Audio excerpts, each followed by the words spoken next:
So hey guys, welcome back to the Just Fiction channel. This is a story about what if Naruto leaves Jiraiya on a training trip. If you guys enjoy this what if, comment down below.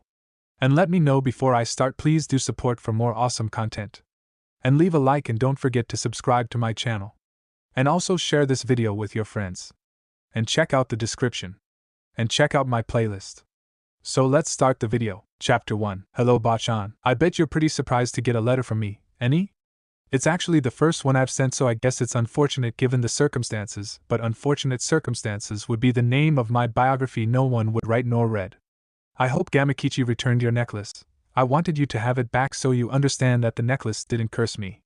I didn't fall to a jinx, this is simply where this has been headed. A part of me wishes I could chalk it up to fate, but given I've had a lot of time to think, it's pretty clear that this has been just a series of choices by myself and others, and no matter what, I want you to know I'm at peace. But enough of the build-up, I guess I should start with what led me to this. I was so excited to go on the training trip with Jiraiya. A Sannin wanted to personally train me, the student and teacher of a Hokage respectively. How could I not be psyched?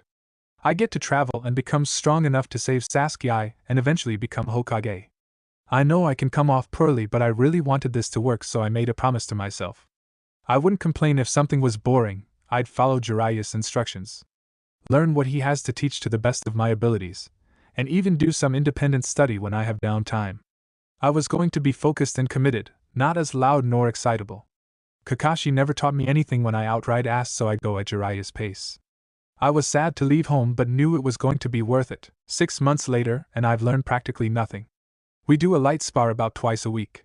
He doesn't instruct me on anything new regarding taijutsu, we just spar and he remains unimpressed. I even accompanied him on his peeking, which I hated because he claims it's good infiltration training. I really wish he didn't do that. I know he thinks it's harmless, but I guess he's never felt unsafe in places where you are supposed to be safe even when vulnerable. If he had, he'd likely know that his peeking isn't some hobby but predatory. He wanted to focus on my Bijou chakra, and as much as I didn't want to, I tried. Up until he loosened the seal and got injured. Did you know channeling Kyuubi's chakra hurts? It burns and the pressure feels like my muscles are getting squished. It probably doesn't help that I'm afraid of losing control, or being swallowed whole by the small fraction of the power I feel. But since then, he's done little to nothing. 2 months of being ignored. He won't even give me a scroll. I just get told to practice the Rasengan and chakra control, but I'm not giving new exercises. I got so bored one day I decided to try to separate pepper from salt. It was really hard, but I was starting to get the hang of it. Guess that was something of a wasted effort now. All that downtime has allowed me to think, key jokes about my being too stupid to do such a thing because everyone knows Naruto is an idiot. It's practically my last name, and I've come to realize that my life is something of a sad joke. They called me lazy at the academy. Irika used to yell at me for sleeping, but never Shikamaru. They never considered a 7-year-old might be up late because he's scared and alone in his apartment, not falling asleep until he just can't stay awake but jumping at every unknown sound, wondering if the door shakes due to the wind or someone trying to break in. They said I was undisciplined but never mentioned how I had to fight every day just to have my existence acknowledged because the villagers all decided I was to be invisible until I made them look at me. Then I was scorned. I yelled because the silence was deafening, but it didn't matter. Neither of my senseis seemed to care for me much. Kakashi barely trained me, and during our genin exam he set out to humiliate me just days after a Chunin instructor tried to murder me. He left me during the Chunin exam finals, had no clue about my skill set, and yet he sent me after Sasuke to fight an unstable. I still sometimes wonder if he sent me to my death. I thought Jiraiya would be different. I needed him to be. Yes, he has given me summoning and the Rasengan, but with both, his aid has been minimal. He never told me I was molding the chakra improperly while attempting the technique, therefore wasting most of it. Gamakichi did, and I haven't had a problem summoning since. But his goal was to exhaust me so I'd tap into the fox's chakra. Throwing me off a cliff was just an added bonus, I guess. And now on this training trip, I failed to improve with the chakra, so he's written me off. I seem to be the only person that believes I can become a great ninja, or believed, I guess. But it doesn't matter anymore. It does hurt though, thinking about returning to the village only marginally improved from when I left. I could just see my cohorts, questioning how idiot Naruto managed to not get better with private instruction from a Sannin, the one that taught the fourth. I would just be a liability for them while confirming every negative thing they thought about me. They'll all get promoted, but I'll be stuck as a genin, even after beating a prodigy, defeating a and protecting a Kage. None of my classmates have a resume like mine, but they'll advance, and I'll be a joke. Naruto fails again, but this time, he's going to get his friends killed too. I can't do that, I can't get them killed. I also can't keep wasting my time, my life hoping someone will want to help me. Not just admonish me, not just tell me I'm doing something wrong, but help. My whole life I've felt like there was this canyon between how I am and how I should be, but I never knew how to bridge it. I don't know what Kakashi wanted. I don't know what Jiraiya wants, but if my impending death can't make them take me seriously, then nothing will. It isn't all bad, maybe I'll finally meet some family. I've been thinking about them a lot lately. I wonder if they'd see me how everyone else tends to, if they'd be disappointed in me or think I'm weak for giving up. I hope not, I hope they'd understand. Or at least come to. I wouldn't want to be alone in the afterlife. I don't want to be alone anymore. So, that leads me to why I returned the necklace. It didn't curse me. The day the Yondaime sealed the fox in me, and the day the third told everyone did that. If I'm dead anyway, the long-lasting mistake, then I should at least decide when I go. I can't let the Akatsuki get me. I know that much, so this is my best option. It's actually really nice out, so I could have picked a worse day. Please, Bachan, don't stop believing. I know Konohamaru wants the hat, and he actually has people that want him to succeed. The necklace didn't do this. I was just always a sucker bet. Love, and Uzumaki. As Tsunade finished reading the letter, she looked at the two men occupying her office with a teary-eyed glare. No one knows about this. Everything regarding Naruto's suicide will remain an S-class secret. If you reveal it, I will have you execute it. If you give out signals and put someone on the trail, I'll have you and that person executed. You both disgust me. Leave my presence and don't say a word, she said with no inflection. Kakashi heeded his Hokage's words and left via Shunshin. Jiraiya did not. Tsu. He started before being interrupted. What part of leave and don't say a word did you not understand, you miserable son of a bitch? Leave, Jiraiya. Go chase your whores. Go peek on women, something even your isolated, orphan student knew was scummy.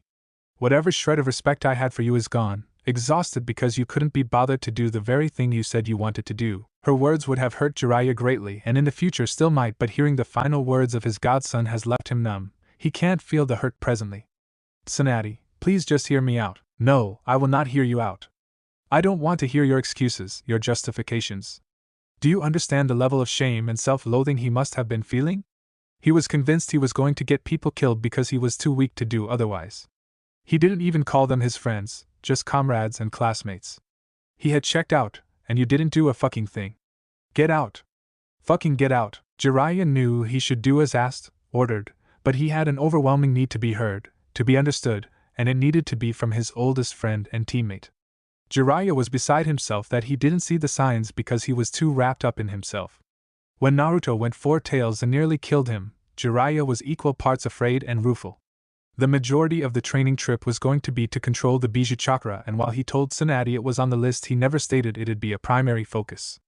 But with Naruto seemingly hitting his limit at 3 tails, for causing him to go berserk, Jiraiya didn't know how to proceed with his training. He had been disappointed Naruto couldn't handle more, as he had heard about Kumo's 2 and their unprecedented control, so he didn't understand why Naruto couldn't do it, what he was lacking, but Jiraiya had no intention of getting killed to find out. So he started to put some distance between Naruto and himself, going to his preferred distractions. He thought the kid wanted the space too, as he never spoke up nor complained about Jiraiya leaving him, only once requesting a scroll. Jiraiya could have written something out, and honestly didn't know why he reflexively said no. Maybe it was a lack of trust. He no longer trusted his apprentice, and maybe he resented Naruto. Minato, in his mind, died to give Naruto a tremendous gift, but Naruto just wouldn't apply himself. He wanted something easier instead of harnessing the great power within. But how to explain it to Tsunade, make her understand that he didn't just abandon Naruto, but he needed the boy to do better? Tsunade, please. I just wanted Naruto to harness the fox's power. He just wasn't trying hard enough. If Kumo figured it out, then Naruto should have. He should have fought through the pain and utilized Minato's gift. The look Tsunade shot at him let him know he had made a mistake, for where once was a fast-burning anger turned to a cold fury.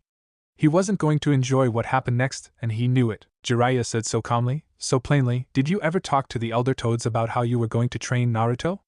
She asked. No, why? See, the few days I had to wait for you to get here, Fukasaku-sama, and I had a chance to speak. I asked him why he thought the fox's chakra caused Naruto pain. He said that they aren't mindless beasts, nor are they chakra batteries. Because they are sentient chakra, they can choose if their chakra is harmful or peaceful. He hypothesized that simply forcing more chakra from the fox would have never worked because Naruto didn't have the Kyuubi's cooperation. It wasn't about control, they had to become symbiotic. That understanding shit you're always preaching? Yeah, Naruto needed to do that, but did you guide him to that conclusion? No, I'm sure you just told him to keep pulling on a power source you didn't understand. And now you stand before me, blaming the boy you failed like some coward. He's not here because you weren't enough. He didn't get further with controlling his bijou because you had no idea how to train him to do so. But you made your shortcomings his fault, and he picked up on it loud and clear. Her words added even more damage to Jiraiya's battered soul. He had just assumed the chakra was just a mass of power they could use if they had the will to do so. He never considered the possibility that the bijou's unwillingness affected them. He had always assumed the seal subjugated them, so they had no choice but to give up their chakra. Tsunade was right. Now I won't tell you again.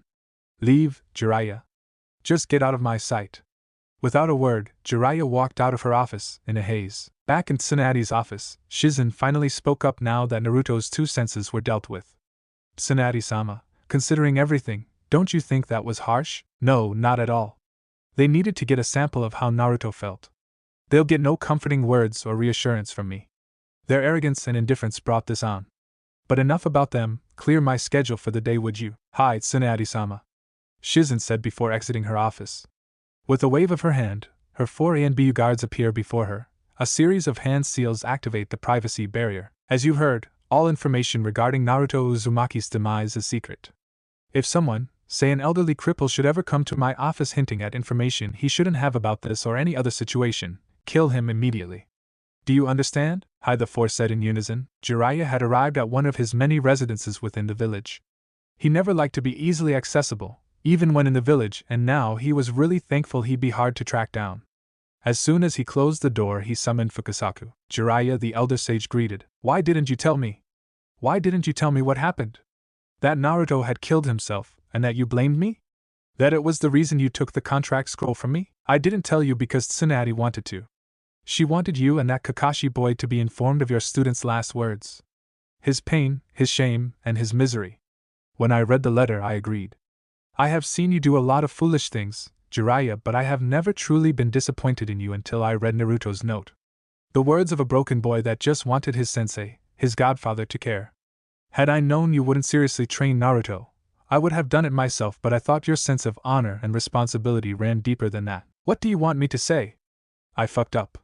I know I fucked up. I can't fix it, I can't make it right. I didn't know that's how he felt. How could I do anything if I didn't know? You will cease your shameful display this instant. You didn't know? How could you have known? You weren't there. You didn't meet the boy until he was 12. You talk about how it's no fun to train geniuses, and yet how soon after you discovered Naruto-chan wasn't another Minato did you give up on him? I didn't give up on him. Now isn't the time for lies, not to each other and not to ourselves. You gave up. You've been playing the part of the foolish pervert that you can manage to do little else. But I will not admonish you further. Understand your role in the boy's fate and grow from it. If you're strong, you'll improve and become better. I believe you can do that, but don't you ever forget your growth was paid for by the blood of someone else. Wait, where is his body? Gamakichi felt something was wrong, so after he delivered the letter to Tsunade, he went back to Naruto, to find him bleeding out with a kunai through his heart. The poor boy summoned Naruto to us, but it was already too late. As is our custom, we buried him immediately. Can I visit the site? Pay my final respects? No. We were quite clear about this, Jiraiya. For the foreseeable future you will not be welcomed in our home. Just be glad you didn't lose the contract entirely. Now I'll be off. Fukasaku said before returning to Mt. Miyaboku. Dear brat, Naruto, I had no idea you were feeling this way and seemingly had been for some time. I know it may not feel natural, but you shouldn't try to deal with things like that by yourself. However, I also understand you didn't feel like you had someone you could come to. That changes now. Whether it be me, Shizune, or the Toads, you don't have to carry the burdens of the world by yourself, so if you're ever feeling overwhelmed, talk to someone. Write me a letter, do anything but harm yourself. I'll let you in on a secret. Hardly anyone knows how to get from who they are to who they want to be. The process was never meant to be taken alone. We're all just faking it until we reach a level of comfort. I still don't always feel like the Hokage, and I'm slightly older than you, so if you don't have it all figured out at 13, I believe you can be forgiven. Luckily, you are in a position to truly grow, not just as a shinobi but into the kind of man you want to be. I'll be sending training materials to aid in both pursuits. Use this time to grow stronger and reflect on things. Despite his failings, the Toads helped Jiraiya become a powerful shinobi, and I don't doubt for a moment you'll surpass him given enough time. You may feel you're at your lowest and the climb up won't be easy, but I don't doubt for a moment you can get to where you want to be. I believe in you, Naruto, so don't lose faith in yourself. I'm sending back the necklace. I gave it to you and I intend on you keeping it, but I'll make you a deal. You can give it back to me the day you save me from all this paperwork. Love, Tsunade. Chapter 2. There are 3 elements to combat. Fukasaku starts. Yes, there are multiple ways to express this: taijutsu, ninjutsu, and the like, but each of those disciplines are composed of 3 basic elements: mastering yourself, mastering your environment, mastering your opponent. For any and everything you learn here, you should always be considering how it relates to those 3 elements. Do you understand, tadpole? Hi, Sensei, replies Naruto. Good. Today's exercise is going to be centered on mastering the self. It will not be easy, tadpole. When one gains self-awareness, they have a tendency to lie to themselves, to see things how they want to see them. Too much of this causes self-delusion. It dulls the mind and senses of a shinobi. You must try to see things as clearly as possible, which requires the strength to not lie to yourself. With that being said, tell me about your time with your team and be specific. Fukasaku waited patiently as Naruto described his time on Team 7, the missions, the trials, successes, and failures.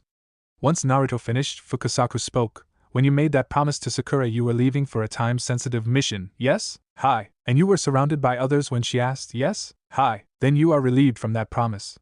No apprentice of mine will be beholden to a coerced oath of loyalty, but I have to save Sasuke. He's my friend and I don't go back on my word, it's my.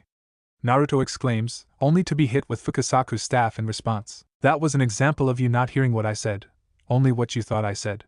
I made no mention of not saving Sasuke, only of the promise made. Seeing his student understands, Fukasaku continues, as for keeping your word, that is virtuous, Naruto, but virtue in excess becomes vice. While your teammate did not intend to do so, she coerced you to promise her something you should not have. Your mission was to bring this Sasuke back, dead or alive. I wouldn't kill Sasuke. Naruto exclaims, to be hit in the head once again. Once again, you're seeing things how you'd like to see them, not how they truly are. You are a shinobi, you follow the orders of your Hokage. If you disregard orders because you think you know better, why can't everyone? Also, by putting Sasuke above the village, you have made yourself responsible for everyone he hurts because you could have stopped him but didn't. Do you want that? No, but he was being influenced by that cursed seal. From my understanding, he isn't the only one that has been marked with that seal. And like him, she wants revenge too, and yet she remained loyal. What prevented Sasuke from doing the same? That from Itachi didn't help matters. Why would that matter? I don't understand what you mean. Sasuke wasn't rushing off to face Itachi. He went somewhere for training. So, he has enough forethought to know he can't defeat Itachi and yet not enough to be held responsible for his actions. You realize that doesn't make sense, yes? Seeing Naruto nod, Fukasaku readies himself for the most difficult part of the exercise. Naruto, why do you consider Sasuke a friend? Because he knows the feeling of loneliness. Because he acknowledged me. Did he? Of course he did. At the exams he said he wanted to fight me. He recognized me as his equal. Jiraiya told me the boy would be jealous when you outdid him. That your rooftop fight is an attempt to put you in your place. Tell me, do you think Sasuke wanted to be stronger than you or weaker than him? I don't understand the difference. If Sasuke wants to be stronger than you, then he wouldn't begrudge you your strengths, he would just train harder to surpass you. If Sasuke wants you to be weaker than him, then he'd do what he had done the last few months before his defection. If he were really your friend, why would he resent your progress? He felt he wasn't getting strong enough, fast enough. Yes, because you were becoming his equal, possibly better than him. He didn't attack that Nara boy when he made Chunin over him, did he? How do you know that? I've done my research, tadpole. It does me no good to come into this blind. If you had more information than I did, you could use that to continue lying to yourself. Let that be a lesson. It is often the person with the most information that can craft the stronger argument, even if it is wrong. Now, to answer my question, did he attack the Nara boy? No. Kakashi taught him his Chidori, yes? Yes, Naruto replied while subconsciously rubbing his chest. So a fresh genin with an A rank wasn't growing fast enough? Surely you see the absurdity in that sentiment, yes? I do. Who was stopping Sasuke from eventually getting his revenge? Kakashi didn't want him to fixate on it, but I don't think anyone told him he could never have it. But you told me you believed Orochimaru was just using Sasuke to steal his body. So, the only person that would actively stop him from seeking his revenge is the person he ran off to? Yes. So what conclusion can you draw from this? Just from the facts as laid out, Naruto took several moments to think about all Fukasaku-sensei had said. He was at war with himself. an old voice begging to frame the information in the ways he had always thought about things. But he couldn't just give in to that old voice. He had promised himself he would improve during his training trip, and while the teachers may have changed, his commitment hasn't. So, Naruto tried to reason things out, going over each bit slowly until he came to a conclusion. Sasuke didn't have to leave. His revenge had always been important to him, but he could have grown stronger in the village. But seeing me get better, he resented it. I wasn't supposed to be stronger than him. Maybe good enough to challenge him, but never better than he was. He left because of me. No, he left because of him. His need for revenge, his run-in with Itachi, even that seal would be what we call necessary but not sufficient. Yes, they are important factors, but he needed something to push him over the edge. His jealousy of your growth. Fukasaku said after watching his student deflate. Now how do you feel? I don't know. It's hard to call someone a friend after they nearly killed you partially out of envy, but it's hard to think our time on Team 7 didn't mean anything. He didn't respect me when I had no skills, but he resents me when I developed them. And he joined the man that killed Gigi. I wanted to save him from his darkness because I know how tempting it can be. But there is your mistake. No one can save you from your own darkness. People can only reach out to you, but you must have the strength and desire to pull yourself away from it. How far are you willing to go to reach out again? How close to killing you or maiming you will you allow him to go? I don't know, nor do you have to, not right now, but think about it. You will need to come to a decision eventually, ideally before you two meet again. I'm not training a fool looking to get himself killed. Your life, your goals, your desires matter, so keep in mind what you stand to lose if you go too far trying to save Sasuke. But how can I be a Hokage if I can't save one friend? Easily, as Hokage and Kami are not synonymous. Each Hokage has failed, each has sent ninja to die. Failing to save someone from him or herself doesn't disqualify you from being a leader. Understanding you can't save everyone, especially from themselves, is important for any leader. I've had to come to terms with it, so has Gamabunta. You may save a lot of people in your life, Naruto, but expecting to never fail to do so will break you. I understand. Good, Ma has lunch for us and then you can explore a little bit. Hi, you may want to act normal if you don't want Tsunade to execute you, Kakashi, said Jiraiya. The Sannin had found the copy nin standing at the memorial stone, which in itself was not novel, but his body language was of a person expressing a great amount of grief. This can't work if you're that obvious, Kakashi. I'm sorry, Jiraiya-sama, guess I couldn't appear to be as unaffected as you. You don't want to play that card with me. You couldn't even keep your team together for a year before it imploded. And what did you do? Stand by and look on indifferently. Teaching Naruto the bare minimum until you dumped him. Is it worse to teach someone improperly or not teach them at all? You were outright manipulating him and didn't do much to aid him in winning his bout. Or was the chakra supposed to be his answer for everything? Yes, it was. The amount of destruction brought onto the village, I figured given direction and control, Naruto would be near unstoppable, answered Jiraiya. I'm sure you didn't take Naruto's feelings into account while crafting your brilliant plan. Oh, you care now? Why does someone have to die for you to give a shit about them? Guess Naruto really was like Obito. The shot made Kakashi livid, all thoughts of his depression gone in a single instant. No words would convey how much he hated Jiraiya at that moment. Without a moment's hesitation, Kakashi attacked Jiraiya. Surprise was his ally as he managed to hit the Sannin with a right cross, but the well-honed instincts kicked in too fast, and the rest of Kakashi's assault was blocked or avoided by Jiraiya before he kicked the much younger man away from him. You've let your reputation go to your head, boy, Jiraiya sneered. Once Kakashi had picked himself up, he decided that in this instance, he hated everything about Jiraiya and found nothing about the man redeemable. Jiraiya killed their student, Jiraiya killed Minato's son, but he has the nerve to place blame elsewhere. Because he saw Naruto as nothing but a living weapon? Kakashi may have made mistakes. No, he thinks internally, he did make mistakes. He should have done better by his team, but he trusted Jiraiya to bring Naruto along. Maybe when he returned he could help him with his affinity and other advanced studies. Now, he'd never get the chance, and it's because of this ghetto-wearing fuck. Kakashi wanted Jiraiya dead and gone, and he knew just the perfect way to accomplish this goal. He uncovered his Sharingan, Obito's gift.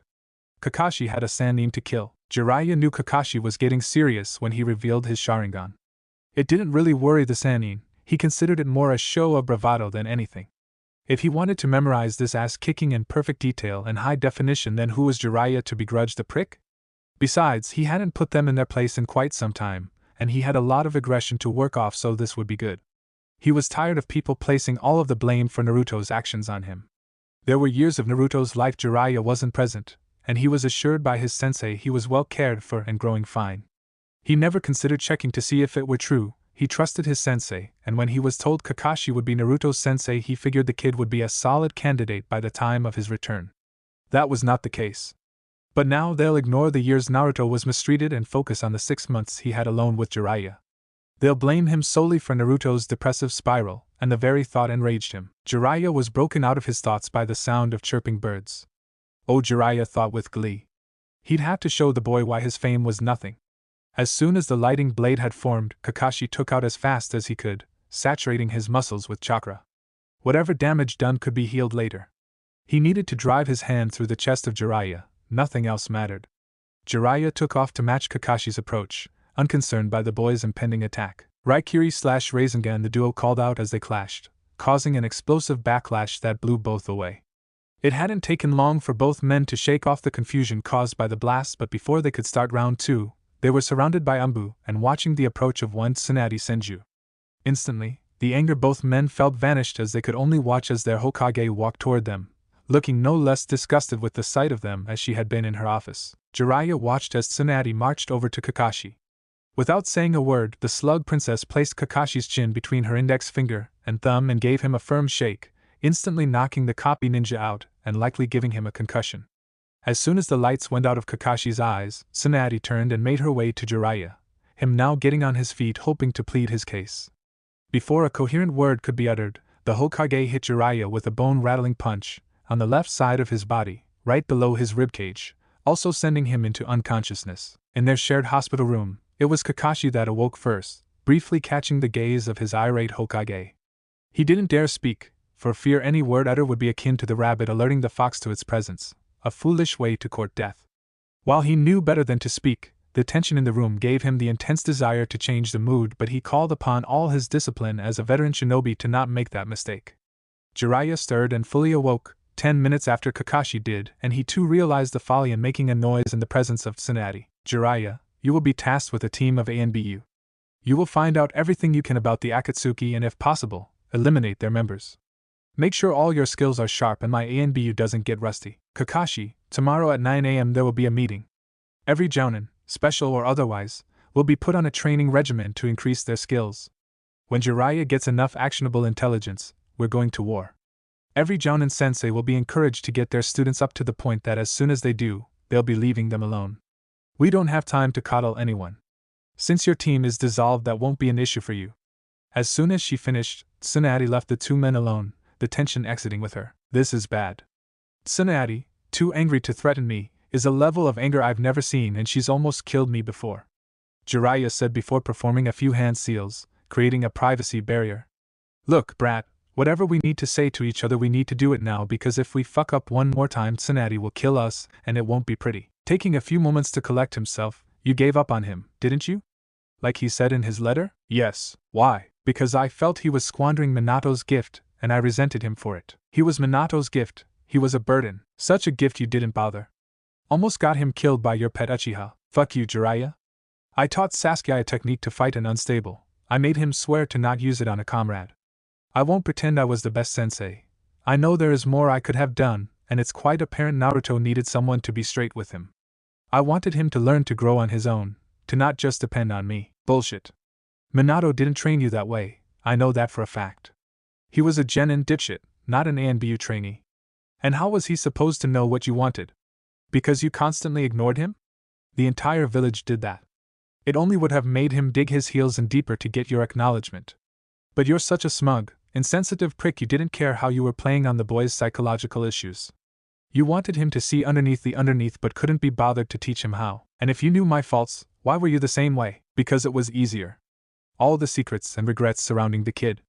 Him depending on me not to fail him when I've been failing him his entire life. If he could control the fox, then no matter how I taught him, he would survive. He wouldn't be killed before he was 30. I wouldn't outlive him. So yeah, when I saw he couldn't control the fox it angered me. He wanted to be a shinobi. I've taught a shinobi legend and he still wound up dead. Naruto needed to be more even if he didn't want to be or didn't know he needed to be. I would have improved on his skills in time, but the plan was always about controlling the fox. Oh, go fuck yourself. Your insistence he control the fox wasn't rooted in anything other than selfishness. Your search for the child of prophecy. A knucklehead with a behind him couldn't possibly fail, but if you trained him as an actual ninja he might question your beliefs, and you couldn't have that. Spat Kakashi. The two elite ninja would continue on like this for another hour, either finding the cure for their guilt nor an outlet for their anger at having failed Naruto. While both can see their faults and more clearly the faults of the other man, since no amends could be made, or so they assumed, the only things left were bitterness and regret. Dear Bachan, I'm sorry.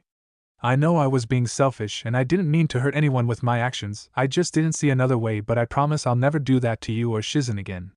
My short time with the Toads has been nice, and they have all been supportive. I won't say I'm doing better as there are still days I feel shaky, I guess is the best way to put it, but I don't feel hopeless anymore. It is weird to look back on that mindset. It hasn't been long but I was at peace with my decision. How can you be hopeless and at peace? I don't know, I've never been good at unraveling contradictions. Gamahiro was talking to me, telling me how the sailors of old used the stars to navigate the seas. I guess I felt like I was a sailor under a starless sky, adrift with no way to make it home. I asked myself why my friends weren't my guides, why those bonds I've desired for so long felt like the very clouds blocking the light I needed. I finally concluded it was because I've never really had someone to disappoint before, and the thought that I would hurt. I don't want to be looked upon as a failure anymore, and that fear twisted how I thought about you all. Instead of a source of comfort and strength, the looks of disappointment I imagined became my greatest pain. I guess fear of disappointing those you care about is something you learn to deal with when you're young, so it was pretty embarrassing that I couldn't manage it but live and learn. I don't know how I will be when my time here is over, but I do hope it is someone you and everyone can be proud of and someone I can be proud of too. I guess we'll just have to see when the time comes. Love, Naruto. Chapter 3. Hi Nei-chan. I'm sorry I haven't written to you yet, but a part of me feared if Granny didn't get the first few she'd punch me into my next lifetime, and I really don't want that. How are things? Granny said you're helping train Sakura-chan. I hope that's going well. The Toads are cool, though watching Gamakichi trying to land a date with the girl he likes is quite painful. Makes me wonder if that's what I look like. If so, I think I'm going to swear off relationships for a while out of retroactive embarrassment. I've learned something interesting. My shadow clones return their memories to me, ain't that neat? I wouldn't have discovered it if Gamatatsu wasn't a pain. Who greets someone by throwing a rock? How could I be expected to catch it when you're yelling like a maniac? Although, I think I just discovered why Guy-sensei yells dynamic entries when he does his flying kick. He actually nailed Jiraiya with that. Anyway, because of the clone discovery, though I'm still wondering why either Kakashi or Jiraiya pointed this out to me, I've started on elemental manipulation. Gamabunta insisted I start on. He doesn't even know if it's my affinity, after he explained affinities to me. I questioned him on it, but he just gave me a look that implied he'd squish me if I didn't hop to. Get it? And even I'm not dumb enough to argue with a mountain-sized toad. Again. Okay, but that first time I had just gone through a near-death experience, and wasn't being given due respect. He would claim I was being a brat. I think he's simply biased, but what do I know? Oh, do you or Bachan think you could send me things to read? The Toads have some stuff, but Shimaba-sama makes me read toad poetry, and I don't understand it. At all. So, please, Nei-chan? You're my only hope. All in all, things are going great, even if the food leaves something to be desired and Gamahiro is way too into his swords. I miss you guys, so give Bachan a hug from me, but don't tell her it's from me. I don't want her getting a swelled head or whatever. Hokage should be humble and diligent, and this is me doing my part. Love, future master of all water everywhere. Ugh. He groaned as he hit the ground. Was he really this out of shape? Honestly? This is, most youthful, my rival. You must give your full attention to receive full benefits. Sage. Guy exclaimed to Kakashi. You're right, Guy. Sorry, I lost my head there for a bit. So I see, is there something bothering you? It isn't like you to space out. Oh, just my student, and the last link to my sensei is dead. I failed him to the point he actively wondered if I had at one time sent him toward his death. I can't tell you he's gone or Tsunade will kill us both, and I still want to ram a Raikiri through that Gamma bastard. Just thinking about how much work we have ahead of us to combat the Akatsuki. Ah yes, a most youthful organization. Especially to be targeting those like Naruto, but I'm sure with Jiraiya's guidance he will be more than ready to meet the challenges ahead of him. Guy stated. Kakashi had to fight the urge to snort, and roll his eyes at the benefits of Jiraiya's guidance, his anger at the white-haired man outweighing his guilt for just a moment. I'm sure Naruto is in good hands. But let's back to it. Kakashi said as he picked himself up off the ground and the two jounin re-engaged in their spar. It had been a month since Tsunade announced to her jounin their need to start training, as she wanted them prepared to meet the Akatsuki head-on instead of being reactive. For the jounin sensei, they were required to increase their and their students' training, which did not go unnoticed by said students. When asked why, each of the remaining rookie 12 teams were told it was simply mandated by Tsunade-sama. Privately, Tsunade had informed them that she expected each member of those teams to be made by their third exam, if they didn't qualify for a field promotion. So, here was Kakashi training hard with his rival even when he truly wanted to just stop, give up and fade away. Kakashi knows he handles things like loss poorly and has trouble moving on. The fixation with the past is a hallmark of his most painful failures, so a part of him welcomes being tasked with throwing himself back into work, into training. One doesn't have time to wallow when they are dancing on a knife's edge during multiple A and S rank missions. What can I do for the honorable elders today? Tsunade, we heard Jiraiya was in the village without Naruto and wanted to know where he is and why he wasn't with Jiraiya for his protection.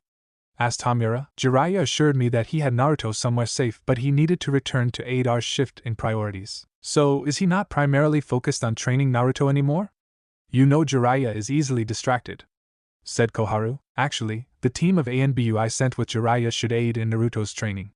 It was unwise to have so much of our intelligence reliant on one person. Jiraiya needed to start training people to take over his network, or at the very least have people he can delegate parts to.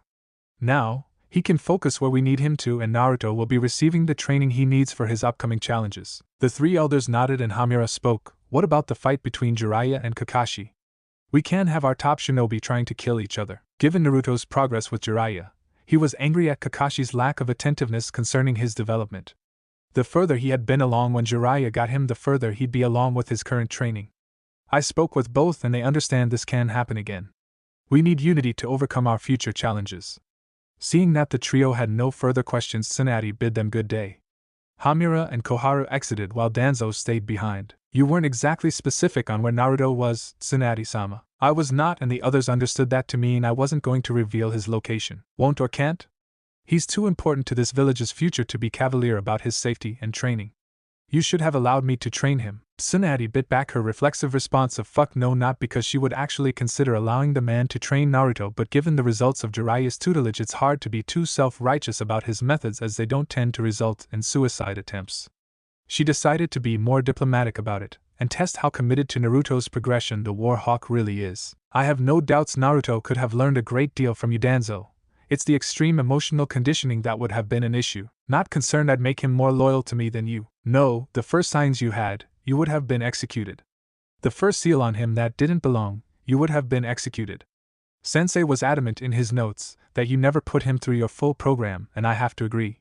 However, like I said, there are things Naruto could learn from you. Would you be willing to write up some training scrolls?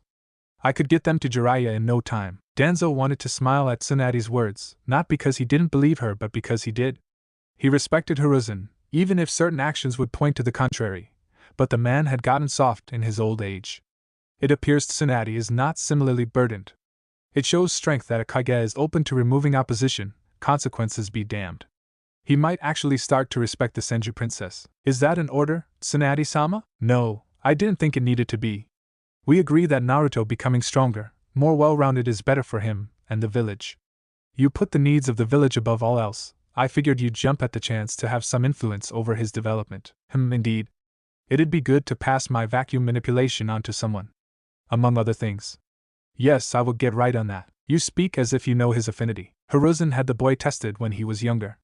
It's buried, but it is in his files, if Kakashi or Jiraiya had ever bothered to read it. I think Hiruzen was toying with the idea of training him on the side but changed his mind for some reason. Well, if that is all, of course, just get me those materials as soon as you can. As she watched Danzo leave her office, Tsunade made a note to go through Naruto's file fully to see what other information may have been there that has been overlooked. What are we doing today, pervy sage? You hear me, pervy sage? What did you say? Jiraiya asked, startled. I asked if you were okay, Jiraiya-sama. You spaced out for a moment while relaying your orders. Oh, great. Jiraiya thought, as he had been experiencing moments where he would hear Naruto's voice when others were talking to him. Likely caused by grief he has been ordered not to show. His usual method of dealing with loss, work, women, and drink had not been as effective as it had been in the past. At the silent judgment of his ANBU squad, and Jiraiya was finding himself in a bad spot. He had never been one of those people that could make every fiber of his being live for the mission. it just wasn't his style. He needed his distractions, the little side adventures of life to get by. So, getting lost in duty wasn't going to cut it for him, but his normal vices were losing their luster. Here he was, gearing up for one more war, for one more occurrence of senseless violence. He could tell himself he'd do it for the village that raised and nurtured him, but he had so little attachment to the village. Almost everyone who is important to Jiraiya is gone. One of them is so disgusted with him that he might as well be dead to her. It was hard to remember the love for the village when he resented it, so, if he were able, he'd laugh at the change of positions between Tsunade and him. But the resentment runs so deep he can't even take a small amount of amusement in the situation. He left his godson in the care of the village, believing they would help him grow, and it appears at every turn they did the exact opposite. No, his entire time away wasn't filled with danger and intrigue, but his time was better spent in the field. His sense of loss had nothing to do with not seeing Naruto for over a decade. He had his spy network, and Sensei ordered him, and the village shouldn't have disregarded Minato's wish. He sacrifices himself, and those two-faced sons of bitches ignore his final words almost immediately. Couldn't they see that the boy had great potential and was going to do great things if they had just established a solid foundation? If Kakashi had built upon that, even a little Jiraiya could have taken him far. But he wasn't starting with much, decent taijutsu, high reserves, and the will to never give up. There needed to be more. He only had 6 months with him on the road. 6 months is not a lot of time, it's barely any. He couldn't spend all his time training him, he had to manage his network, he had to have his downtime. Besides, what were people expecting? To fix all that was wrong with Naruto, be it his basics to his psychological needs, and magically turn him into an S-rank shinobi in 3 years' time? It wasn't possible, not with all the other things he needed to do. What are you going to teach me today, pervy sage? Stop asking me that, Jiraiya-sama? Oh great. Jiraiya thinks as now the full squad is here, and he looks like a lunatic. He can't deal with this today, he needs some downtime, the spy network can wait for a day. You guys just take a day, I'll speak with you all tomorrow. Dismissed. Jiraiya said as he walked off toward a destination known only to him, to the confusion of his assigned A and BU. How has the boys' training progressed? Gamamaru inquired. Fine, replied Fukasaku. Why so terse? It is likely that this boy is the child, the one Jiraiya has been looking for, the one foretold. That's exactly why. I let you fill Jiraiya's head with your prophecy, never once stopping to think about the effects telling him would have. He dedicated much of his identity to finding the one you told him about, and with each failure he broke. So defeated, he couldn't even put forth a real effort with Naruto. No, you've tainted one apprentice of mine with your foolishness. I will not have you do it to another. Do you forget to whom you speak, Fukasaku? I am not some relic that will be admonished freely by you. That is exactly what you are. You think because you've taken a small break to clear out the opium smoke that you can demand respect and obedience from me? A relic is exactly what you are. Tell me, who is the last tadpole you've actually taken and molded? Who comes to you for your wisdom, for your guidance? No, they come to Shima and I. We've kept the toads strong, we've kept them disciplined, and have had a line of powerful summoners. Naruto is in a fragile place, he's putting himself back together. It's a slow process, he can't be your savior right now. It asks too much from a boy that's been given so little. This is no time for us to rehash past arguments. Naruto is too important, and if not for Gamakichi, he'd be the most important corpse in history. He cannot handle this right now. He needs to start discovering who he is, not what's expected of him, not a personality built around the rejection of others, but who he truly wants to be. If by the end of this process he is the young man I think he can become, he may very well save the shinobi system. If not, then we'll go from there, but I won't let you plant that seed. Seeing that Fukasaku won't budge, Gamamaru can only shake his head. Is this what we've devolved to? You used to trust me, trust in my counsel. Yes, until you put the weight of the world on some poor boy and aided in him becoming an old fool. If Jiraiya was meant to teach the child of prophecy, he would have done so, there was no reason to interfere. I said as much, but because I trusted you, even more than I trusted myself, I relented. It did not turn out for the best. There are forces aligning themselves against Naruto, and those like him, he needs to be prepared. Everything else is secondary to that. As you once trusted me, I will afford you the same. Thank you, but I will meet the boy. This is non-negotiable. That is fine. Shima spoke from the doorway before Fukasaku could respond to the declaration. Fukasaku, having learned over a lifetime to have faith in his wife, did not contradict her, as he left, only replying, "It is fine, but go against our agreement, and you'll have forced my hand." I don't foresee that being an issue. Fukasaku and Shima heard Gamamaru say. Everybody's a comedian, Shima whispered as the two left the temple. 10 minutes into their commute, both elders had remained quiet, but Shima could no longer tolerate the tension. You're angry, husband. It'd be best to resolve this before our return and you upset the tadpoles. Why did you agree to have him meet Naruto? Because as much as he has fallen out of your favor, he still is who he is. You want to take over? Kill him. If not, then we'll have to make concessions. I doubt he'll cross you, as while he may not like this decades-long Cold War, it is more functional than outright hostilities. More functional because he leaves everything in our hands. He is occupied with his precious pipe. Maybe so, but we have benefited from the arrangement, and no matter how fond of Jiraiya, Minato or Naruto the Toads are or were, almost none of them would be okay with you moving against one of our own on their behalf, especially not him. Gamabunta would be livid. Am I so past my prime, wife, that I should be concerned with Bunta's temper tantrum? Fukasaku asked, teasingly. Of course not. You're still as spry as the day I meet you, but cohesion is better than conflict and discord. You're right. Of course I am. Humble too. Fukasaku muttered. Hello, Naruto-kun. I'm happy to hear from you, and I wasn't offended that you wrote your bachan first. Tsunade and you just have the oddest relationship. I'm glad you seem to be feeling better. You had us worried, so don't do that again, or the next time you're in the hospital I'll extend it for a month. I'm joking mostly. I gave Tsunade your hug, but I had to tell her it was from you, as she's not the hugging type. She mumbled something about presumptive brats, but she was touched, I could tell. Sakura is doing well. She'll make a fine combat medic as long as she stays focused and works hard. I'm sending you a broad range of things. I don't know what you like, so it's pretty scattershot. However, if something grabs your interest, let me know and I can start curating some selections for you. That's quite the discovery about your shadow clones. I'm sure it'll help you advance faster than you could imagine. Just don't overdo it.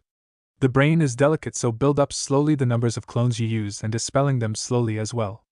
Suiton is a good, balanced element. Strong attacks and defense. The Nidaime Hokage was a master of and could pull it from the air. If you could manage that, you wouldn't even need to be near a body of water. You should try to stay on Gamabunta-sama's good side. From my understanding, boss summons tend to be a little. Well, they can act like divas, but don't tell anyone I said that or it's another month added to your hospital stay. Smiley face. Get stronger and stay well. Shizen Kato. Chapter 4. Naruto Uzumaki age 7. Having just unlocked his chakra, I am not left with a decision. Naruto has a good deal of chakra for his age, and it will only increase. It is likely that the academy exercises would not be enough, and it would be foolish and unfair to expect a boy to prioritize chakra control with no prompting from an outside source. It is also apparent from his disguised sessions with Inoichi that Naruto's need for acknowledgement from the villagers may overwhelm all other concerns negatively impacting his studies. I could train him privately, but the risks are the same as with every child pushed too hard too fast. Examples not need be given. Another such risk is that Naruto may grow to resent the villagers if he excels but still is not acknowledged as such. Unfortunately, Naruto cannot be allowed to indulge in such emotions, even if they are justified. It shames me to even think this, but due to his burden, Naruto must be loyal to Konoha. Him considering attacking the villagers or leaving the village simply can't happen. It is unfair, and given the extent of the injustices he has endured, none greater than being denied knowledge of his lineage and his burden, I have to add another. Why make this a dichotomous choice? Truthfully, it would not be proper for Naruto to possess skills he had not been taught at the academy only to have the villagers claim it a sign of the demon taking hold, but demanding he keep his progress secret would only bristle against his need to be seen as valuable. In the end, I believe giving Naruto at least a chance at a normal life is better than not. Any deficiencies he may develop, I believe, can be overcome with a diligent sensei. Naruto Uzumaki age 9. Just out of idle curiosity, I tested his chakra affinity, wind. Of course, it'd be the rarest element in the village. I wonder if Asuma would be willing to take a team. Naruto struggles in school. Being near universally disliked doesn't exactly help. I've checked to make sure there is no active sabotage, and all examples discovered have been remedied. However, that doesn't negate the impact of the unfairness he experiences. He has taken to pranking as an outlet, and while not ideal, I can't fault him some form of social protest. He's actually good, if only he'd learned the point was not to get caught. Although he doesn't get caught so much as he doesn't deny responsibility when accused. I've taken to making him walk me through his process so he's never wrongly punished for something he didn't do. Naruto Uzumaki age 10. If not for the clone he'd be a genin now, but it's too early and I can't be sure a jounin wouldn't fail a team just to fail him and force him into the reserves. I know he won't be able to perform this, but if it keeps him from graduating ahead of schedule then I will allow it. When his class is scheduled to graduate, I will give him the promotion after the test and a clone, water or earth most likely. Naruto Uzumaki age 11. Many think Naruto is slow-witted and I have, myself, had concerns about his acuity and focus, but the attention to detail and level of thought he puts into his pranks would disprove these accusations. It was by accident I stumbled across the issue. While treating him to ramen, I watched as Naruto held 3 full conversations simultaneously, something that should be impossible, but he did it without struggle. The 2 ramen chefs saw nothing wrong with this, which leads me to believe he's been able to do it for some time. This would lead me to speculate that Naruto is able to contain multiple lines of thought wholly unrelated to each other at one time. If that's the case, he'd have trouble focusing, as he's essentially living much of his life without a filter. Something else to add to his sensei, likely Kakashi. Naruto Uzumaki age 12. He knows about his burden now and took the news well, better than I could have hoped. With him learning the shadow clone in a single night, any gaps in his knowledge can be corrected. I find myself reluctant to give him to Kakashi, but a leader must have faith in those he commands. If, for some reason, Naruto fails the true genin test, I will take him on as my last apprentice. Maybe I will finally train a Hokage yet. As Tsunade read through her sensei's observations regarding Naruto, she can't help but wonder if there wasn't more he could do even if he didn't think so. It read as if Hiruzen took the path of least resistance, as it resulted in his preferred outcome, a Naruto too emotionally dependent to consider defecting. Her time being Hokage has demonstrated the hard decisions and compromises one needs to make. Even acknowledging the War Hawk is one such example, but was this really necessary? Could Sarutobi find no one in this village that could raise Naruto? And if so, how did that level of animus fester for so long? She'd have to investigate, because people ostracizing a child for that long when he displayed violent tendencies is absurd, and she doesn't want it to continue. Naruto shouldn't have to nearly kill himself to gain acceptance, or a sense of peace. Danzo was prompt in his delivery of the training materials, and from what the blonde Hokage saw, it seemed it would be quite beneficial to Naruto, even if slipping in his own books covering tactics, strategy, and multi-party conflict resolution felt a little self-indulgent. How could a war hawk/future usurper have so much time and still run his shadow government? Tsunade wondered and then laughed to herself, as she felt jealous he had a lighter workload than her. The training of her ninja forces seemed to be going well, most hitting the desired benchmarks. Even Kakashi is managing to keep his head out of his ass long enough to be of some use. There will be an exam soon, and if the teams that go put forth a strong enough showing, she'll find ways to get them field promotions if they don't earn it at the exams. Now, if only Jiraiya would come through with some solid intelligence. Her updates from the ANBU team had not been promising, and she is torn because she doesn't have the time to hold Jiraiya's hand through this, but she won't alleviate his guilt, denial, or whatever else is wrong with him by informing him Naruto is still alive. It was luck that saved Jiraiya from it being true, but he needs to live with his choices, and when the time comes for him to find out, they'll both just have to deal with the fallout. ANBU, despite what many believe, are not necessarily the strongest shinobi in a hidden village, though are generally quite adept at combat. Those selected to join the elite service, however, tend to have special skills that can be utilized, and since most of their work is clandestine, they must excel at stealth and flawless teamwork. ANBU must also be highly disciplined. The mandates of their workload demand as much, so it is saying something when one manages to annoy an ANBU to the point of making passive-aggressive statements. Jiraiya has passed this stage and is nearing outright insubordination, as his squad is getting fed up with the Sanin's antics and their lack of progress. As distracted as he is, Jiraiya has noticed the turn in the environment, and frankly simply didn't care at first. He had become accustomed to people criticizing his habits.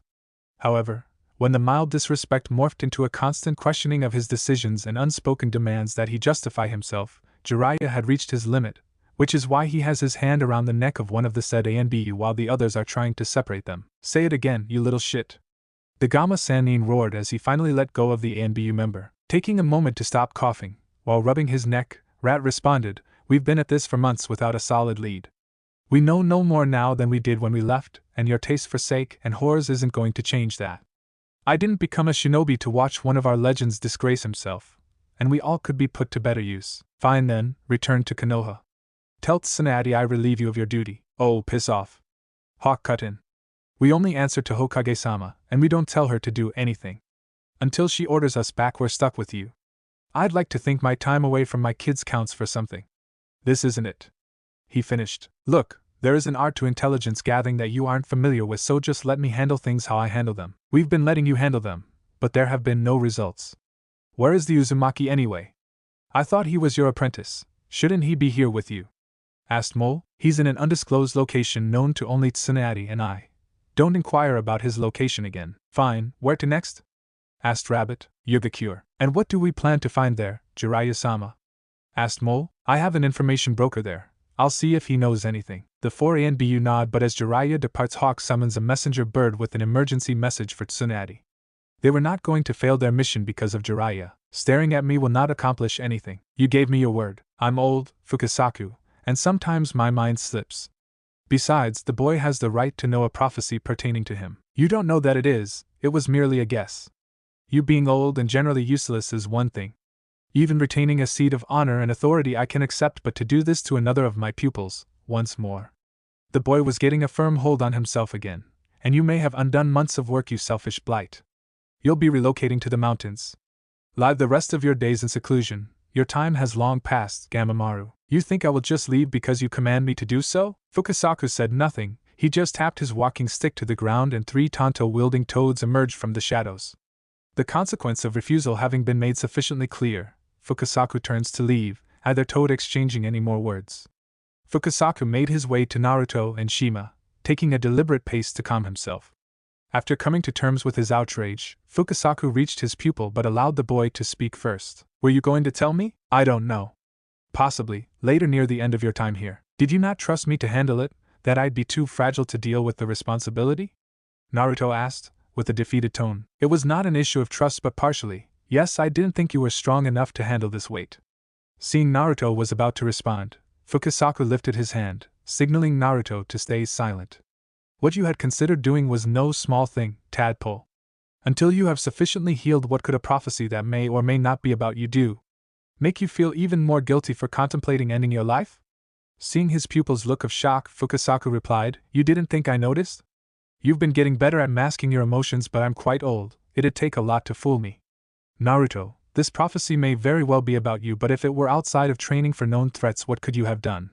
You don't know what choices or non-choices would tip the scales in one direction or another, but I have to at least try, right? Even if it isn't me, I should at least try, I suppose. I'll curse that old toad until the day I depart this realm for putting this on you.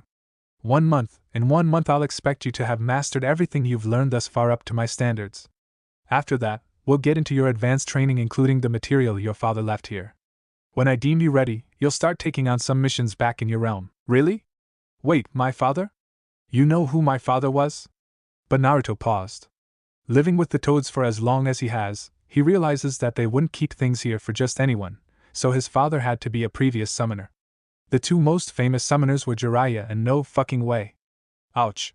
Naruto shouted as he was hit on the head by Fukasaku's cane. Yes, he indeed was your father, and while I didn't know your mother extremely well, I will request Tsunade send any information or belongings she has of her and him. What was her name? Kushina Uzumaki. From what I remember of her, you two had a lot in common. Even more so considering she used to contain the fox you now hold. Why? Yeah, you didn't think giant foxes just appeared out of nowhere, did you? Never really considered it, honestly. It's not a day most people like to remember, and my best source of information was Gigi. Correction, your best source of information is the. During the next phase of your training, you will be coming into contact with him to see if you two can come to terms with each other. Do you think it'll help me use his chakra? I have no idea. He may never allow you true access to his chakra. You can either grow strong enough so it doesn't matter or continue to take it by force if you so choose, though I would recommend not doing the latter. Ultimately, it is your choice. So save or end the shinobi way? And I used to just worry about shaming myself in front of my friends. It's a reasonable concern as any other. Just remember.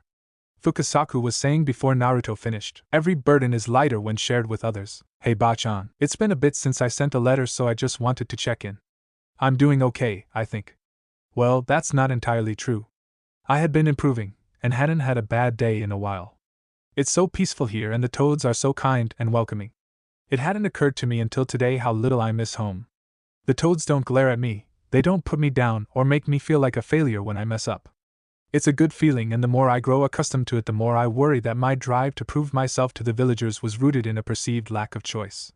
I never considered the possibility that I could leave Konoha or that I would be treated better anywhere else. Being out of the village on missions exposed me to the reality, but because the stays were so short I could generally put it out of my mind, even if there was a low-level reluctance to return. But because of what I am, I now know I never really had the option to leave. Never had the option to not be a shinobi, which really makes my sensei and their continued disinterest in my development all the more confusing. Did they believe I didn't deserve to be trained because I wouldn't be allowed to fail? Was I less to them, or just something they had to deal with until some unspecified time? I don't like thinking like that. I never used to.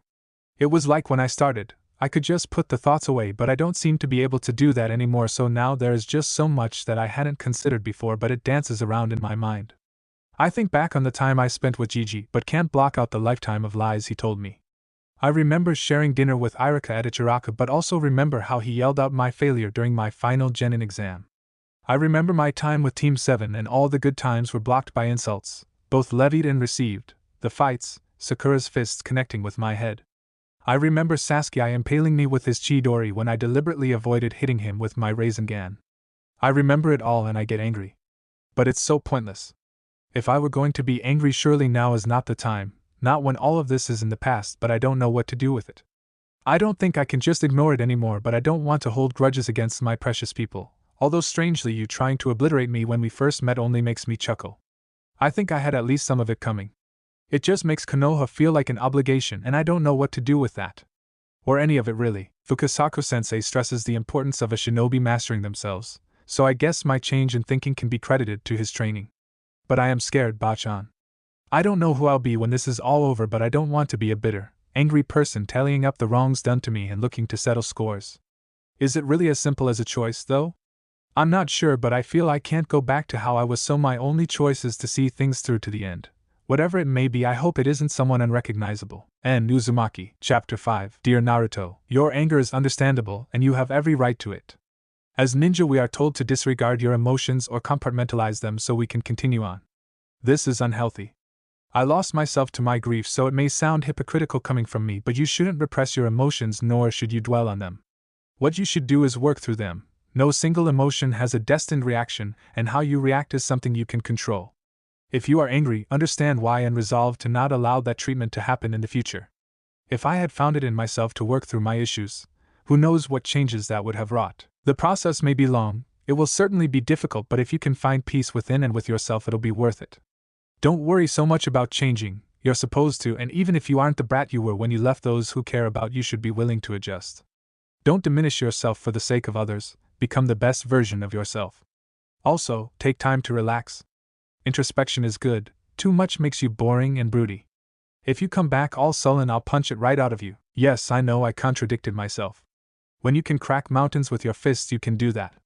Smiley face, Tsunade Senju, Earth style, Earth wall, Kiba yelled and still managed to create a wall that wouldn't protect him from a fart, and given his past one would think he'd be motivated to protect himself from that. Kakashi, fighting the urge to create an Earth-style wall and ram Kiba's head into it, knows he isn't being fair comparing Kiba to Naruto. While Naruto would have stayed training all day and all night until he mastered the, Kiba works hard until he is told he can stop. It's understandable, and yet the copy ninja really hates the kid. He knows it's his fault he never got to teach Naruto elemental manipulation.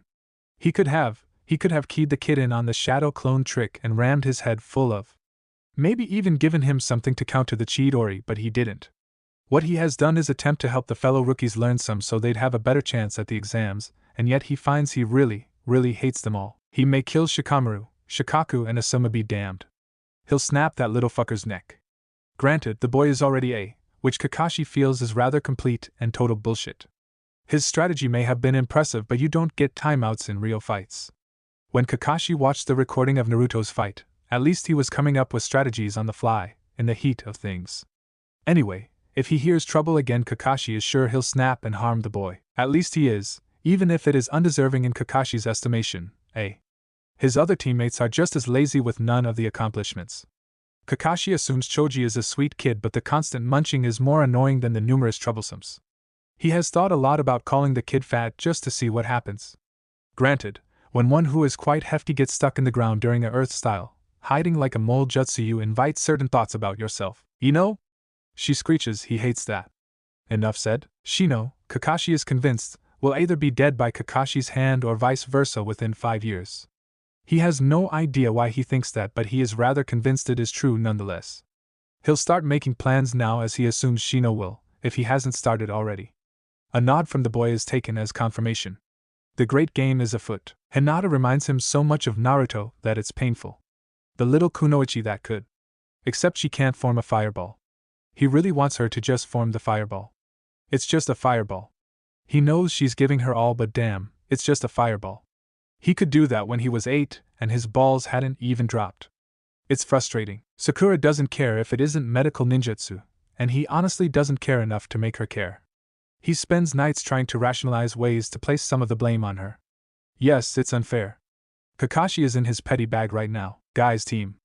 Dear Lord, the Hyuga and clones could test the patience of a sage. The panda girl is cool. Not a natural with ninjutsu, but she is putting forth the effort, though seems more interested in the chakra flow techniques instead of proper. That's more Asuma's thing, too lazy like his team of fuckheads to weave some hand science. Kakashi had to shake his head, he really isn't handling this well. These are his comrades and the future, and they were precious to Naruto. He should want to help them get strong for Naruto's sake. And he will. But he hates them all the same. Thames, Jiraiya has screwed up a lot in life. So much that people may be liable to call him a screw-up if not for his well-known accomplishments. Being a Sannin and training a Kage grants you some leeway. However, patience and permissiveness are finite commodities, and Jiraiya knew he had exhausted both by what stood in front of him. A part of him wanted to simply run, let things cool down before he had to confront the unavoidable storm before him. However, delay would only make things worse. Intellectually he knew that, but screw-ups have a special voice in their heads that make them want to pick the worst option, often out of blind confidence or desperation. A lot of what's the worst that could happen is heard before the screwing up occurs, so Jiraiya was caught at war with himself at the exact time he needed to not be. Deciding the silence had held long enough, she spoke. I don't enjoy being summoned here by my ANBU, Jiraiya. I don't enjoy them telling me how you are failing in your duties once again. Seeing Jiraiya about to respond, Tsunade holds up her hand. No talking from you. I speak, you listen? You may think me a hypocrite for chastising you for your failures, but remember, I didn't ask to be Hokage. You came to me and used Naruto to emotionally manipulate me. So, I'm Hokage and I'm not going to fuck around, Jiraiya. If you can't handle gathering intelligence, then get lost somewhere nobody knows you and can't report on your whereabouts. I'll dedicate more resources to collecting information because I can't keep waiting on you to get yourself together. You're right, you are being a hypocrite, but at least you wear it well. I'm sorry I can't just pull myself together after losing the last of my family. If only I had permission to get lost in a bottle and gambling halls for years, disgracing myself the entire time. Is that supposed to hurt me, Jiraiya? Or guilt me in some way? Just stating facts, Haim. Oh, you want to state some facts, Jiraiya?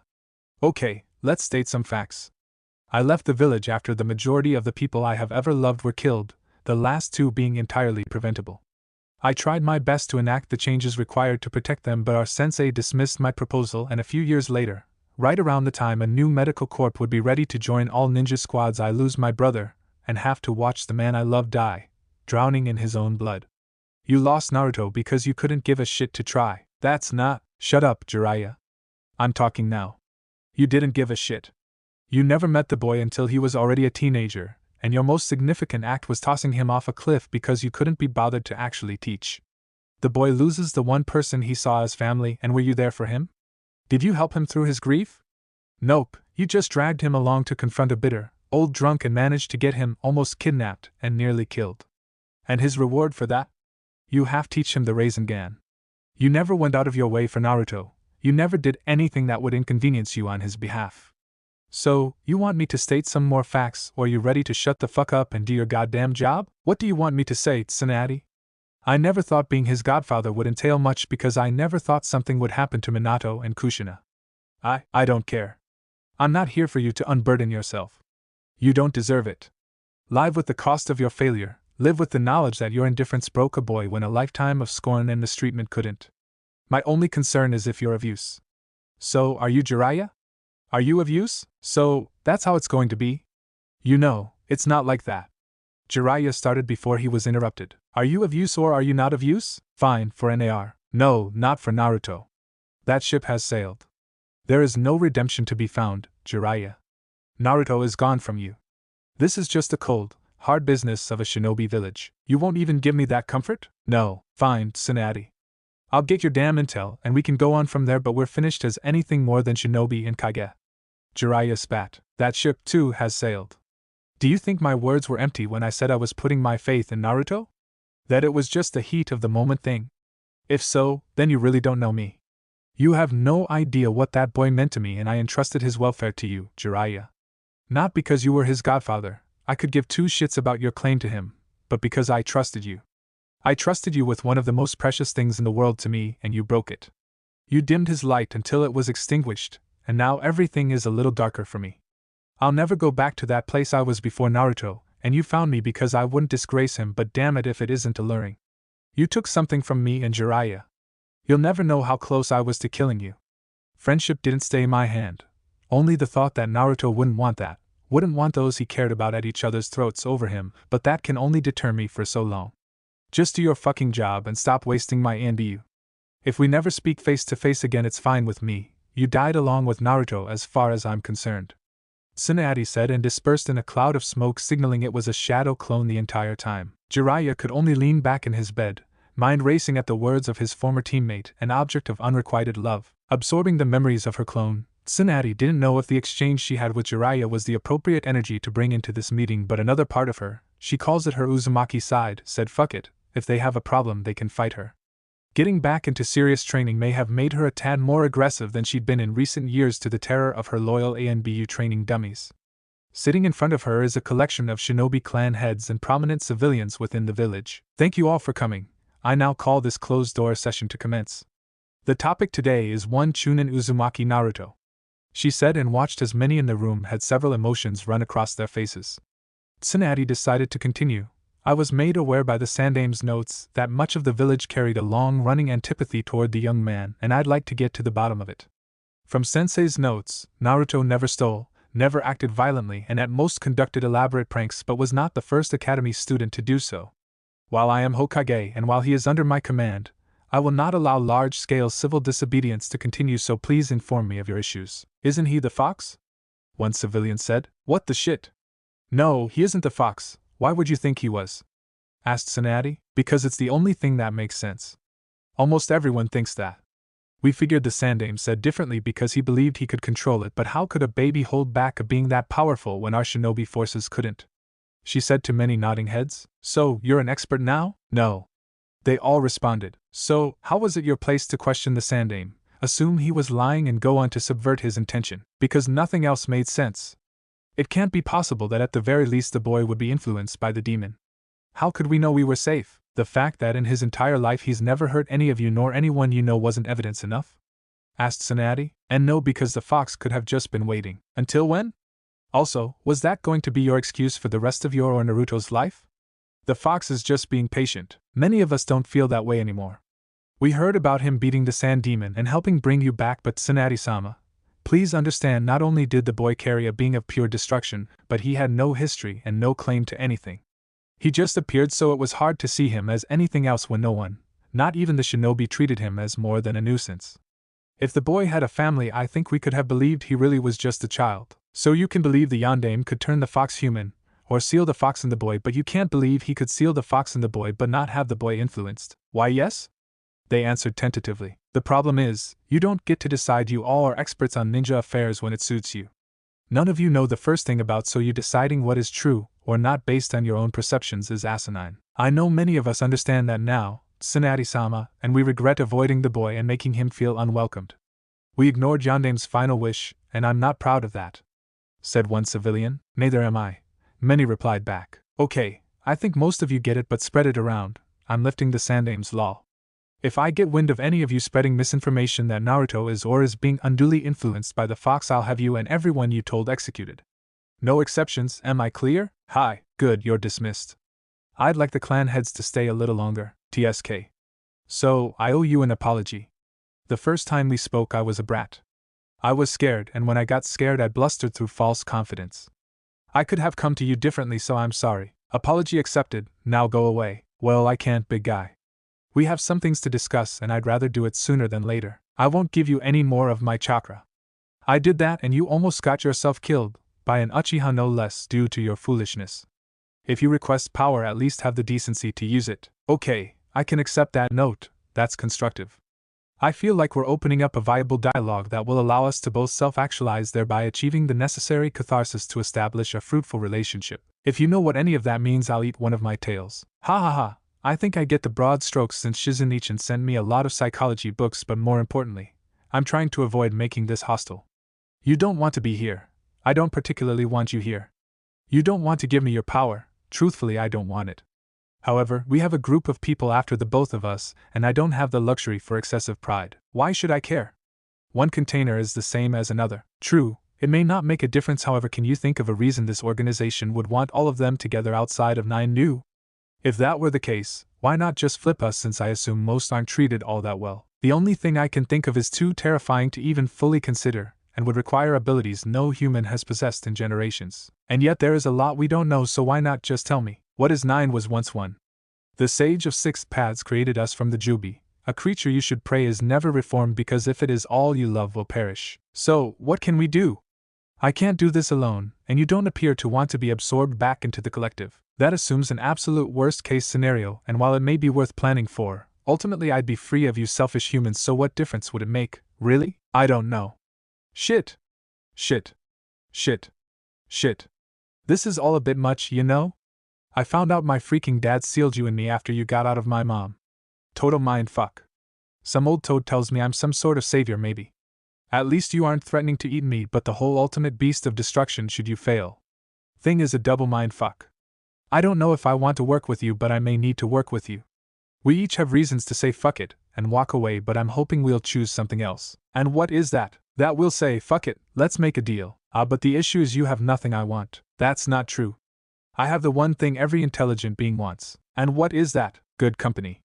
Naruto said, which caused the great fox to laugh. You. Good company? If I didn't constantly heal you, I'd assume you had permanent brain damage. Okay, yeah, I've been a bit of a dumbass for a while. Never took to books. I like to be on the move, but I am changing. Besides, I'm sure you have a wealth of experiences, so who says I'd need to provide the discussion topics? Are you serious? You want to talk to me? And have I talked about myself? What would you like to know? How I killed your parents when they tried to seal me inside you. Ran them through with my claws. Fukasaku sensei already told me they had puncture wounds, but dad's summoning of the Shinigami and mom having you extracted meant they'd have died anyway. What you did was just a bid for freedom. More importantly, the whole trying to push me away and find my limits so I leave you before you get attached is literally textbook. It's like page 117. Who knew human psychology would overlap? Naruto said, grinning. Don't be so smug, boy. I'm not, and I know you've been attempting to force me out of my mindscape since I got here, so you can stop now. Look, I'm not going anywhere, so what do you have to lose? Why don't we start from scratch? My name is Naruto Uzumaki. I like training, my precious people, and the rare quiet moments where everything feels still. I dislike those who disregard others for petty, selfish reasons and Shimabahama's cooking. My goals are to become Hokage and hopefully leave the world better and more peaceful than when I came into it. I'd also like to be more than an obnoxious knucklehead. What's your name? Your mother never asked me my name. Mito didn't either. Bothersome, little fool. My father named me Kurama. I like freedom and peace and fighting Shikaku. I dislike humans. I have no goals, but I was once tasked with a mission that I don't know if I'll ever fulfill. Could you tell me about your father, Kurama-san? I suppose. But don't think this means we're becoming friends or anything. It's just that my father was actually something special.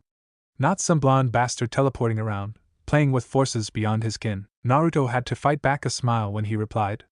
I'm sure he was. My father was named. Chapter 6. He got the panicked report from Gamakiri that the pair had already arrived and one was engaging the Kazekage. Fukasaku gave him some words of support. Remember your training, he said before he sent the 16-year-old off to an unsure situation. When Naruto arrived just outside of Suna, he made sure to stick to the shadows but could clearly see Gaara facing some Yamanaka-looking guy on a bird. From what information Fukasaku managed to get from Tsunade, he's Deidara of IWA and has the Bakutan bloodline, a mid to long distance fighter specializing in explosions. Naruto created a clone to find the second of the pair, Sasori, but paid special heed to remain unseen for as long as he could so as not to distract the Suna forces. Continuing to shadow Gaara and Deidara became more difficult as the duo flew through the streets of Suna, but Naruto could sense Deidara's mounting frustration. A frustrated demolitions expert can only end one way, though Naruto was proud that his friend had kept up with the S-rank criminal and avoided property damage and casualties of his people.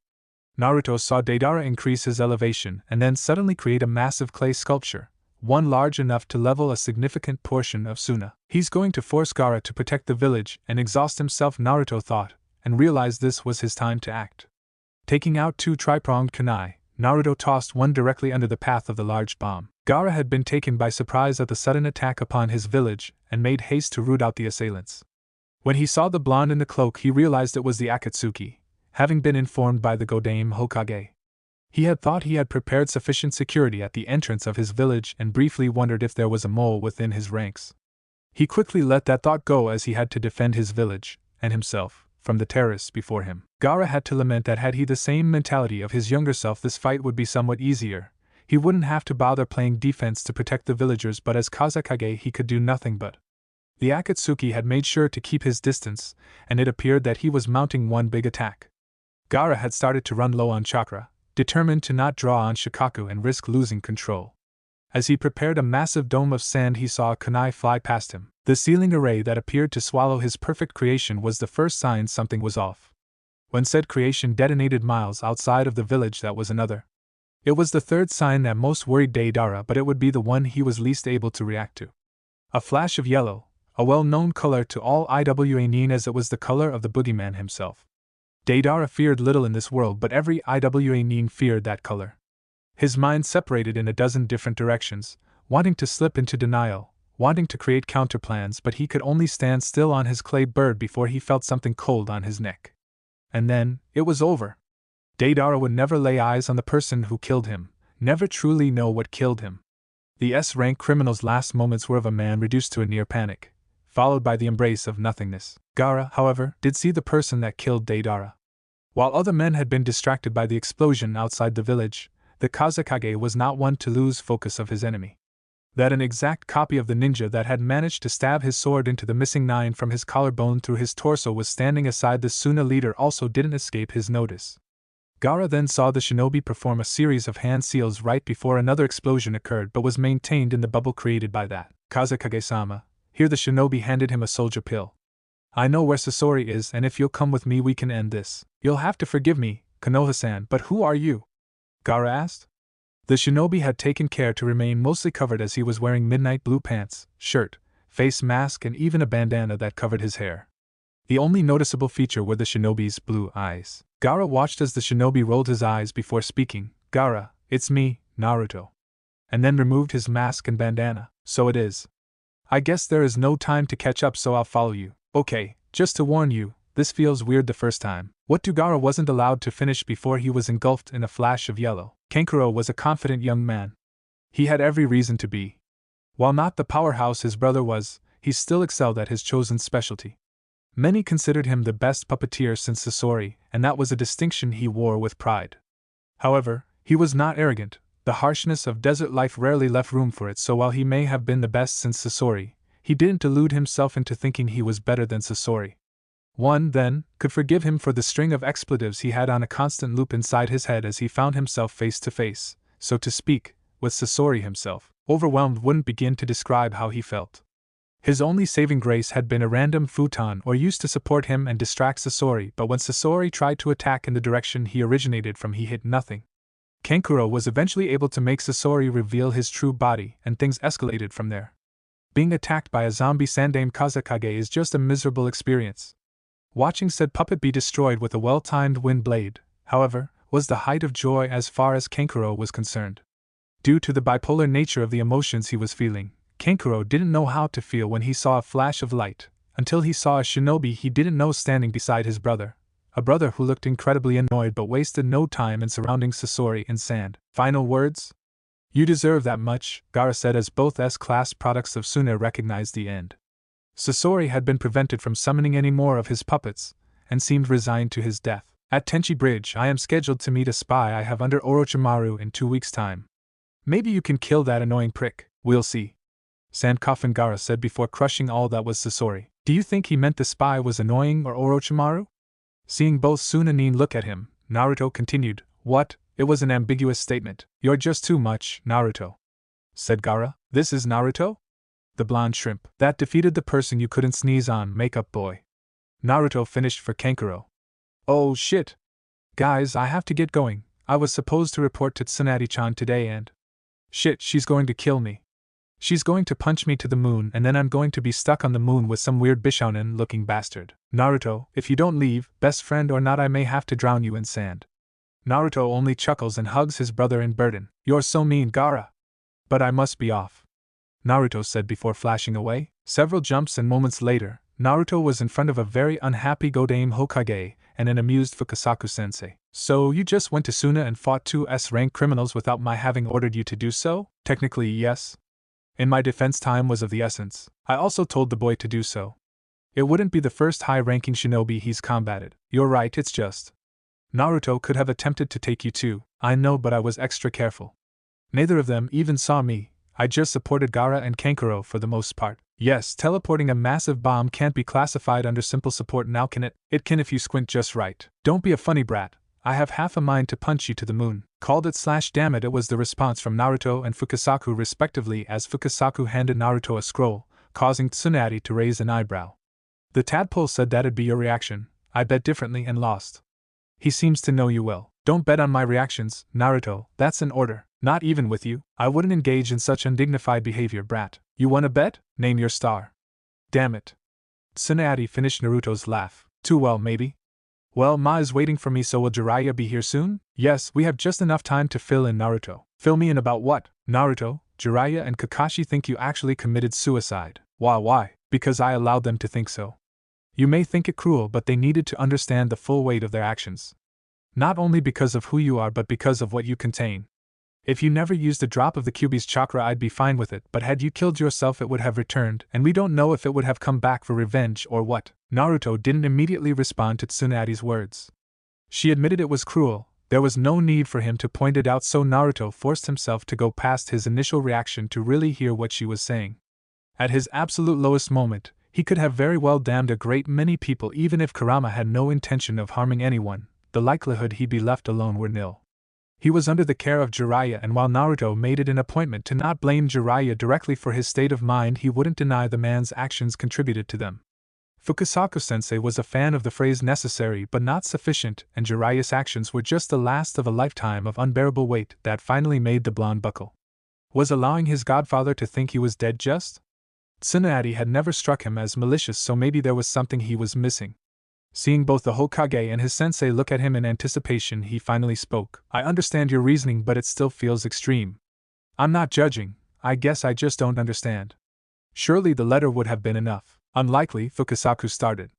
There would have been a period of recrimination, but there is a certain kind of morbid freedom in the irreversibility of your death.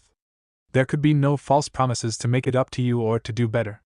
The failure was absolute. This was not done solely to punish them, Naruto, though I'll admit when I saw your state of mind I was furious with Jiraiya. Still am, but I took no delight in his suffering. However, I needed him to do better. You and the village did as well. Especially when I felt his handicapping you was motivated by selfishness. Said Tsunade. What do you mean? Naruto asked, to which Tsunade looked at Fukasaku. Tadpole, before I lost faith in Jiraiya I was content with allowing him to decide when you'd find out about your heritage and receive the works of your parents. Jiraiya insisted you weren't mature enough, but Tsunade and I both believe he would have waited to tell you, provided he ever did, when it best suited his purposes. Namely, when he was sure you wouldn't turn your back on him out of spite. Because of the prophecy? I don't know. Fukasaku replied before being interrupted by a knock and Shizune peeking her head in. Lady Tsunade, Jiraiya and Kakashi are both here. Thank you, Shizune, send them in. Tsunade said, and then instructed Naruto to stand beside her. Naruto watched as his two former, and nominal, sensei entered the room. Kakashi's visible eye was devoid of emotion. Jiraiya's eyes showed a barely restrained anger but then shock when he saw Fukasaku there. With the briefest of nods from the two, Tsunade spoke. Tonight the Akatsuki made a move on the Kazekage. What happened? We need to scramble a team, replied Kakashi. No need, the situation has been resolved thanks to this here. How is that possible? Suna is 3 days away. I guess he's his father's son. Don't be so cryptic, Bachan. Naruto said. After an intense moment of silence, Jiraiya spoke. How? Or why? The how is luck, the why is because you needed to live with the consequences of your actions, Jiraiya. Replied Fukasaku. So you allow me to believe my godson is dead? All the years I've been your summoner, and you do this? Tsunade is a spiteful bitch, but Jiraiya wasn't allowed to finish as he had to block Naruto's left hook. You watch your goddamn mouth. At least Tsunade gave a shit. At least she provided guidance instead of treating me like an abject failure. Naruto said as Jiraiya released his fist. Naruto, no. Look, whatever you may feel about what Sensei and Tsunade did, they helped me when I was at my lowest. You too. I don't know. I wasn't an ideal student, I can admit that, but I deserved better. If nothing else, I know that much. I didn't need either of you to be the greatest sensei, just a little better. To give half a damn instead of negatively comparing me to a legacy I didn't even know about. I suddenly find myself tired. May I be dismissed? Yes, that's fine, but be back here tomorrow. I need to schedule an assessment for you and then go over that intel from Sasori. Hi, Naruto said before disappearing via his vacuum shunshin. Damn it, I need to go talk to Naruto. You haven't been dismissed yet, Jiraiya. We still have things to discuss and you can speak to Naruto after, if he so desires. What is there to talk about? How did you both turn Naruto against me? The kind boy I knew would never be okay with what you did. However Naruto feels about what we did he can tell you himself. He's an adult, and will speak for himself. I want to inform you about his activities in Tsunade tonight. Training ground 7 noon. Naruto was informed of where his assessment would take place via messenger bird and was thankful Tsunade saved him a trip. He assumed his assessment would be against Kakashi and decided to mentally prepare to face the man, trying to recall any tendencies he showed during his tenure as Jounin captain. After some meditation, which was interrupted by Kurama being an ass and some light warm-up exercises, Naruto headed over to the training ground, wearing the same style uniform he was wearing the night before. When Naruto appeared on the training ground he was surprised to see Kakashi already there along with Jiraiya. He expected Tsunade and Shizune to be there and gave them a warm welcome before the assessment started. The rules are simple, this is a full-on spar. Only killing and maiming are prohibited. Are the two combatants ready? Seeing nods, Tsunade announced the start. Okay, Naruto, Lesson 1 Taijutsu. Kakashi said as he closed the distance between the two and uncovered his Sharingan. Oh, so you do speak. I thought you had apathy-induced mutism. Naruto said as he slipped into a loose stance and awaited Kakashi's opening attack. Kakashi opened with a standing side kick, looking to maximize his reach advantage. Naruto rotated away from the kick, facing the back of Kakashi's leg and immediately drove an elbow into Kakashi's knee joint. Kakashi winced but recovered, tapping his leg on the ground to shake off the pain. Moving slightly slower, Kakashi opts for a punching combination, throwing a series of quick jabs and straights, none landing flush and most blocked or dodged. However, sensing an opening, Kakashi throws a right cross but misses. Naruto rewards his effort with quick strikes to Kakashi elbow joint and the same knee Naruto attacked earlier. Deciding to press the attack, Naruto throws a series of body blows close into Kakashi guard. While Kakashi was able to get his guard up for most of the punches, one did manage to hit him in the solar plexus and caused Kakashi to try and create some distance, but before he could he felt Naruto grab his flak jacket and try to pull Kakashi hard to his, Naruto's, left. Kakashi instinctively pulled to the right but was caught off guard when Naruto immediately let go of him and was already aiming a right high kick to Kakashi's jawline. Kakashi managed to block the kick but was left unstable due to the bad positioning and the force of the kick. Kakashi tried to predict where the next attack was coming from and assumed Naruto would follow up with a strike to the opposite side of Kakashi's face. He was surprised when he saw Naruto dropping to his knees. Before he could react, Naruto had delivered 3 strikes, a left to the interior of his right knee, a right to the interior of his left, and a left to the outside of his right knee. Naruto tried to follow up with a fireman's carry takedown, but Kakashi replaced himself with a log. Interesting. He's mixing some of Minato's style, the joint attacks, with the grapples from the advanced forms of the Gamma style. Jiraiya said, impressed that Naruto was able to, at least momentarily, get the better of Kakashi and knows the Cyclops has to be hurting. Kakashi was, in fact, hurting and was attempting to get his full mobility back as his right knee in particular was starting to lock up on him. He too was impressed with Naruto's taijutsu, a style that can suffocate almost any style and punish mistakes. He decided it was time to transition to ninjutsu and play to his greatest advantage. Kakashi made his way back to the clearing prepared to school his student, only to be caught in some sticky pink substance. Before he could figure out what it was, he felt a curved knife's blade on his throat. Still looking ahead, he saw the Naruto in front of him dispel, and the one in perfect position to slit his throat chuckled. Toad mouth bind is so awesome and leaves no evidence. When? The one you were facing was always a shadow clone. Tsunade-sama said it was an assessment, she never said what kind. I think demonstrating I could kill an elite with 2 ninjutsu and some taijutsu speaks better to my abilities as a shinobi than exchanging ninjutsu with you like an asshole. I'd have to agree with Tsunade. That was quite the show. Minimalist but effective. Thank you, Bachan. So am I cleared to return to duty? Yes, meet me in my office in an hour so we can discuss the Sasori issue, Hi Naruto said as he released the summons. As Naruto was about to depart, Jiraiya called out to him, causing him to stop. Yes, Jiraiya? Kid, we need to talk. I know I have a lot to make up for and I want to. You don't owe me anything, Jiraiya. I'm no longer your apprentice, so you're under no obligation to teach me anything, either of you are. My time as a student is over, I'll be guiding my own development from here on out. Naruto, I know we both let you down, but at least give us a chance to make things up to you," stated Kakashi, only to see Naruto shake his head. "I'm not the same, so trying to return back to how things were just isn't an option. We can try to build something new, but it won't be easy. I don't hate either of you, even knowing how close you were to my parents, but I am angry. However, since either of you seem to acknowledge that connection, I won't hold you to it. Which means, I can't acknowledge you as my godfather, Jiraiya. You two also failed me as sensei, and as I said, I have no interest in being a student any longer." "I can accept that," replied Kakashi. Which didn't surprise Naruto, assuming Kakashi would take the path of least resistance anyway. "I can't and I won't," exclaimed Jiraiya. "I don't see how you have a choice," Naruto shot back. "I just won't accept it, Naruto. I can't allow you to write me off. That's more than a little hypocritical, don't you think?" "I don't care. I almost lost you once, I won't do it again." "That's your problem. I told you where I am and I won't be bullied into something else because it's what you want.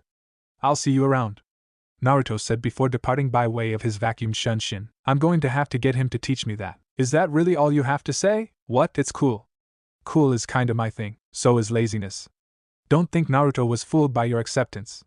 He knows you're a lazy ass just like everyone else. Maybe not, but it'll have greater results than the bull in a china shop routine you're pulling. I would love to be a proper sensei to Naruto, but he's not the boy that left. He's not a boy at all. He's requesting that we respect him as a man. The person I fought, the person who could have slit my throat and hid the body, is worthy of such a request. It isn't about respect." "That's where you are wrong, Jiraiya. It has always been about that. We didn't respect him, not as a student or a comrade, so he had to go elsewhere to unlock his potential. Acknowledgement and respect has always been his aim. What hope does he have if even we can't see fit to do so? He still needs us. The Akatsuki isn't going to wait for him to find himself." "God, is this what talking to me feels like?" "You have your head firmly up your ass, Jiraiya. You saw the report. We'll likely get confirmation in a day or two. Naruto has already faced the Akatsuki and now 2 of them are dead. He didn't do that by himself. And Konoha Nin works in teams. Whatever is driving you to ignore this, you should stop or you'll push him away for good," Kakashi said before departing himself, leaving Jiraiya alone on the training grounds. Naruto returned to his apartment, deciding to grab a shower and change clothes before wandering around the village until his meeting with Tsunade. Instead of his all-blue uniform with face mask and bandana to match, Naruto opted for black A&BU pants and shinobi sandals with a kunai holster on his right thigh. His shirt is also black, with long sleeves and red Uzumaki swirl on the sleeves where Naruto's biceps would be. The shirt is a V-neck and shows just a hint of the mesh armor he has underneath. Naruto finishes with his specialized Chunin vest that has compartments in the back for his ninjato, which is carried diagonally across Naruto's back, and also his twin kukuri knives he keeps at the small of his back, handles facing down. Naruto then grabs his black hatite Irika gave him and heads out. During Naruto's walk across the village, he notices a lot more people smile and greet him than they used to. Even as things started to improve after the Tsunade invasion, it hadn't been to this extent. Not that he minds, but it wasn't what he had been expecting. Even people who used to go out of their way to ignore him spoke and were cordial. As disciplined as Naruto had become, he couldn't fight back the 1,000-watt smile adorned across his face as he felt the village's acceptance for the first time. "Naruto?" He heard a voice call out and turned to see Kiba and Shino walking toward him. "Hey guys, how's it been?" Naruto asked. "Awesome, getting stronger. We're all Chunin now, isn't that awesome? Niji theme is even A, that's great. How have you been to Shino and where is Hinata?" "I was fine. Uzumaki-san and Hinata stepped inside that alleyway just a moment ago." "Oh, well, I should go say hi." "Hey, maybe we all can catch up later tonight. I'd like to see how everyone's been doing since I left. I'll round up the gang and we'll figure something out," said Kiba, and Naruto shot him a wave as he headed toward the alley and Hinata, which he finds her about to hyperventilate. "Hinata, are you okay?" Naruto asks, but doesn't invade her personal space like he would have done in the past, opting to sit beside her instead. "I'm fine, and Naruto-kun, you sure? I can go get Kiba or Shino if you aren't feeling well." "And no, I'm sure, but thank you. No problem, I'll always help a friend out," Naruto said, which caused the girl's face to become red. "So, how have you been, Hinata? Training hard?" "Hi.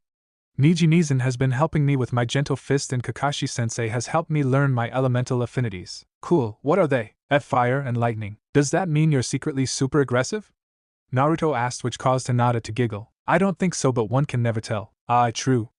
I'll have to keep my eye on you then." "Gomen, I think you'll find you require both." "Oh, I guess I'll have to wait and see." Well, I have to meet Bachan, so I'll see you hopefully tonight. Hi, later, Naruto-kun. Bye, Hinata-chan. Naruto said and then disappeared using his trademark shunshin, not realizing what adding the affectionate honorific would do to the poor girl, namely making her face do a credible impression of a tomato before she passed out. Luckily, she was promptly retrieved from Shino, who had been monitoring the interaction, and started to carry her home with Kiba. Did Naruto feel different to you, Shino? Yes, my Kakashi informed me that while his chakra reserves have grown even more vast, his flow isn't chaotic like it once was. He's at the very least grown stronger. Good, he owes me a fight and I don't want a boring scrap. Bad enough he's taller than me now. I won't lose at anything else, whatever you say, shorty. Naruto was making his way up the final stretch to the Hokage Tower when he felt a chakra signature approaching, though he couldn't feel an ill intent. Turning to meet the person, he found a pair of soft lips meeting his own and arms around his neck. Acting on instinct, he wrapped his arms around the figure until she pulled away. Thank you, Naruto, she said while still hugging him, and once his brain started working again he realized it was Tamari, Gaara's sister. You don't have to thank you, I really didn't do much. That's not what Gaara wrote to me, Naruto. Don't be so modest, Naruto-kun, Tamari said after releasing Naruto. It really wasn't much, I was just happy to help a friend, that's all.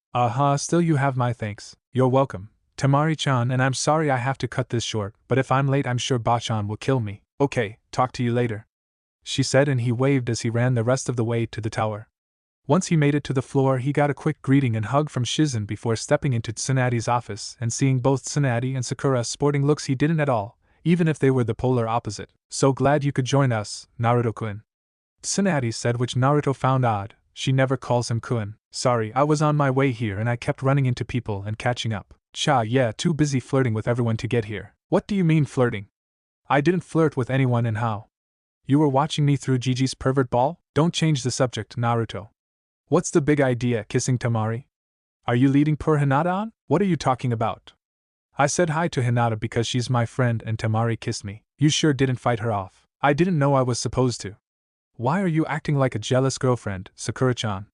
I'm not that late and I've already apologized. Do you just enjoy being mad at me? Shut up, Naruto, Sakura said as she lifted her fist to hit him before she was stopped. Sakura, you stop that right this instant, Tsunade commanded her apprentice. Gomen, Tsunade-sama, you really should apologize to Naruto, but that, and his nascent harem will have to wait, Tsunade said, causing Sakura to sputter and Naruto to blush while scratching the back of his head. Before she could say any more, two parties arrived in her office through Shunshin.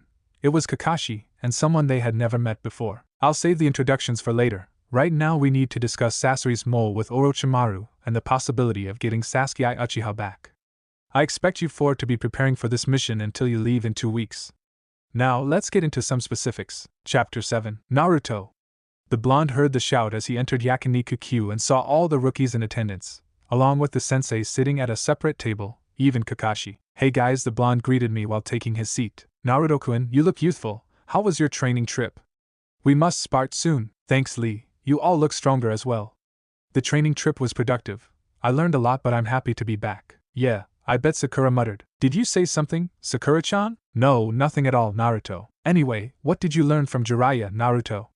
Asked Chuji. Not much, honestly. He only trained me for the first 6 months, but his teaching style and my learning style weren't meshing, so I trained with the elder Toad Fukasaku sensei and the Toad clan instead. It was great. And what did you learn from the Toads? Inquired Into, which caused Naruto to look around and then wave for everyone to get closer. Looking around once more, Naruto finally spoke, relieving them of their anticipation. Things, he said, which caused everyone at the table to form a sweat drop while he laughed at their reactions. Guys, I'm a ninja, I can't reveal everything. Let's just say I learned a lot and am better for it. Besides, that's enough about me. Tell what you've all been up to. At another table, the sensei half listens to their students catch up with the Uzumaki. So, Kakashi, how did his assessment go? Asked Asuma, who has always had an interest in the blonde given his father's attachment to him. Well, he beat me, so I'd say it went well. That's amazing and a little hard to believe, added Kurenai. How did he beat you? Simple really, he had better tactics and a very effective taijutsu style. Had me fight a shadow clone, which I had assumed was the real Naruto. He set a trap and put a knife to my throat. It was a short assessment. Impressive, but I assume you want to know more of his skill set, said Asuma. Yes, and I'm sure he'll tell me. We have a mission to prepare for, so I doubt he'll be too withholding. I think he just wanted to prove a point, that he wasn't the same knucklehead and won't be treated as such. How youthful of Naruto-kun to have him best you. I will have Lee and Niji beat me by the end of the month. Everyone turned the man out until he was finished. Back at the rookies' table, the group had finished filling Naruto in on their previous 3 years before the table slipped into silence. Naruto could feel they wanted to bring something up but figured he wouldn't push them. Shino, seeing no logic in the continued avoidance, spoke. Naruto-san, I believe you know that your burden is no longer a secret, yes? Yeah, Bachan told me she rescinded Gigi's law. While it came as a shock, I want to assure you that what you contain has no bearing on how I or the others view you. He said as the others nodded and added words of agreement. Thanks, Shino, although I do think there should be an asterisk on your win in the Chunin finals. Replied Niji. Oh, is the bloodline user going to complain about unfair advantages? Or are you just in a hurry for me to kick your ass again? I'd hardly call that match an ass kicking, even if my jaw hurt for a week afterward. Besides, without the motivation provided by Hinata-sama, I doubt you'll be able to do much more than be my punching bag. Niji said, causing Hinata to blush faintly. Okay, enough you two. But Naruto, I am curious, how good are you with that sword? Asked Tenten. I only really have the Toad Kenjutsu Master to compare myself with, so really I don't know. After I tune up your boyfriend we can go a couple of rounds too. Shut up team / quiet Uzumaki / how youthful. Was the replies of Team 9 as everyone else laughed at their reactions. Dinner lasted for a while longer before Naruto excused himself for the night. Where are you going, Baka? We came here for you. Sakura admonished, to the confusion of everyone. I have to go see someone I haven't spoken to in a while. I'll see you tomorrow, Sakura-chan. Good night, guys. Naruto said as he departed from the restaurant. Taking to the rooftops of Konoha, Naruto sped to one of the few places he could always find peace in Konoha. His hurried pace and destination catching the eyes of a few residents. Hey, old man. I know we haven't spoken in a while. Things have been good, better than good actually. They finally accept me, Gigi, just like you said they would. I sometimes wondered if they ever would, or if I could ever truly show them I'm not just a reminder of tragic events or a danger, but they do. Naruto paused to wipe some tears away from his eyes. I wish you were here to see it. I think you deserve to have your faith rewarded, not only in them but me as well. I wish you could see I'm not the knucklehead screw-up I used to be. But if nothing else knows the village is in good hands, the will of fire still burns strongly. I think I'm done, Tamari-chan, if there is something you'd like to add. He said, patting the spot next to himself in invitation. No, I'm sorry to intrude, I saw you running and got concerned. She said, taking a seat. Oh, thanks but no, everything has been great. Almost surreal? She finished. Yeah, exactly. It's like you hope for something for so long, and once you get it the reality can be a bit overwhelming. I guess I'm just being dumb. No, you aren't. When the villagers started treating Gaara differently, it was an adjustment for him as well. It took Kankuro and I months to finally figure out the problem. What was it? Asked Naruto, not finding it in himself to meet her gaze, which is why he didn't see what was coming next. Tamari wrapped him in a hug and said, You deserve this, Naruto. You deserve to walk around and not be glared at or completely ignored. What the villagers did, you didn't deserve that. I know that. No, you don't. Well, you know it in your head, but in your heart? How could you? Most of your life you were treated one way. How could you not internalize it even if you fought against it? But don't worry, you have people who will remind you that you deserve this in case you're ever unsure. Naruto relaxed into the hug and enjoyed the reassurance from his newest friend. In a darkened cave, 7 holographic figures emerge. None looked too happy. Kakuzu, report. Bellowed the leader. It was a setup. We thought the Two Tails container was alone, but 3 squads of Kumo A and B were lying in wait. They got hidden and I lost 2 hearts, but not before taking out half of them. This is a problem. Both Deidara and Sasori were killed in Suna, and we have very little to go on besides a mystery figure aided by 1 tail. Itachi, Kisame, you will both return to AIM. We need to rethink things and swell our numbers. All but Tobi are dismissed. Hi, Leader-sama, they said. This is a problem, Madara. I'm aware, and it isn't like S-class shinobi grow on trees. I'm thinking it's time to bring Orochimaru back. Itachi and he could never work together long before one killed the other. Replied Pain. Yes, but they both have something in common. Or someone.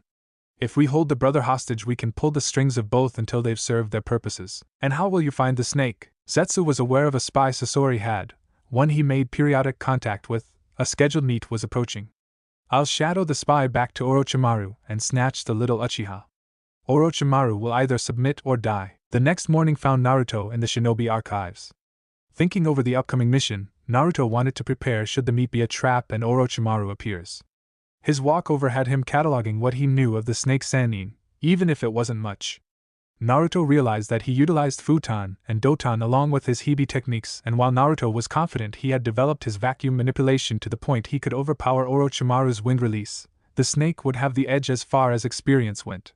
His would also be neutralized by Doton, so it left Naruto in the position of choosing a new element to develop. While Doton would be useful to know, it'd leave him in a similar position of dueling affinities.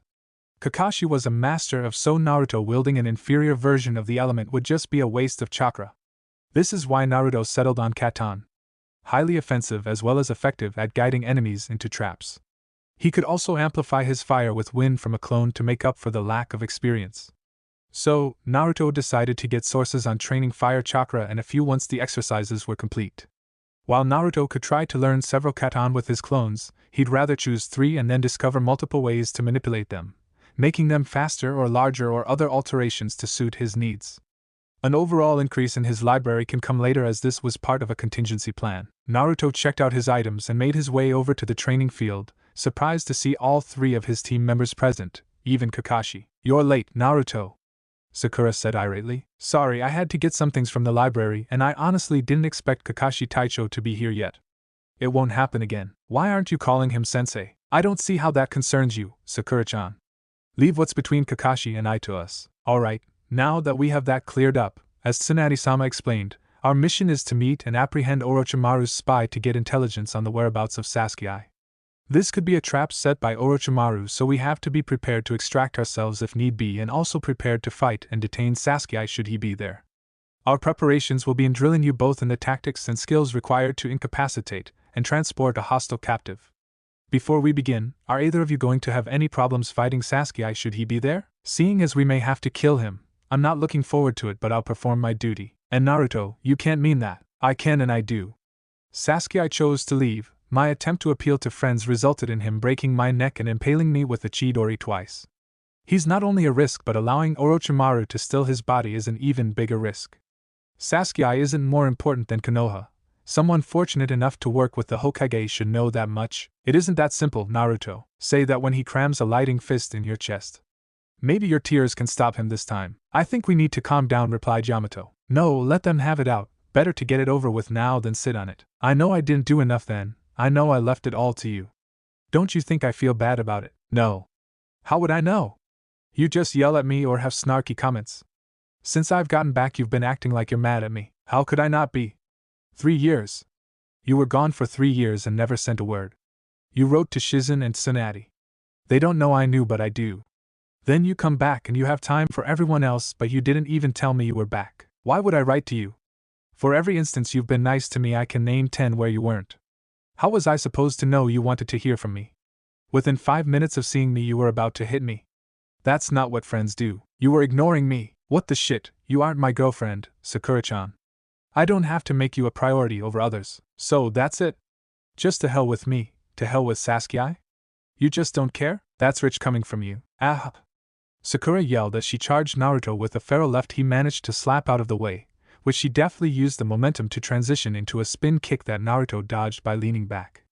Undeterred, she continued her assault. When Tsunade told me about your burden I felt so guilty. I know I haven't always been nice or supportive toward you. I was afraid that with some time away you wouldn't want to be my friend anymore, she said through her attack. Then you get back and you don't even care, you treat me like I'm everyone else. I think I treat everyone else pretty fucking swell, Sakura-chan. But you always treated me better, damn it. I didn't want that to change. Attacking me like a crazy person is surely the way to go. Shut up. You come back a different person and now what? I'm nothing to you? Sakura-chan, there is nothing in the way I've treated you that could lead you to believe I see you as nothing. You're my friend, but I'm not so desperate for friendship that I'll allow you to walk all over me or berate me like you used to. Now stop this. No, not until I slug you one.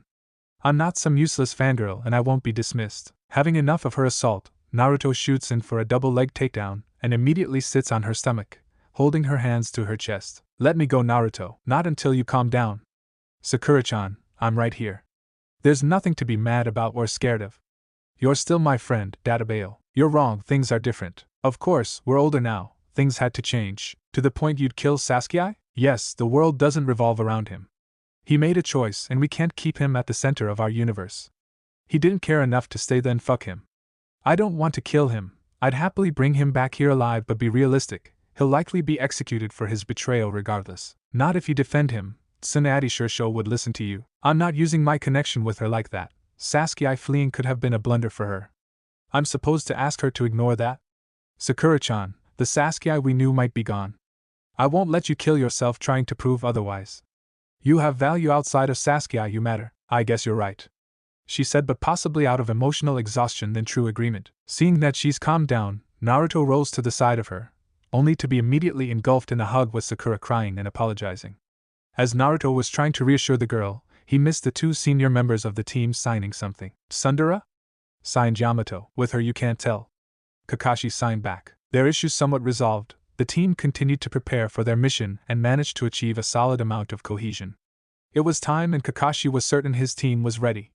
Although he had noticed Naruto's shifting facial expressions as they moved towards the meet. Naruto, what's wrong? I'm getting something and it feels familiar but it keeps flicking on and off. Anything else? We're not within my sensor range. I'm still training it but we should be shortly. Alright, let's keep our rate of travel steady and our senses sharp, Kakashi ordered. About 10 minutes later they were within Naruto's range, and what he sensed alarmed him. Kakashi Taicho, there is a battle going on up ahead.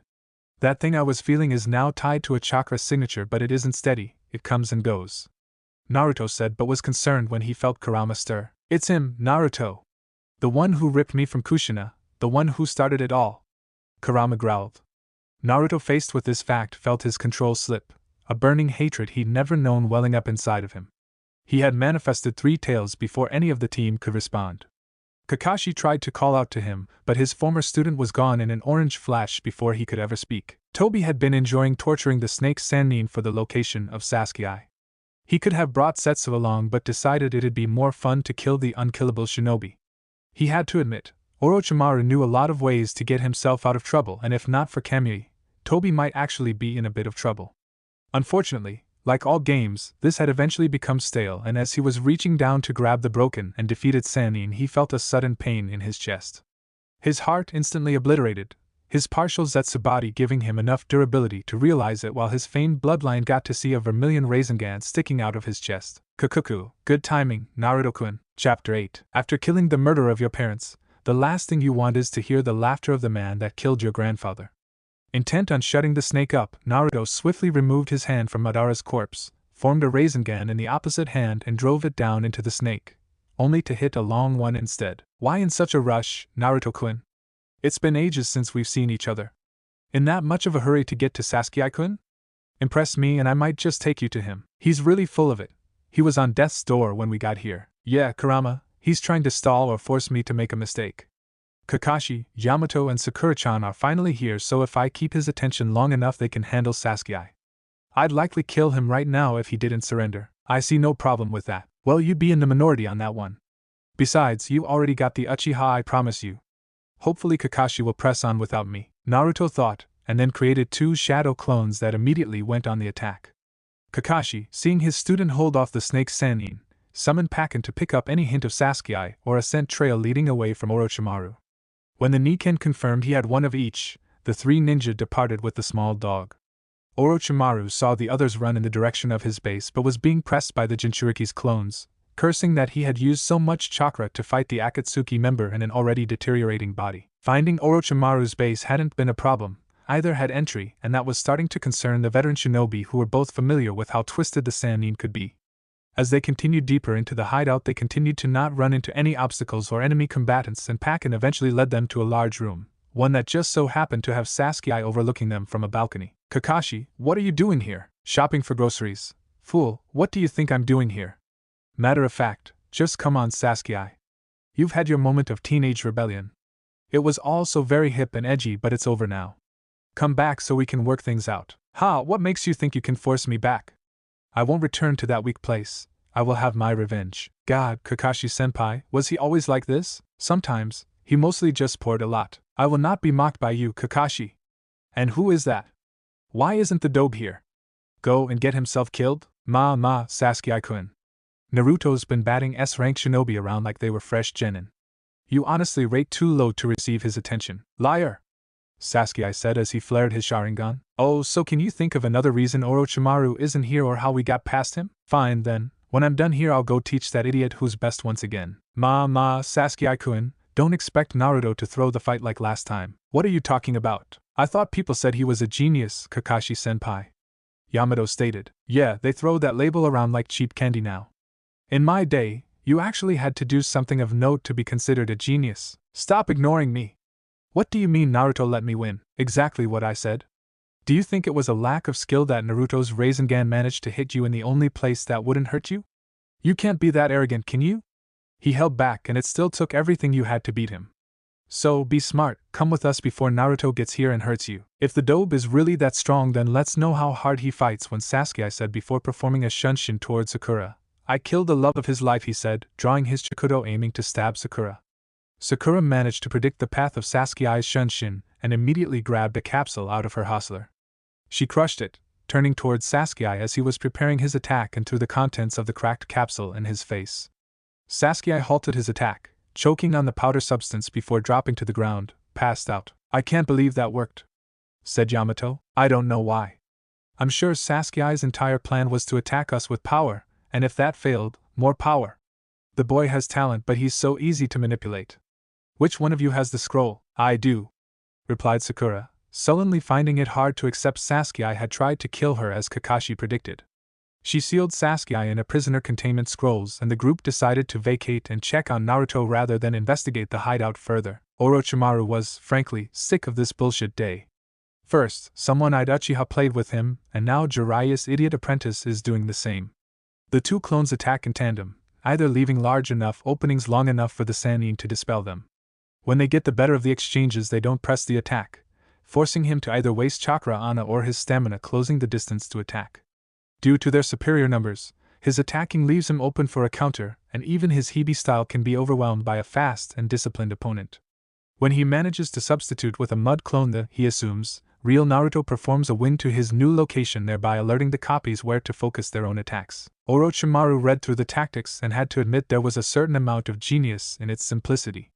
For a child known for stamina and spamming clones, this style was perfect. He was content with accumulating damage to his opponent over time, allowing even a superior fighter to exhaust themselves or make a life-ending mistake.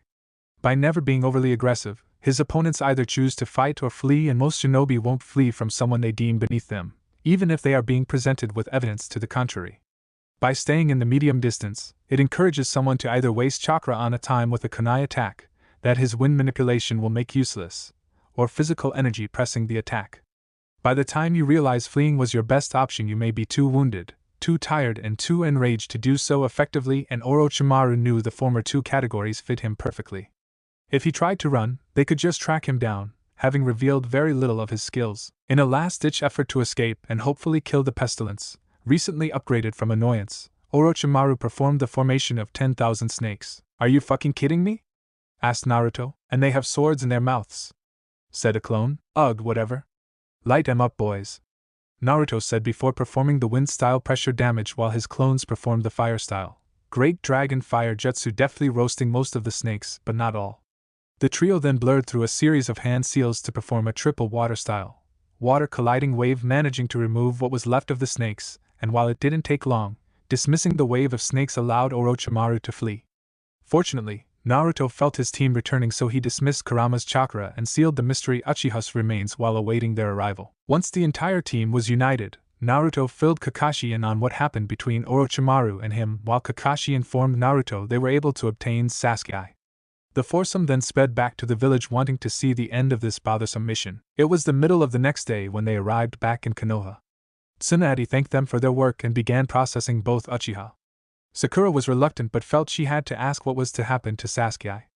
Tsunade took no pleasure in informing her apprentice that Sasuke would at best do a significant amount of time in prison and never be a shinobi again.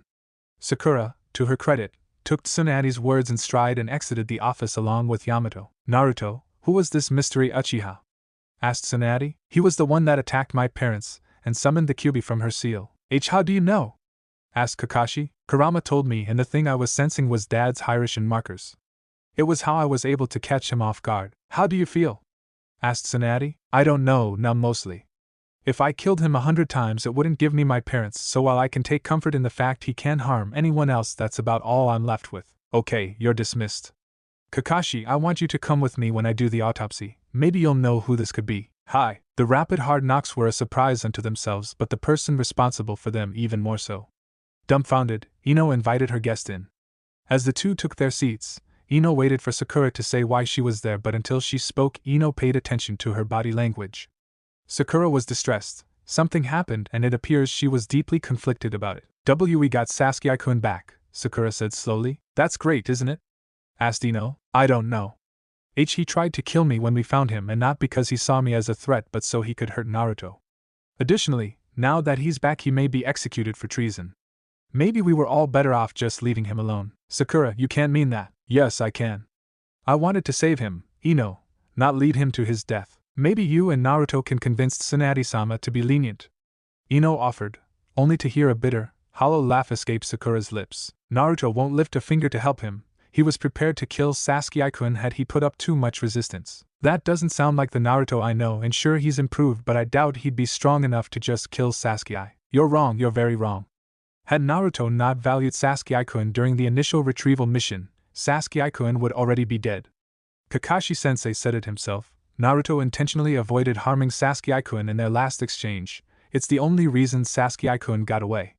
And when we were nearing the bridge, Naruto sensed a battle. Apparently some Akatsuki members were fighting and beating Orochimaru. Naruto killed him with one move and speed I couldn't fathom. He then held Orochimaru off long enough for us to go get Sasuke and return. He's changed, Ino, they both have. How could he change so much in 3 years? Sasuke, I get he was headed down a dark path, but Naruto? Even with that, it just doesn't seem possible. I think he always had the potential, he just never had a dedicated sensei to train him how he needed to be trained. I guess his time with the Toads was the first time he's gotten that, and now he's probably stronger than even Neji. And to think I wanted to improve, to not be left behind. How foolish. Naruto may be as strong as a Kage before he's 20, how am I supposed to keep up with that? I don't know, training I guess. I have. Tsunade Shusho and Shizune Sensei pushed me to my limits time and time again. I know I'm better than before Naruto left, but I'm not that. Well, you don't have it in your belly, replied Ino. True, and if Kakashi Sensei hadn't told me about what Naruto did in Suna, I'd feel better about it. What did he do in Suna? He helped the Kazekage fight off 2 Akatsuki members, deflecting a village leveling before killing one. A shadow clone of his and Kankuro held off the other before Garasama showed up and killed him. Naruto didn't use the Kyuubi then. He's strong without it. Well, I guess you just have to get stronger. Keep breaking your limits until you don't have any, said Ino, trying to cheer her friend/rival up. I guess you're right, Sakura said with a hint of a smile. Come to gloat? The question was asked with a great deal of seething laced into every word. Why would I gloat? What about any of these merits? Asked in genuine confusion. Because I'm finally knocked down a peg. Because you kept your promise even if you didn't do anything. I don't think fighting a Sannin and your master counts as doing nothing, but I guess that's purely academic at this point. Someone's been hitting the books. Thank you for noticing. What do you want, Naruto? To ask if it was all worth it. Why does that matter? I guess ultimately it doesn't, but seeing as how this may very well be the last time we ever speak, I thought I'd ask. Do you regret any of it? I regret not killing you/you regret not killing me. So predictable, Sasuke. Well, that's it. Goodbye, Sasuke. No matter what happens, Naruto, I'll always have the knowledge that you've never beaten me. Hell, I could probably convince Sakura to break me out of here. Did you know she offered to leave with me? That's how little she cared about you. And how much she cared about me. I should have taken her with me and turned her into my little cum dump. I bet she would have let me put it anywhere. Sasuke had been expecting Naruto to react violently or look hurt. He did not expect to be laughed at. Don't you dare laugh at me. That might actually be threatening if you weren't in a cell with your chakra sealed. Actually, not really, but it'd at least be feasible. Sasuke, you're so sad. You had it, what you think Itachi took from you, but you had it. You had someone who loved you unconditionally, who would have given up everything just so you wouldn't lose yourself completely, but you were more committed to ghosts. Not brave enough to connect with the living. You were really just a coward, and now there is a good chance you'll be someone's cum dump and they won't ask permission to put it anywhere.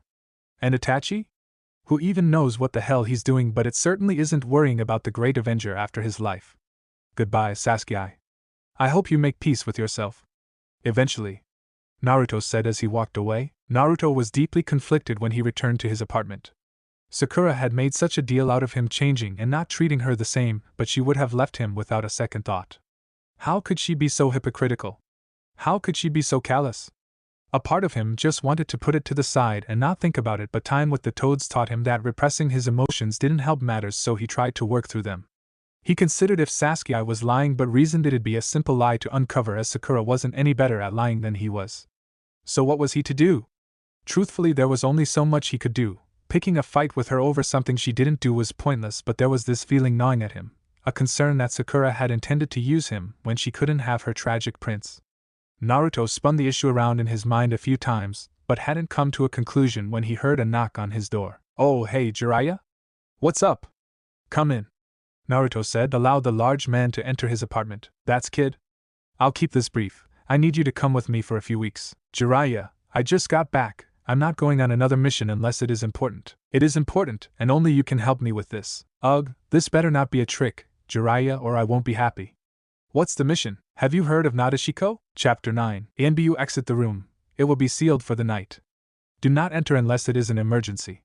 Tsunade ordered and her honor guard obeyed, leaving her alone with Kakashi, as she activated the privacy seals, then going into a desk drawer and pulling out 2 bottles of sake, handing one to Kakashi. "It'll either help or give the illusion of helping, and sometimes that's enough," she said, more tenderly than the blonde had spoken to Kakashi ever. "I just don't understand, and I guess I never will," Kakashi said. When Tsunade informed him that the then unknown Uchiha was responsible for Minato's and Kushina's death, he took grim pleasure in knowing Naruto had dispatched the vile man. That feeling lasted as long as it took to remove his mask, and Kakashi could feel nothing. He wanted it to be a lie, even used his Sharingan to dispel the illusion, but it was all true. The person he had lived in tribute to, had mourned and constantly felt he failed, had been alive and killed his sensei and older sister figure. He caused so much pain which Naruto was forced to pay for. Kakashi felt broken and lost as Tsunade guided him back to her office. "Who knows what could have happened between the time you thought he died and now. My advice is to not consider that man Yorobito. Yorobito died a hero. That man was some twisted creature that shared his face. Nothing more, nothing less," she said as she started to read over the letter accompanying a video on her desk and could only sigh in annoyance. "Well, this isn't going to make your night any better, but you need to see this," Tsunade said as she set up the video to play. Both veteran shinobi watched Naruto talk to Sasuke from Sasuke's cell and were disappointed by much of it, but especially when Sasuke revealed Sakura had offered to go with him. Stupid girl," Tsunade muttered. "So, what should we do? What can we do? She didn't leave with him, so while I'm beyond disappointed she'd give all that up for some boy, she didn't break any laws. She will be barred from seeing the Uchiha, though. I won't take the risk." "I agree." Kakashi started but was interrupted by the appearance of a messenger toad. "Hello, Tsunade-sama. Jiraiya-sama wanted to inform you that Naruto and he have left the village, and he doesn't know when they'll return.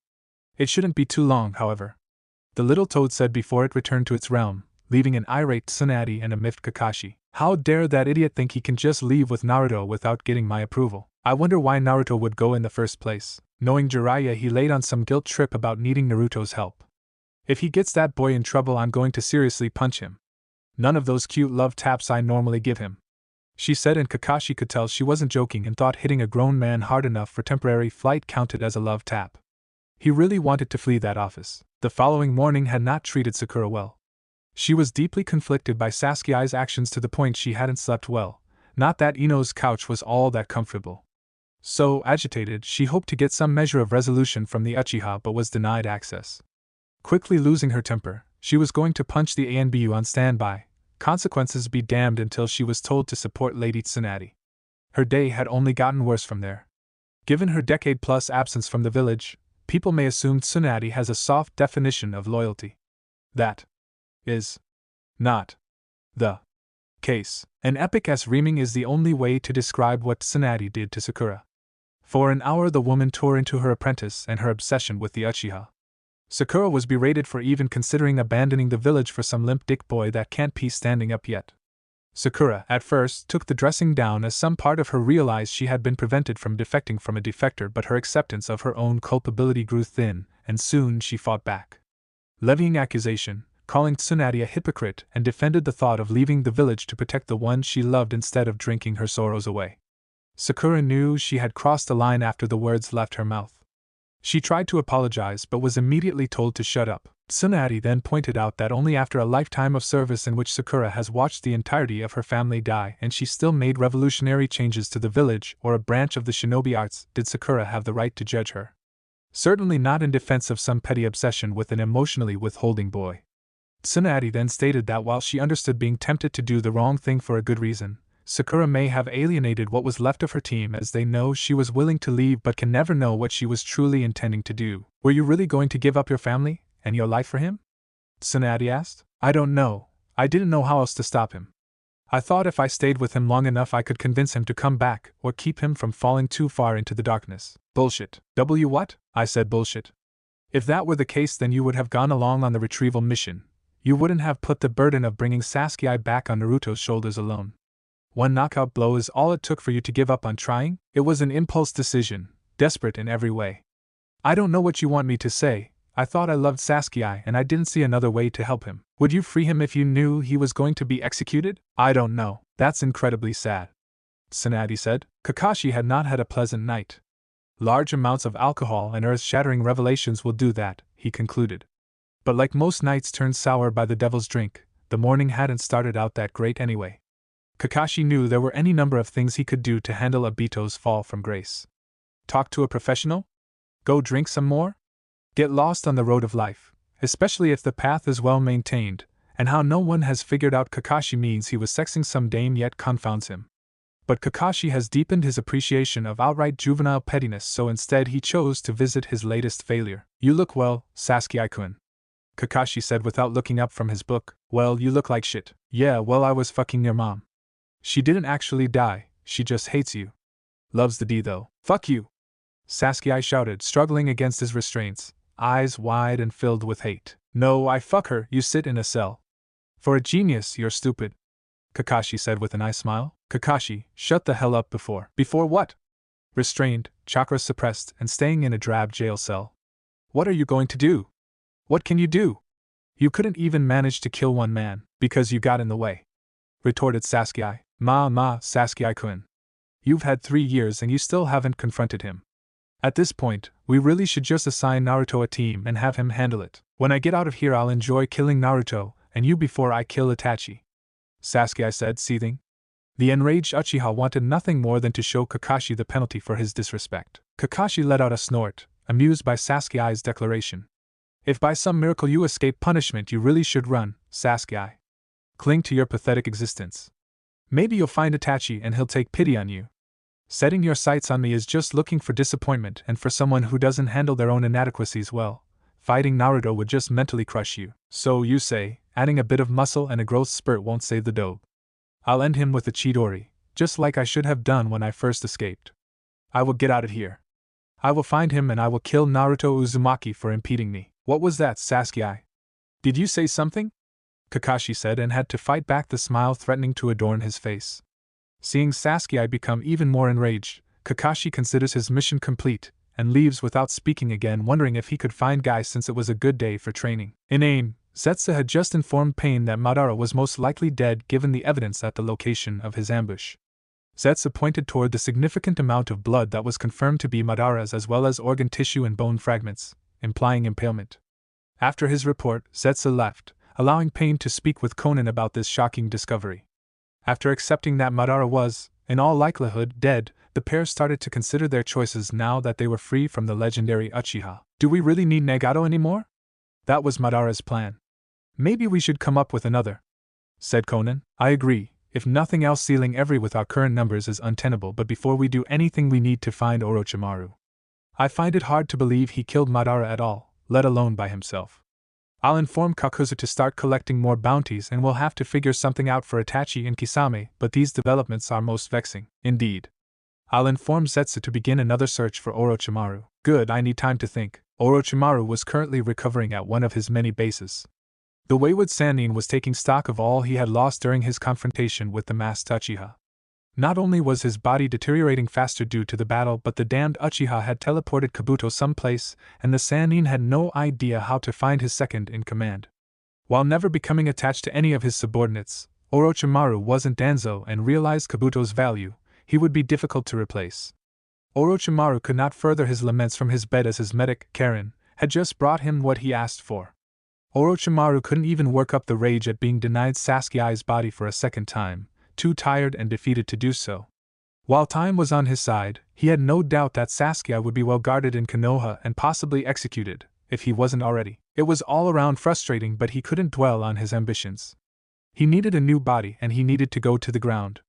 The Akatsuki was clearly intent on making moves against him, and he couldn't afford to rely on Naruto interfering again. The progress amazed him, and once he got free of the Akatsuki, he resolved to look into the Uzumaki a little further. Now, however, he had a body to possess, and then fighting it is his favorite part. A month has passed since Jiraiya and Naruto left for Nadeshiko, and Naruto is relieved to be back home. Mostly to get away from Jiraiya. Once Naruto realized what Jiraiya needed help with, he was angry at the overgrown man-child but also disappointed in Jiraiya for manipulating him. He had been attempting it the entire trip, trying to reassert his status as Naruto's master, and showing how little regard he held for his former student. However, a mission is a mission, so Naruto decided to remain professional until its end. That newfound professionalism was challenged when he had to fight Shizuka, the leader of Nadeshiko, due to some nonsensical promise Jiraiya made. After the fight, which he won, Naruto got to know Shizuka better and the two connected. The pair shared several late-night talks about everything and nothing at all. She, too, struggled against the standards of her society, and wished to change them instead of holding firm to tradition. Naruto encouraged her to never give up her dream and wished her well in finding someone she could build a life with. The two soon made their way to Tsunade's office, and she looked everything but pleased, if her murderous glare was anything to go by. Jiraiya's report only worsened her mood. Tsunade then informed Naruto that she never cleared the mission to Nadeshiko, and through no fault of his own he could have been listed as AWOL and given missing Nin status due to Jiraiya's stunt, while Jiraiya would have gotten off with no penalty, as he hadn't broken any laws. That was the last straw, and the frustration Naruto had been repressing for a month finally unleashed itself. "You selfish son of a bitch! How many times will you put my future at risk, Jiraiya? Kid, I knew you weren't going to lose, so there was no risk, and Tsunade wasn't going to mark you as a missing Nin. It all worked out. Besides, didn't you like getting to know Shizuka?" he said, wiggling his eyebrows. "There are no guarantees, and I could have lost. I would have never become Hokage, and it would have been because of you. You wouldn't even give me enough information to prepare myself. It's bad enough you ignore my request to stop treating me like your student, but to trick me into some duel to settle an old score for you? I understand you only care about the prophecy, and absent it you wouldn't have anything to do with me, so let's just call it. I tried to get over your disregard, but you have no respect for me, so just stay away from me. Can I be dismissed?" "Yes, Naruto, you're dismissed," said Tsunade. After the blonde departed, the Sannin continued glaring at each other until Tsunade finally spoke. "You happy?" "No, I didn't think he'd be this mad. It was supposed to be something fun, one of the adventures we would have gone on had his training trip worked out." "No, you didn't think, you rarely do. Also, it didn't fall apart by some unknown means, Jiraiya. It was you, your actions caused you to miss out on time with your godson. And now you've pushed him too far. Congratulations. This wouldn't have happened if you hadn't hid him away for 2 years. 2 years to resent me and blame me for every minor fault." The old Naruto was forgiving to a fault. Yes, to a fault. I'm glad he holds people to standards now. He values himself. Anyone who truly cared for him would be elated at that development. I just wanted him to have one good memory of me before I left. Left to where? Where are you going? Me and the team are going to infiltrate AIM. We believe Akatsuki is stationed there. Why are you talking like you won't be coming back? Because there are no guarantees. I know I messed up with Naruto. I don't have any excuses, but it was never because I didn't care. Jiraiya, come back. He's changed, but I doubt he's written you off complete. Just be honest with him. No more of your shtick, just the truth. I knew you still cared, Haim," Jiraiya said before jumping out the window. Naruto was in a very familiar room, a room reminiscent of one of his last independent missions Fukasaku sensei assigned him. Naruto, the blonde-haired, pink-eyed priestess, called out as she started to remove her robes, revealing her breasts. "Help me continue my line, Naruto." "No!" He heard a shout, and as he turned he saw the silhouette of a woman on a body of water under a full moon. "Come dance with me," and Naruto-kun, the voice said in a cute stutter. "You've dreamt about me for so long, but I'm so close, Naruto-kun." As Naruto approached the figure, he could see her hair was longer than the original. As he walked closer, he could start to make out more of her. Her pale skin, her indigo hair, the ample bosom covered by a lilac coat, and finally, lavender eyes. "Hinata?" he asked in shock. "You've finally figured it out, Naruto-kun," she said with a giggle. She held out her hand in such a delicate yet commanding way.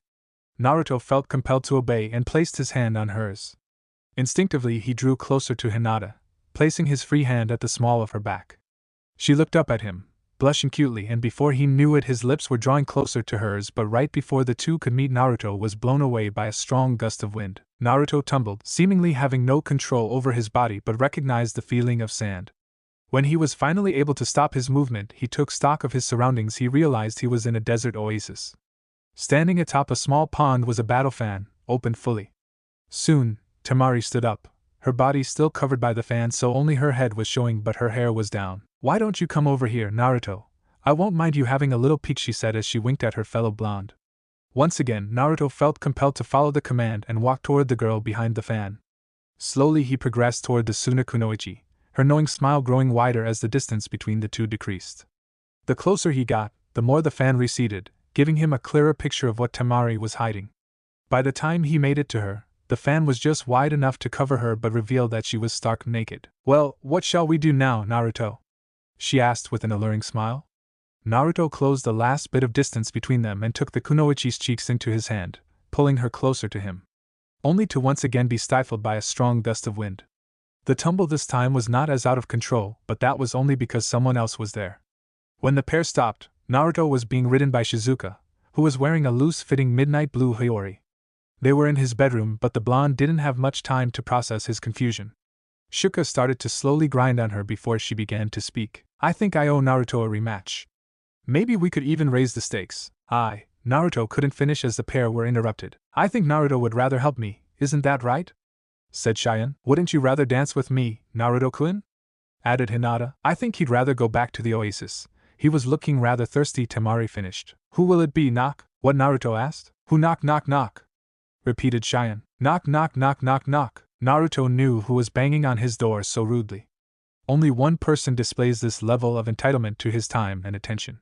While he wanted to ignore her and think about that weird dream of his, the constant pounding on his door wasn't going to end.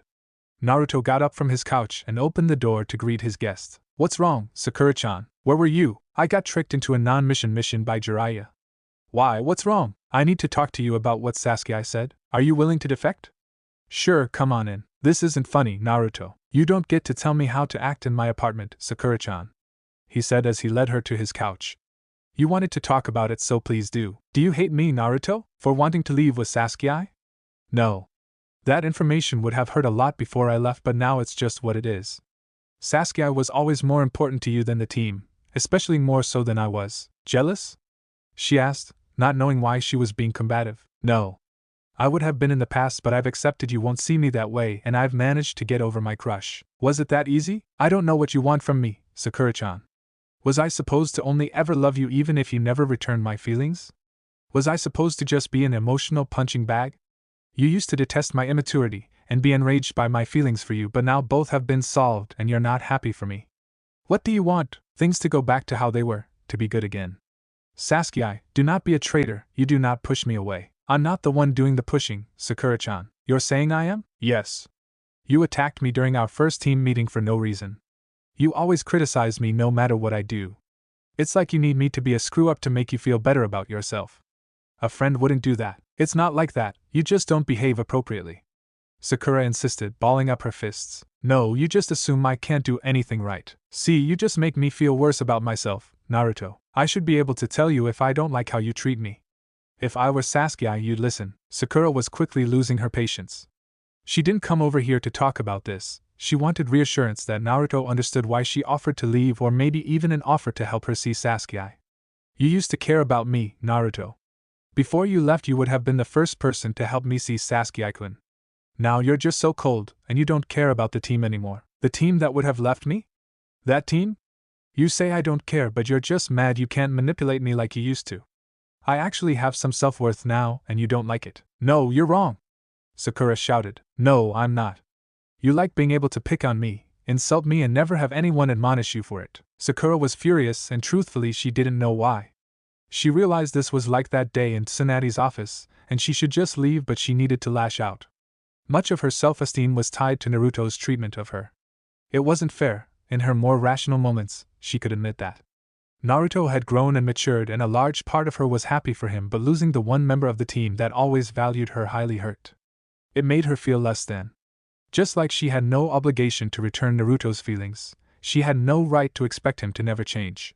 But it hurt, It was irrational and unfair, but it still hurt, and soon enough he'd find someone else while she'd be left. It was from this place Sakura spoke.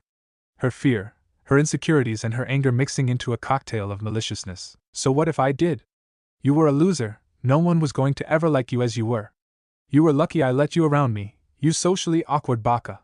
And now because you've done some secret training you think you're better than me, that you don't need me? Fine then, I don't need you either. Sasuke I left because of you. If you had been stronger you could have stopped him, and if you had stayed in your place he wouldn't have felt the need to leave. You ruin everything, you always screw up, and that will never change. You'll never be Hokage because no one will ever follow you, Naruto. No one respects you and all of the rookies just pity you. The only value the love of your life sees in you is a target in which to hurt me. Shut up, Sakura said, not as a teammate, not as a girlfriend, not even as a human shield while he fled the village. 3 years of training under the Hokage, and he only sees your worth in relation to me. Why, you bastard? Sakura said as she pounced on Naruto from the other end of the couch, trying her best to hit the blonde but having her attempts stifled. I hate you, Naruto. I thought you were my friend but you never cared, she said, trying to free herself from his twin grips on her wrists. After all those things you said to me, they were hateful, Sakura, and you said them specifically to hurt me. So what? Why should I be the only one hurting? Because of Sasuke? Sakura, he isn't worth all of this. Do you care about him so much that you'd say all those things to me just because I won't help you see him? This isn't about Sasuke, idiot, she said in a huff. It's about you. You weren't supposed to stop caring for me. I wasn't supposed to be easily replaced as soon as you returned. Am I really that awful, Naruto? She said, breaking down, no longer struggling to hit him. I thought we had already settled this. No, we hadn't settled anything. You don't get it. What don't I get? You weren't supposed to move on yet, not until after I had Sasuke. You were supposed to be there for me until then because you were mine. If not, I would have just told you Hinata had a crush on you a long time ago. Hinata has a crush on me? Yes, idiot.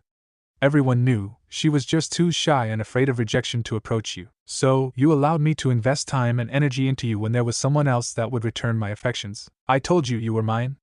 She needed a boost, and if you couldn't tell what was obvious to others then you didn't need to know. This isn't friendship, Sakura. If you cared about me you would want me to be happy. Why should you be happy? We can't be. You both left us. Do you hear yourself? You don't want me but you don't want anyone else to have me? How could you possibly think that's okay? Also, who is she and who are we? I don't care if it's okay, it's just how it needed to be. You made it so I never had to come out. As long as I had you, she'd be okay. But now she's not and neither am I. Sakura, what are you talking about? Who are you talking about? I'm talking about Sakura, idiot. I'm obviously not her. Okay, Chapter 10. Chakra writing. The process of manifesting a seal with your chakra is really just advanced shape manipulation. The reason Uzumaki masters excelled at this application is because of the composition of their chakra. In general, Uzumaki tend to have chakra with a higher percentage of yang to yin.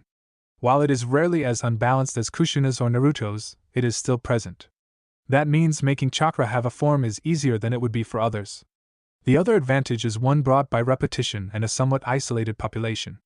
By the constant training in, the yin aspects of their chakra started to develop an affinity for the theory and creation of seals. Both of these aspects ensure, once trained, Uzumaki have no issue recalling the specifics of seal arrays nor manifesting them with their chakra for quick application. Naruto doesn't know this. Naruto will never know this, and right now, Naruto doesn't give a damn. He's just happy he was able to slap a paralysis seal on Sakura and teleport her to Tsunade because things got freaky scary in his apartment, and Naruto doesn't do freaky scary well. See his fear of ghosts as Exhibit 1. Another thing the Uzumaki were known for were their volatile natures.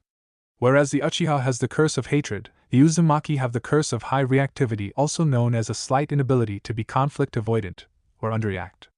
They don't sit on things, they don't stew. If you anger an Uzumaki you'll know it. If you fluster an Uzumaki, however, you get this. Tsunade something Iran would Sakura kanan shasatius not Sakura kanoshachis possessed. And that was on the 5th try. Tsunade, having some experience with her cousin clan and having been around Kushina when she was younger, is aware that a flustered Uzumaki is essentially an incoherent mess of unrestrained panic.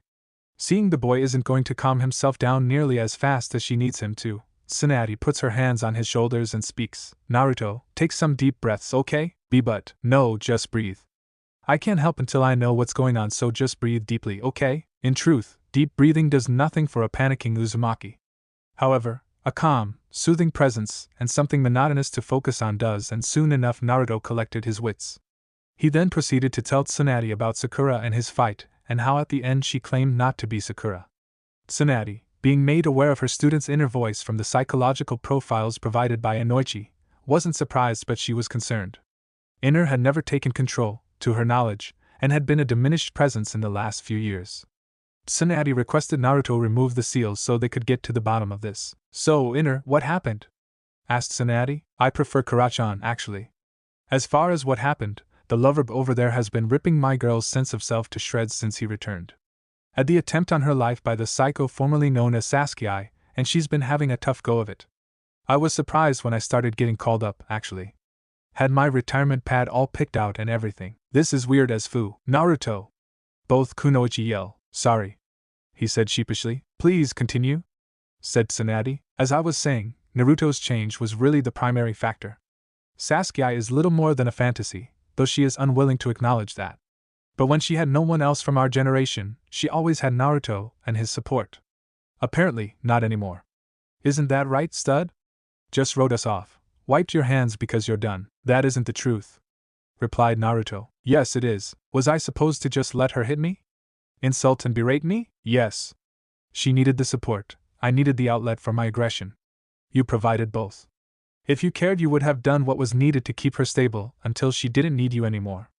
Instead, you just kept dictating things to her, talking back and acting like she was just another person to you.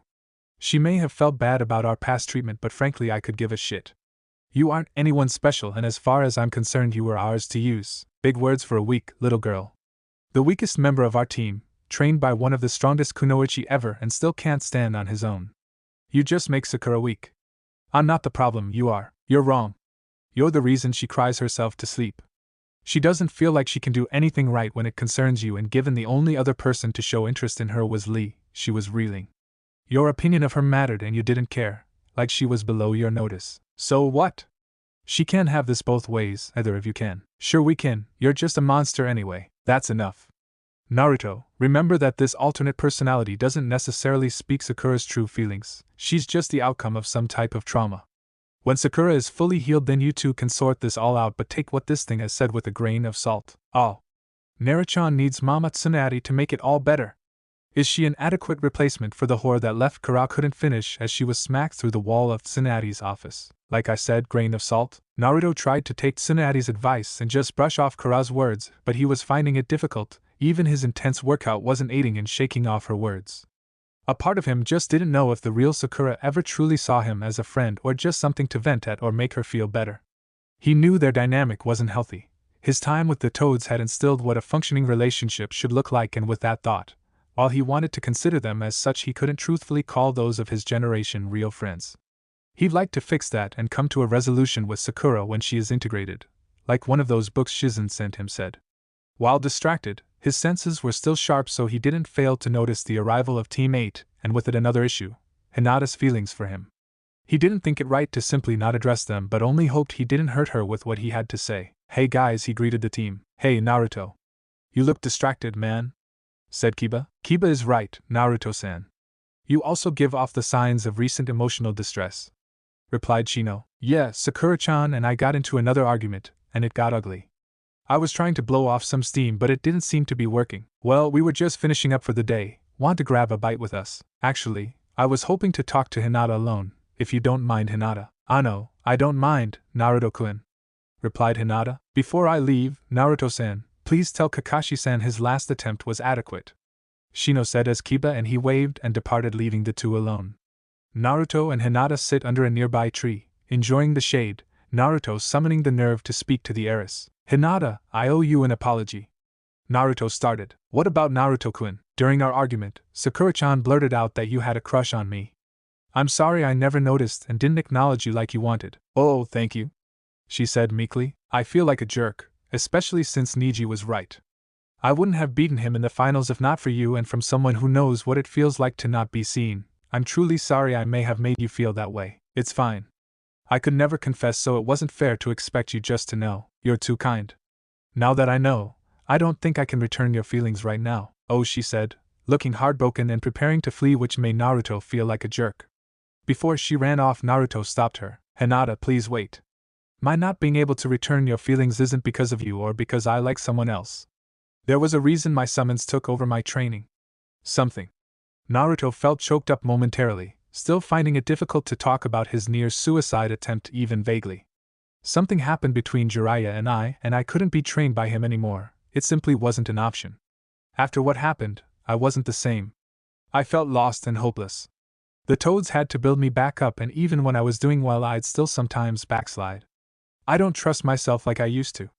Not so much as a shinobi in other aspects of my life. I still feel like I need to resolve something so I can gain that trust back, and I just don't think I can be in a relationship and do that. Hinata was shocked to see the pain Naruto expressed on his face from just thinking about whatever happened during his time away.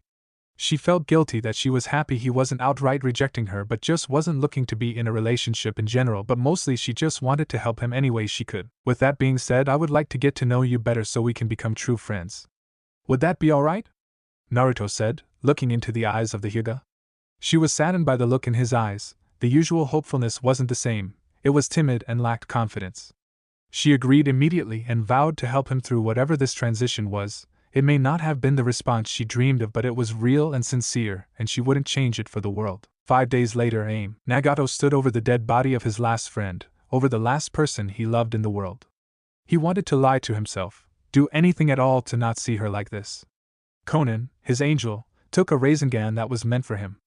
Jiraiya tried to kill him after his team of ANBU, and he fought his way. The entire squad of ANBU died but offered enough support for Jiraiya to defeat them permanently and confront Nagato. The old fool was so dismayed that the students he had trained and thought dead were behind the attempts to capture his apprentice. Angered by another failure, he resolved to clean up the mess he made, not caring how the two students wound up on this path. Before he could reach Nagato, Konan stepped in and took the blow. It killed her instantly. Jiraiya would have tried again, but Kisame and Itachi arrived, making Jiraiya reverse summon himself away from aim. Nagato raged at the loss of his friend. So distraught he didn't have a firm hold of his powers, accidentally activating the human path when Zetsu touched him. It was then he received another shock. The so-called god was merely a pawn. A puppet of a puppet of a puppet, and in his delusion he had led his friend, his love, to ruin. Even a revitalized body could do nothing to mend the pain he felt. The development of what Zetsu knew to be the Rinne Sharingan in his left eye meant nothing. Everything had lost its value. Nagato leaned down to Konan on her altar and spoke. "I'm so sorry, Konan. I was never as strong as Yahiko or you. I so quickly lost myself to my own pain and anguish. I spat on what Yahiko stood for, and I dishonored your faith in me. A part of me believes you shouldn't be like this, so still and devoid of life. You are steadfast and strong, a pillar that I selfishly leaned on because I couldn't stand on my own. I could bring you back, I could, but that would just be another selfish act. We wanted peace, Konan, peace in these lands. Peace is a lie. You cannot be a shinobi and have peace." Jiraiya's words were those of a fool, and we foolishly tried to follow them. "No longer, Konan. I won't live a lie any longer. What I will do is show Jiraiya the truth of his world. I'll show the entire elemental nations the truth, but I have something special for Jiraiya. His apprentice, his hope to spread his lie of peace? I'll make him suffer. I'll make Jiraiya's avatar suffer, and Jiraiya will do nothing but watch. Watch as his final student is broken due to the realities of this life. Once the world breaks the student, it will break the master, and I'll have my revenge. My revenge for him leading us astray with his fool's quest, and mostly him taking you away from me. So, be happy with Yahiko. See if you can get to producing some nieces and nephews for me to spoil. I don't know how long it'll be before I see you both, but now I look forward to it. I love you, my friend, so enjoy your rest and please don't look down on me for what I must do."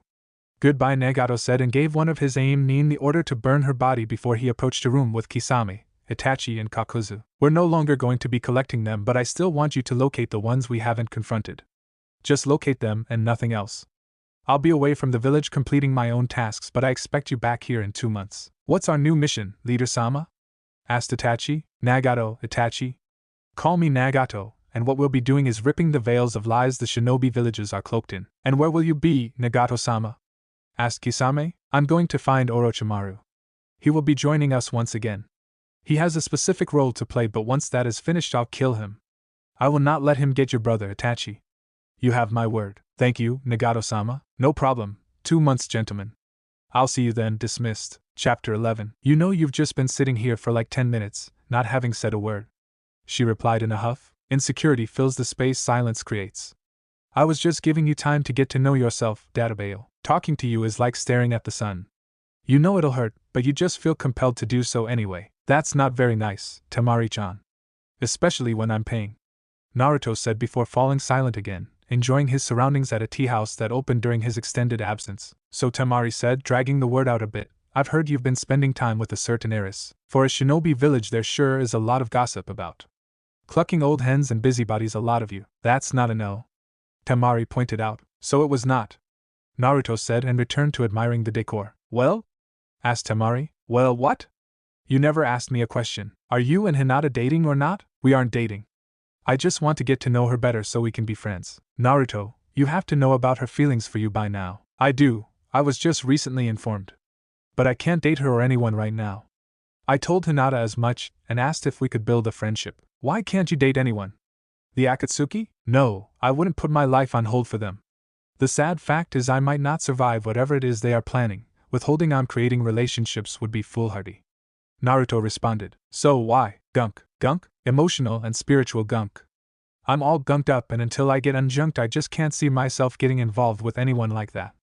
Besides, I need to actually form some friendships. You have friends? No, I have people I view as friends because I was desperate for friendship, but truthfully, I know very little about them and they know even less about me. I want to be friends, but that takes time. Makes sense. Gaara went through a similar experience with us. Like he knew we should be important, but he didn't feel it yet. Yep, not felt in the heart, but known in the head. Is that why you asked me to come here today? Mostly. I also wanted to know if you'd be free to train sometime. There aren't many wind users in Konoha and Asuma is mostly focused on the cutting aspects. Sure, I'd like that. The two teens chatted away in the tea house until they were interrupted by an ANBU. Uzumaki-san, Hokage-sama has requested you report to the hospital immediately. Hi, Sara-san. Well, Tamari, thanks for the company.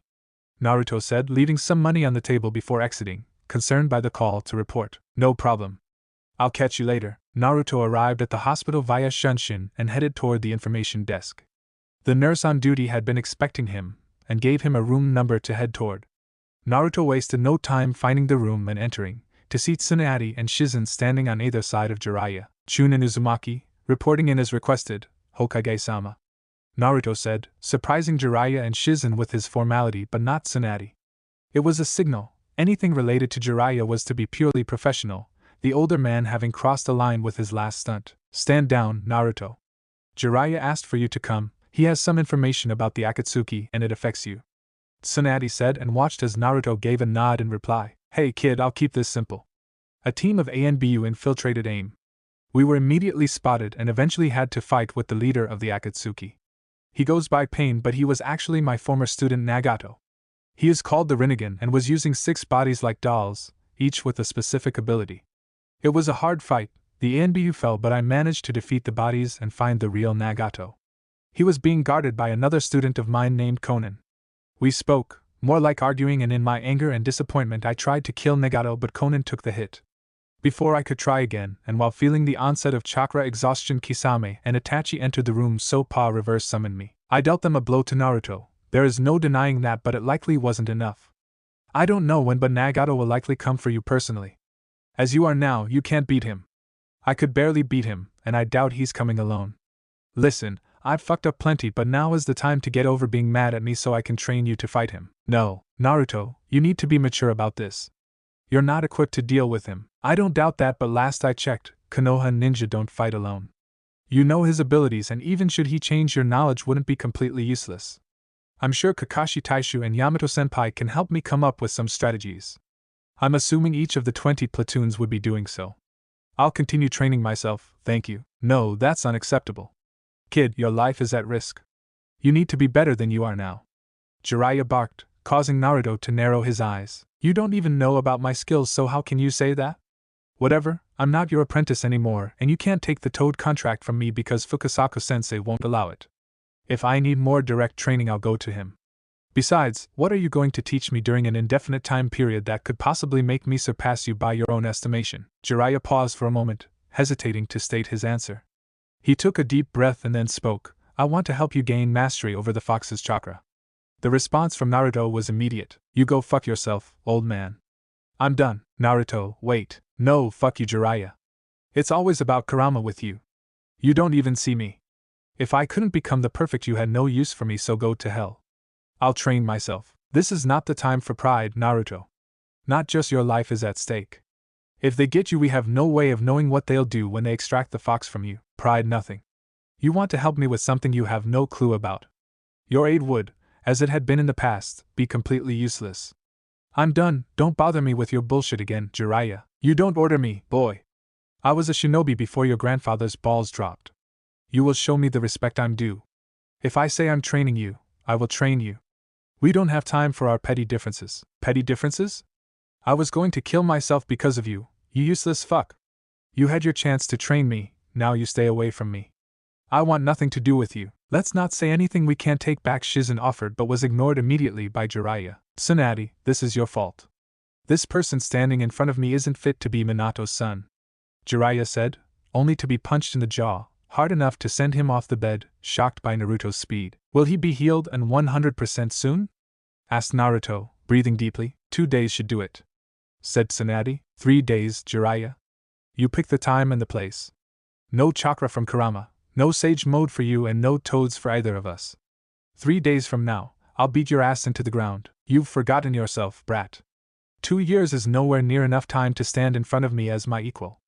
But fine, you'll learn your lesson the hard way, and when I beat you, you will be trained by me and you won't complain. Whatever.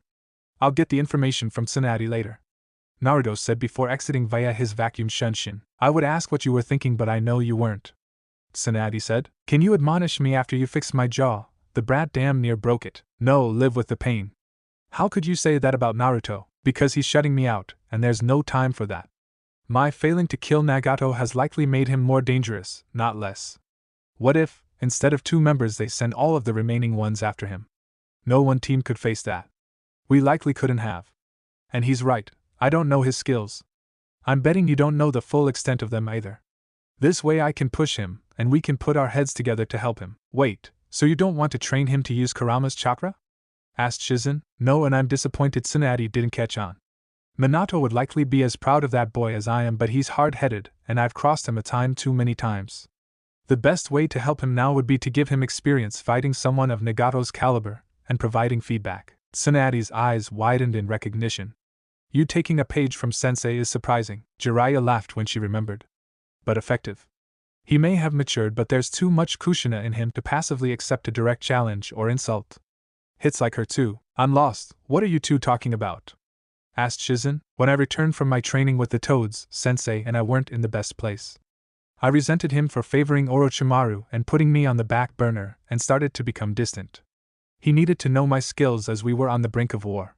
My being prideful and foolish would brush him off, being vague until he insulted me to the point I challenged him to a fight. I threw everything I had at him, and then proceeded to get my ass handed to me. Wouldn't it have been better to just request the spar? Now, he's livid, and as the person who knew Minato best, I'm sure he's devastated. You implied he'd be ashamed of Naruto, replied Shizune. He likely would have turned it down, and if he didn't, he would have been looking to do the bare minimum to win. Now, he wants to hurt me and will bring forth his entire arsenal to do so. This is a dangerous game you're playing, Jiraiya, said Tsunade. Potentially, but this is necessary. I hope so, stated Tsunade. It was such a drab setting she found herself. Taupe walls, fern in the corner, and 2 chairs separated by a plain coffee table. This place was clearly a waiting room for hell, and yet she had to be here. Every day she had to show up here and talk to the pig's father. Fucking Ino, she thought as she counted down the seconds before Inoichi would begin the session. Not much in the way of progress had been made, though it had only been a few days, not even a week. Inoichi asked about her early childhood, trying to find the traumatizing event. There wasn't one. She had been there for as long as Sakura could remember, but this idiot wouldn't accept that. The second session was all about her relationship with the other rookies or anyone outside of Team 7. She wasn't surprised when she showed to know very little about them. The relationships were surface level outside of Ino. The next session was about Kakashi and Tsunade, and she savored the opportunity to rant and rave about the copy ninja and his complete lack of fucks. Even now, it feels like he tolerates them if Sakura doesn't hope to and do what he says immediately. She had a much better opinion of Tsunade, recent bitch slapping excluded. The last session was about Sasuke. It too went nowhere. Even Kara couldn't fully explain why Sakura continued to feel for him. The initial crush? Sure, He was skilled in the academy but seemed lonely, so it was enticing, but he disregarded her so often that a continued infatuation just didn't make sense. He needed to be saved but essentially hated everyone that wasn't Naruto, whom he still tried to kill. Today, however, was the topic she knows Inoichi has been itching to get to. Finally, he asked about Naruto. So, why do you dislike Naruto, Kara? He's an idiot that thinks he's more than he is, for one. 2. He hurt Sakura. From my understanding, he's matured immensely while away from the village and really isn't an idiot anymore. Yes, he is. He hides it better, but he's just as dumb as he always was. You seem to be convinced. Do you need Naruto to be dumb? To be an idiot? Why would I care if he is or isn't? I don't know. Why do you? I don't. Okay. How did he hurt Sakura? He doesn't treat her like she matters anymore. He is scolded by Tsunade. He makes her look bad in front of Kakashi. He is making everything her fault. What do you mean by everything? Everything. Every time they have an argument, he makes it seem like it's entirely her fault. He won't listen anymore and is always talking back and putting her down. How has he put her down? By making her feel unwanted and unneeded. He doesn't call Kakashi sensei, and when she pointed that out, he told her to mind her business, as if she were an annoying pest. Maybe he just wanted to establish a boundary. He never did that before, so why should he now? Why change everything now? Because he's changing. You can't keep Naruto in a little box and never allow him to grow. Besides, shouldn't you want him to change? You don't seem to like him. I like him just fine. Then why call him an idiot but refuse to allow him to not be one? Why do you need Naruto to have such an obvious flaw? He aspires to be Hokage. An idiot can't be Hokage. Why does it matter why I want him to stay an idiot? He is one. He should stay one. If he didn't care about me butting into his life before, he shouldn't care now. Why? Because that's how it was supposed to be. Why? Why does Naruto have to be static? Sakura changed. All of your generation has. It is very likely Naruto has undergone the largest change amongst you. Why don't you support that? Because he never left. Sometimes I'd make Sakura act out, she'd get loud or violent, and it pushed almost everyone away but never Naruto. He never went away and was even kind. But now he'll go away, and why? Because I can be a little aggressive sometimes? So, Naruto didn't just support Sakura, he supported you as well? He validated you, or at least made you feel like you wouldn't cause Sakura to be alone? Yeah, I guess. It's just, she always suppressed me.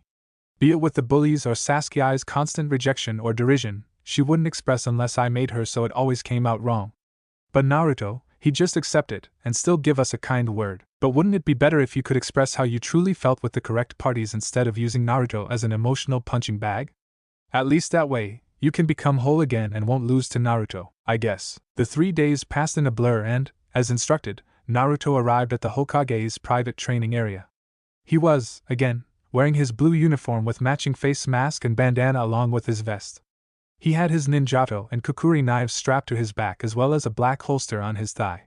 He was surprised that so many people were in attendance, and mildly displeased by it. Standing beside Tsunade and Shizune were 3 Anbu, Kakashi, Yamato and Fukasaku sensei. I thought this was going to be a private affair. Naruto said. It is. What is witnessed here will go no further than those in attendance, but their being here is necessary, said Tsunade. In case your pet fox goes rabbit? Asked Naruto, to the surprise of several. No, Naruto answered Tsunade.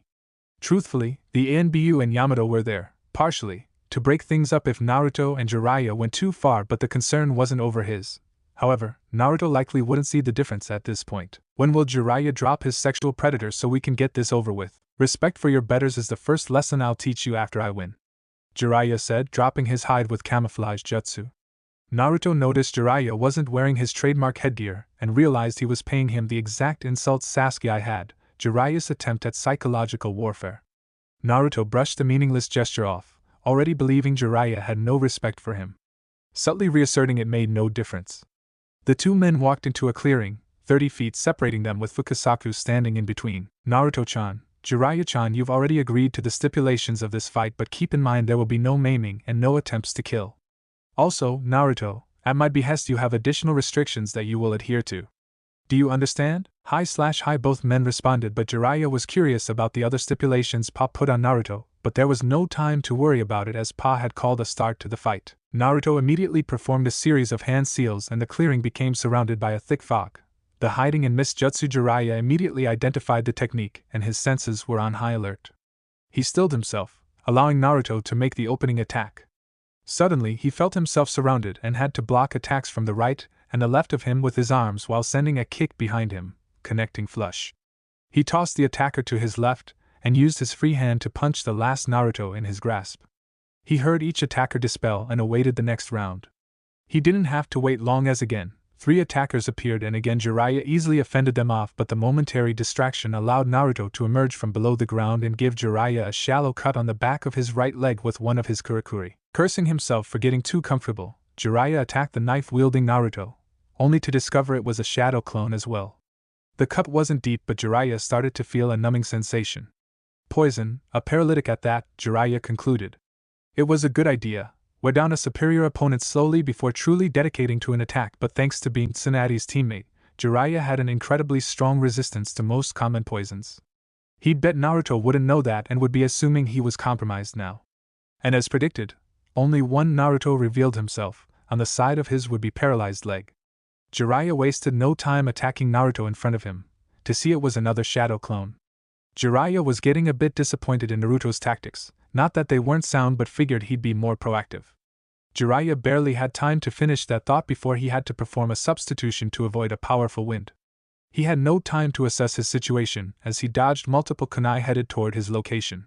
Deciding he'd had enough, Jiraiya unleashed a powerful katan to evaporate the mist. Naruto was displeased but not shocked that the poison hadn't worked. He didn't use poison, so he got a pretty common one. Not even the removal of his mist was that big a deal, as Jiraiya likely used a greater percentage of his reserves to remove it than Naruto had with the mist and his clones. He just needed time to set his trap, which he had, and now Jiraiya was surrounded. He met Jiraiya's eyes as the Sannin looked none too impressed, but Naruto didn't care. Jiraiya was nothing to him now. He watched as Jiraiya decided to take the initiative and charge Naruto, only to activate his trap. The blonde smiled. Jiraiya knew something was wrong as soon as he took the step. He rolled to his left to avoid the small but powerful explosion. However, he had no time to think as his placement triggered another explosion array. It dawned on Jiraiya what Naruto had been doing, creating a literal minefield to ensnare the Sannin. Now, that was a plan, he could admit, but he had no interest in continually dodging these things. He guessed they could be triggered by pressure or chakra, so he performed the Earth-style swamp of the underworld and watched as all around him went off, but the mud muted the impact of the explosions. Jiraiya reacted too late to the hit to his left shoulder joint, the hit to his right coming immediately after. The punch to his solar plexus followed by a kick to the same place. Naruto's shin buried deep in the stomach of the Sannin finished the combination, the force tossing the Sannin back slightly. Not bad, Jiraiya said, getting back to his feet and recognizing that combination. But let me show you the difference, he said before blurring towards Naruto and performing the same series of strikes with more power and more effect than Naruto had been able to accomplish between a brat and a master. Jiraiya decided not to allow Naruto any space and forced an exchange of taijutsu.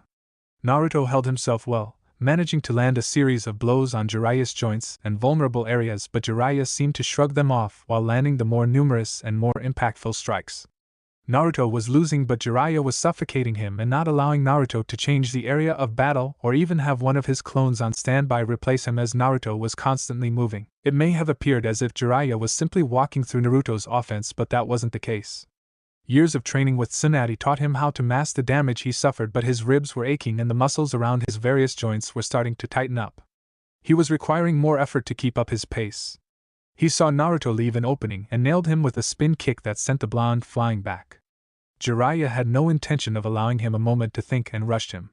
He then saw Naruto utilize a level of speed he didn't realize he had as he circled around Jiraiya's rushing attack. What Jiraiya did not see was Naruto draw his blade in one smooth motion and bring it in a downward arc, cutting through Jiraiya's shirt and leaving a wound on his back. Jiraiya had a similar thought to all watching the fight. Had Naruto extended his blade with wind chakra, Jiraiya would be dead. He had no time to add more thoughts to the subject as he immediately replaced himself, avoiding four wind style. Great breakthrough jutsu that hit the poor log he switched with simultaneously from each side, crushing it to bits. Jiraiya had to put up an earth style mud wall to avoid a series of water bullets launched by Naruto's clones. Not wanting to cede any ground, one clone performed another great breakthrough while another performed the water style wild water wave, the wind adding to the power of the water, and broke through the defensive of Jiraiya, who still avoided being impacted by the attack. He went to dispel clones, only to have his attack interrupted by the attack of another Naruto, his sword drawn. Jiraiya had barely enough time to deflect the strike with a kunai but was kicked in the stomach by one of his initial targets for his effort. Jiraiya rolled back and pulled out another kunai with his empty hand as he parried the attacks of the three clones engaging him, one attacking with the Kukuri, the last with taijutsu. The clones managed to occupy Jiraiya's time but for a bit, only giving Jiraiya a few small cuts before being defeated. Growing tired, sore, and in pain from the cuts over his body, Jiraiya allowed his discipline to slip slightly, but it was enough to be clipped by a wind-style vacuum sphere. He didn't have time to acknowledge the pain as a fire-style fireball jutsu was headed toward his direction. Jiraiya evaded but was put on the defensive again by what he assumed was the real Naruto attacking him with his ninjato. Throwing one of the kunai he had in hand at the fire-wielding clone, Jiraiya landed a direct hit, dispelling it as he used the other to deflect Naruto's onslaught. For only 2 years of study, Jiraiya had to admit he was impressed with Naruto's swordsmanship, but his experienced eye caught an opening. He quickly grabbed Naruto's right arm, turned into Naruto's guard, bringing the arm over Jiraiya's shoulder as the Sannin slammed the arm down, dislocating Naruto's arm and making him drop the sword. Jiraiya turned to face Naruto and headed him, breaking his nose, following it up with a Rasengan to the gut for good measure, allowing Naruto to fly away from the impact. Tsunade had seen enough. Naruto had pushed Jiraiya harder than almost any of her other shinobi would have managed. She didn't want to see anymore. Before she could call it, however, she caught the look in Naruto's eyes. They burned in determination but seemed to be pleading for her to let this continue, so she held her tongue and hoped she wouldn't regret it. Jiraiya, however, was surprised Tsunade hadn't signaled an end to this. Naruto was down an arm and no amount of shadow clones was going to make up for that. Speaking of, Jiraiya saw 2 shadow clones appear beside Naruto, but he felt no chakra pulse, so assumed they had already been created. He watched as one flipped through a series of hand seals and Jiraiya blurred through his own, betting that his katan could match or overtake a futon. He was wrong. His fire-style dragon flame bullet was suffocated by the clone's wind-style vacuum wave, forcing the Toad Sage to dodge its impact. The 2 remaining clones keep Jiraiya busy with their ninjutsu barrage while Naruto tries to collect himself. He knew the clones would run out of chakra soon, and while his reserves were fine, the physical damage dealt by Jiraiya had started to add up. He had a plan, one seal he could use since he refused to use the Hiraishin in front of people he didn't know. It took a good bit of chakra, especially since he couldn't use hand seals to help him materialize it. He was just glad the clones had bought him some time. The Shadow Clone's assault started to slow down, and Jiraiya knew he just had to hang on long enough for them to run out of chakra. He was impressed with his godson, so proud of how far he had come, and without the aid of his. It was unreal, and he hoped Naruto would understand why he did this, and he planned to have him prepare for the foreseeable future. Finally the clones dispelled and Jiraiya wasted no time closing the distance between his godson and he, intent on finishing this exercise. He assumed Naruto hadn't moved due to the onset of physical exhaustion. He assumed his hand was on the ground for support. He'd known he was wrong entirely too late as the golden chains emerged from the ground, wrapping around Jiraiya tightly, and denying him access to his chakra. How? Jiraiya asked, immobilized on the ground and watching as Naruto approached him. Clan shit, Naruto said raspily before decking his godfather with all of his remaining strength, knocking the Sannin out. Tsunade immediately called the spar and rushed over to Naruto, Shizune heading over to Jiraiya. As soon as she made it over to him, her hands encased in green chakra, Naruto put most of his body weight on her, finding it difficult to talk but was clearly smiling through his mask. You idiot, you have a concussion, a dislocated shoulder, bruised and cracked ribs among other things. Yeah. I still kicked his ass though, Databeo. So you did, Gaki? So you did, Tsunade said, smiling at her fellow blonde. Unbeknownst to Naruto, the ANBU commander, the 2 senior captains were conferring with Kakashi, Yamato and Fukasaku over what they had just witnessed. Quickly they had come to the same conclusion Jiraiya had. Trying to stuff more skills into Naruto would be pointless.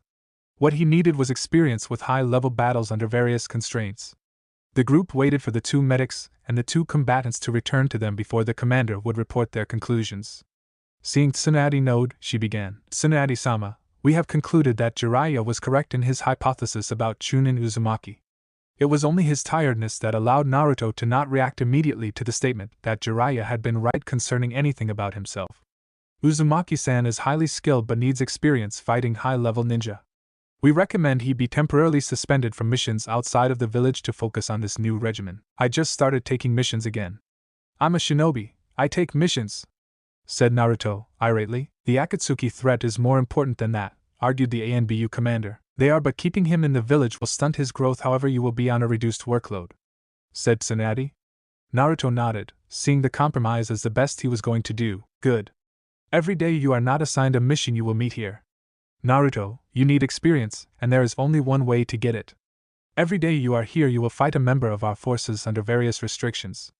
Your first opponent will be Jiraiya, and he will be until you can match him without the aid of a single shadow clone. What? Naruto said. The refusal was on the tip of his tongue but couldn't be voiced due to Fukasaku. You will do this, Naruto-chan. This is what's best. Seeing the cold fury in Naruto's eyes, Fukasaku continued, don't let Jiraiya's past failures blind you to the truth. Think, boy, what isn't adding up here? Naruto did as his sensei said, having been too angry for the past few days to think of much beyond hurting Jiraiya. Taking in all the details as he knew them, something started to seem out of place, especially the fight in Jiraiya's hospital room. The more he thought about it, the more foolish he felt. Jiraiya had winded him up to get him to issue the challenge. So you didn't mean it? Naruto asked. Of course I didn't. Your father would be incredibly proud of you, your mother would as well. I'm sorry I had to trick you, but we need to know your limits. Now that we have some idea, we can start moving things forward. You're really good now, Naruto. And could possibly match me at my best if you used the chakra. However, by the time Nagato comes you'll be a monster. Fine, pervy sage. I'll see you tomorrow, Naruto said and then exited the training ground. You have one last chance at this, Jiraiya. I don't know if he'll ever truly forgive you, but if you screw up this time I'll snap your spin, replied Tsunade as she headed back to her office. Jiraiya knew she was right. If he didn't get things right this time, his godson would be lost to him regardless of if he survived Nagato or not. He wouldn't allow that. He'd redeem himself no matter how long it took. It was his promise of a lifetime. Chapter 12. I want you to know I'm doing this under extreme protest, Naruto said, having just entered Training Ground Zero. You seemed more accepting yesterday, replied Jiraiya. I was hurt and tired yesterday. Forgive me if I didn't have the energy for a tirade. And you do now? Yes, but I won't bother. I trust Fukasaku-sensei and Tsunade. I will point out one thing. Every time you've had the chance to be straight with me, you've lied to my face or attempted to manipulate me, said Naruto. Seeing Jiraiya wanting to retort, he continued, when we first met you acted like you didn't know who I was and that I had to earn your acknowledgement. You purposely had me exhaust myself so I couldn't do anything but what you wanted when you threw me off that cliff. And you never bothered to tell me you had no intention of training me to be anything but a weapon. That's just before I left you. We don't need to bring up recent history. It, however, leads me to one conclusion: you don't respect me. Maybe you don't think you need to, that I'm not worthy of it, but I am.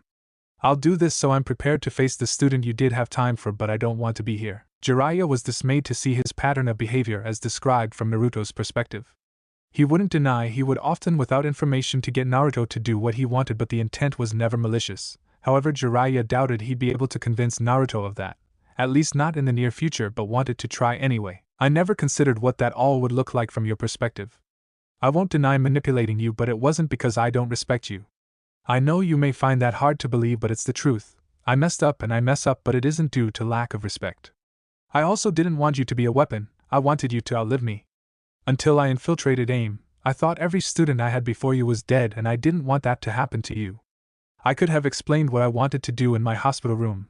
I didn't have to trick you, but at the time it seemed like the best option. I don't know why, but I just can't get through to you any other way. Have you tried? Yes.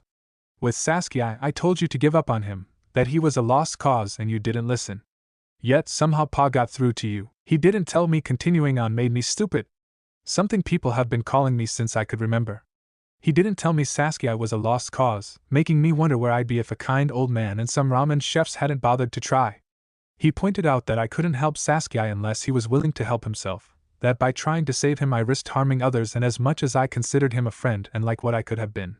You don't bother to explain things, you just dictate and talk down to me like everyone else when you aren't trying to outright trick me, because I expect you to put things together, Naruto. Figure things out for yourself. That's circular logic. How am I supposed to learn to do that if I haven't been taught to do it? Everything with you is just throwing me off the cliff. Damn the consequences. Whatever, this isn't going anywhere, let's just get it over with. How was it, Naruto-chan? Difficult, sensei.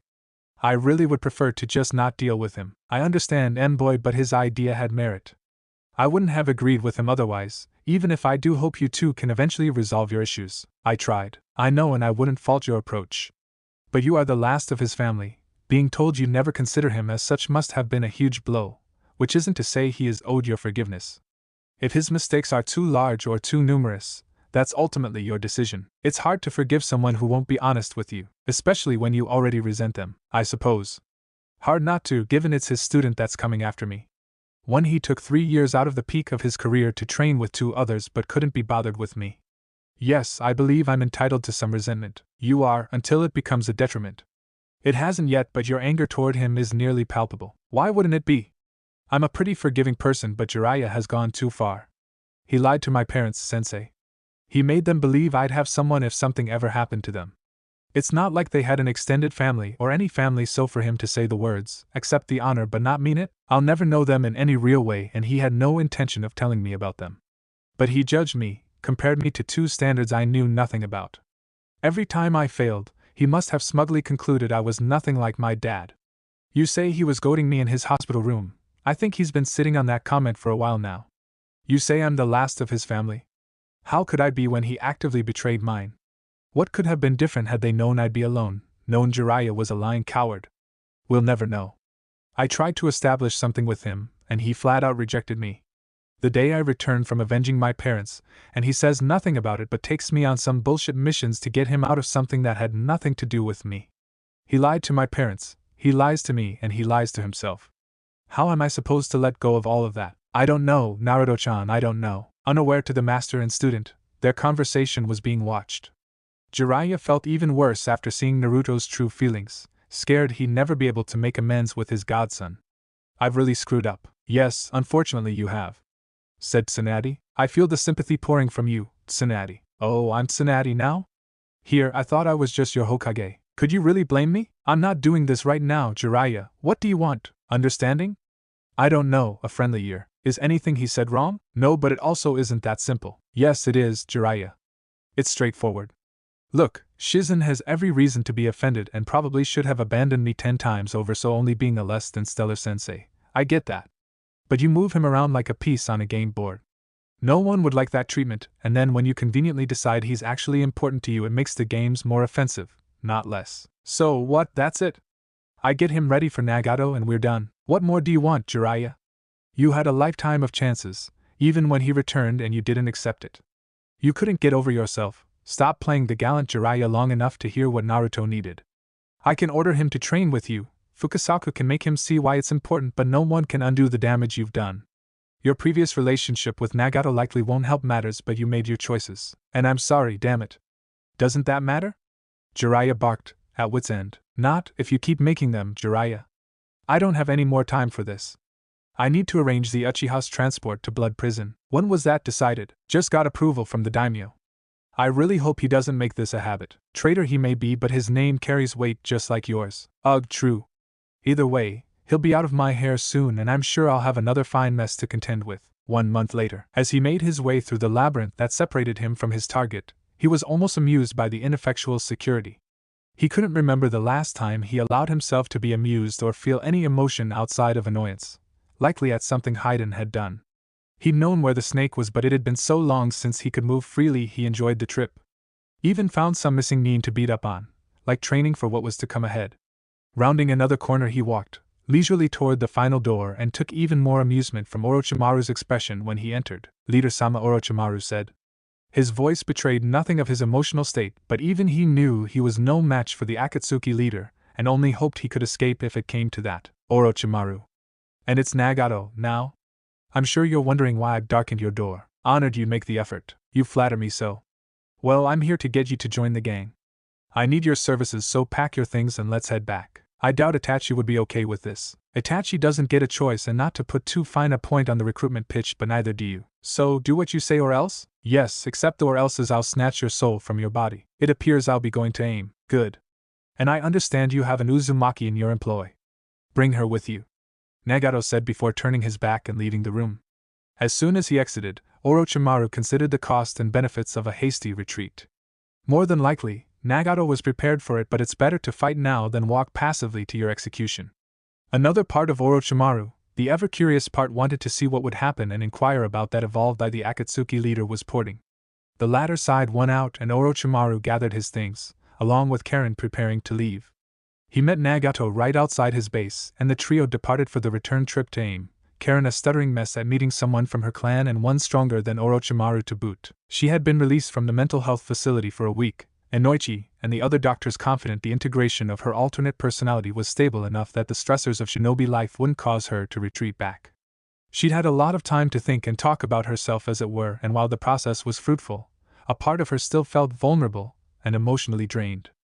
Ino had been a big help as she was her most consistent visitor, Tsunade and Shizune both making time as well. She didn't mind that the other rookies hadn't come to see her, Ino stating they didn't know about her condition. Even if she understood there shouldn't be a stigma around mental illness, she couldn't help but feel that they'd judge her or lose trust in her if they knew. She had slowly been getting back in the swing of things, the facility allowing sufficient training to not rust too much, but her other duties had suffered. The chaotic nature of the hospital was actually a comfort. It got her active and provided a distraction. Tsunade had also mentioned ramping up her training as she was sure the Akatsuki would strike Konoha in the near future. She was headed toward her first team meeting since her episode and admittedly was dreading seeing Naruto. She knew they couldn't just pretend like she or her alter hadn't said what they did, but she didn't want to lose her friend or have him pull away. An even worse option would be him remaining friends out of pity or guilt. As she neared the training ground, she heard what sounded like soft snoring and soon enough was upon a napping Naruto, one that looked as if he'd been in a pretty serious fight if the state of his clothes were any indication. Deciding not to disturb him, she took a seat beside the sleeping blonde and awaited the arrival of the rest of her team. About 5 minutes before Kakashi was set to arrive, Naruto shot up as if hit with a, and while his eyes still hadn't focused, he could make out the one-of-a-kind pink hair. "Hey, Sakura-chan," he greeted as he rubbed his eyes, unknowingly touching the girl that he still called her that. "Hey, Naruto," she replied back, hesitantly.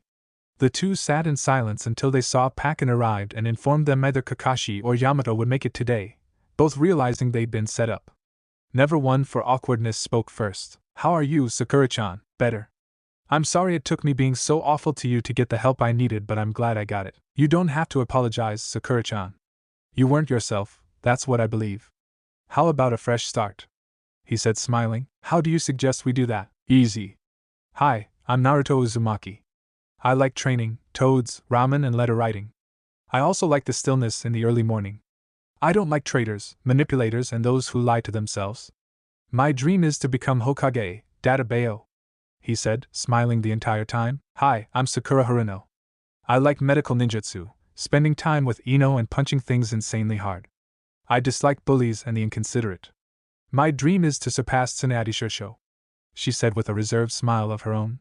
The last two members of Team 7 chatted for most of the afternoon until Sakura broached a sensitive subject. "Naruto, did you see Sasuke before he was transferred?" "No, the last time we spoke was enough for me. Kakashi Taicho had a few times since, but I don't think he saw him right before he was sent away." "Why?" "I don't know. I understand why you hate him now. I guess a small part of me still wants to save him and reunite the team." "I don't hate him, Sakura-chan. I no longer think of him as my best friend, but it wouldn't have been easy to have to kill him. I wanted to save him, too. The problem was, Sasuke never wanted to save himself, and I couldn't justify the harm to myself, or the risk of harm to others just for him to rebuff us at every turn." "Oh, don't be down, Sakura-chan. You did bring him back, and while it isn't how we hoped, he wasn't given a lifetime sentence. Maybe he can find it in himself to grow, but if not, there's so much in the world beyond him." "You really don't hate him?" "No. I think I pity him too much to hate him. It helps that I was the only one he hurt. Had it been another Konoha shinobi, one that couldn't survive a Chidori, I may feel differently." In the Hokage's office, Tsunade, Kakashi, and Yamato watch as the two teens start to repair their relationship. Tsunade hopes that with Sasuke no longer looming over her apprentice, she can finally put him in the past and move on with her life. Kakashi can only promise himself to protect and guide those two to the best of his abilities, to preserve what is left of his team. Yamato just wants an end to the teen drama. They don't allow drama in ANBU, so he has no method for dealing with it. All three hope that this reconciliation happened in time and the pair will be ready for the challenges ahead. Chapter 13. Naruto found himself in an all-white room, no doors and no windows. Completely vacant except for the woman sitting in the middle of it. He couldn't see her face, but her pale, white skin had an ethereal glow to it, even in the bright room. Her hair, long and black, stopping just at her tailbone. She wore a simple black kimono. "You've finally come," the voice said, light and playful. "Finally?" questioned Naruto, unsure of why this woman would have been expecting him. "Yes, finally. Please come sit," she said, and Naruto made his way to her, finally getting a look at her face, briefly acknowledging she was attractive.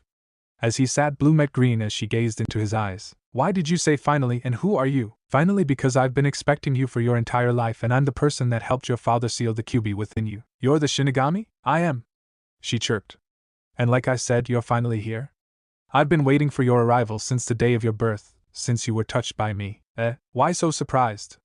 So many times I thought you'd join me, so many times your spirit was near the breaking point, but you always managed to pull through. Until that last time. I cursed that noisy toad. Why would you want me dead? Because you belong to me, with me. I don't know what to say to that. You don't need to say anything, silly. Besides, you'll be with me soon enough. No, I won't. I have too much to do, too many people that count on me, and that's why you'll falter, just like last time. So much weight, so many expectations placed on you. Your father expected you to accomplish something alone your mother didn't with support.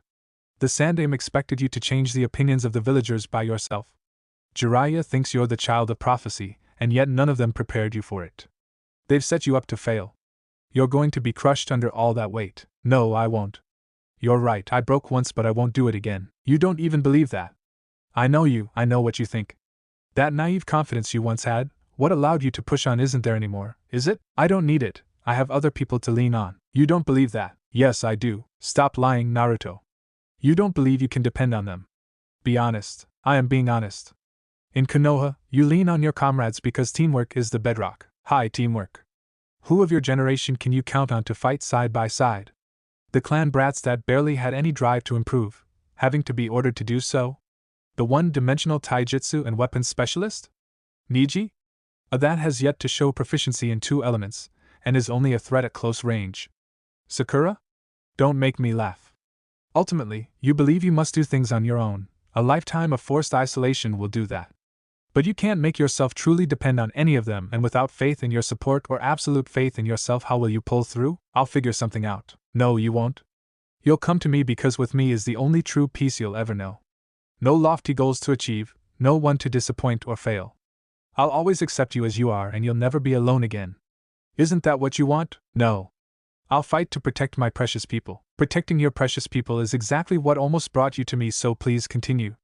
Face the challenges you haven't fully been prepared for. I'll wait until you realize the gap in what you are and what you need to be, and then you'll call out to me again. You'll desire my embrace, and I'll give it. The dream was unsettling, but it was the approach of 5 unfamiliar chakra signatures that awoke Naruto. The rapid but stealthy approach of the 4 suggested enemy action, and Naruto had no intention of conceding the initiative. Quickly he summoned 4 kunai and threw them at the targets, aiming to remain hidden, and then removed his sword, adopting a defensive stance. There's no need for that, Naruto-san said to the man who walked with a cane. I only wanted to speak with you briefly. You normally bring a squad with you to just talk, or am I special? Yes, he said, and Naruto didn't bother to clarify if he meant either or both. I'm Danzo Shimura. I sent you some training materials while you were away. Oh, thanks for that. They were a big help. So. Sup? Naruto said, sheathing his sword but staying at the ready. What an interesting greeting. Well, I am curious as to how your training has progressed, and wanted to see if I could get a demonstration. I'm sure one of my private security operatives could give you a challenge, replied Danzo. They could, but each one has a shadow clone holding a kunai to their throat, so as far as spars go, I've already won. Impressive. I will try. Is there anything else I can do for you, Honorable Elder? Yes, I'll be hosting a gathering of the clan heads and heirs. I'd hoped you and your teammate might drop by as well. I can't speak for Sakura, but sure, I'll be there.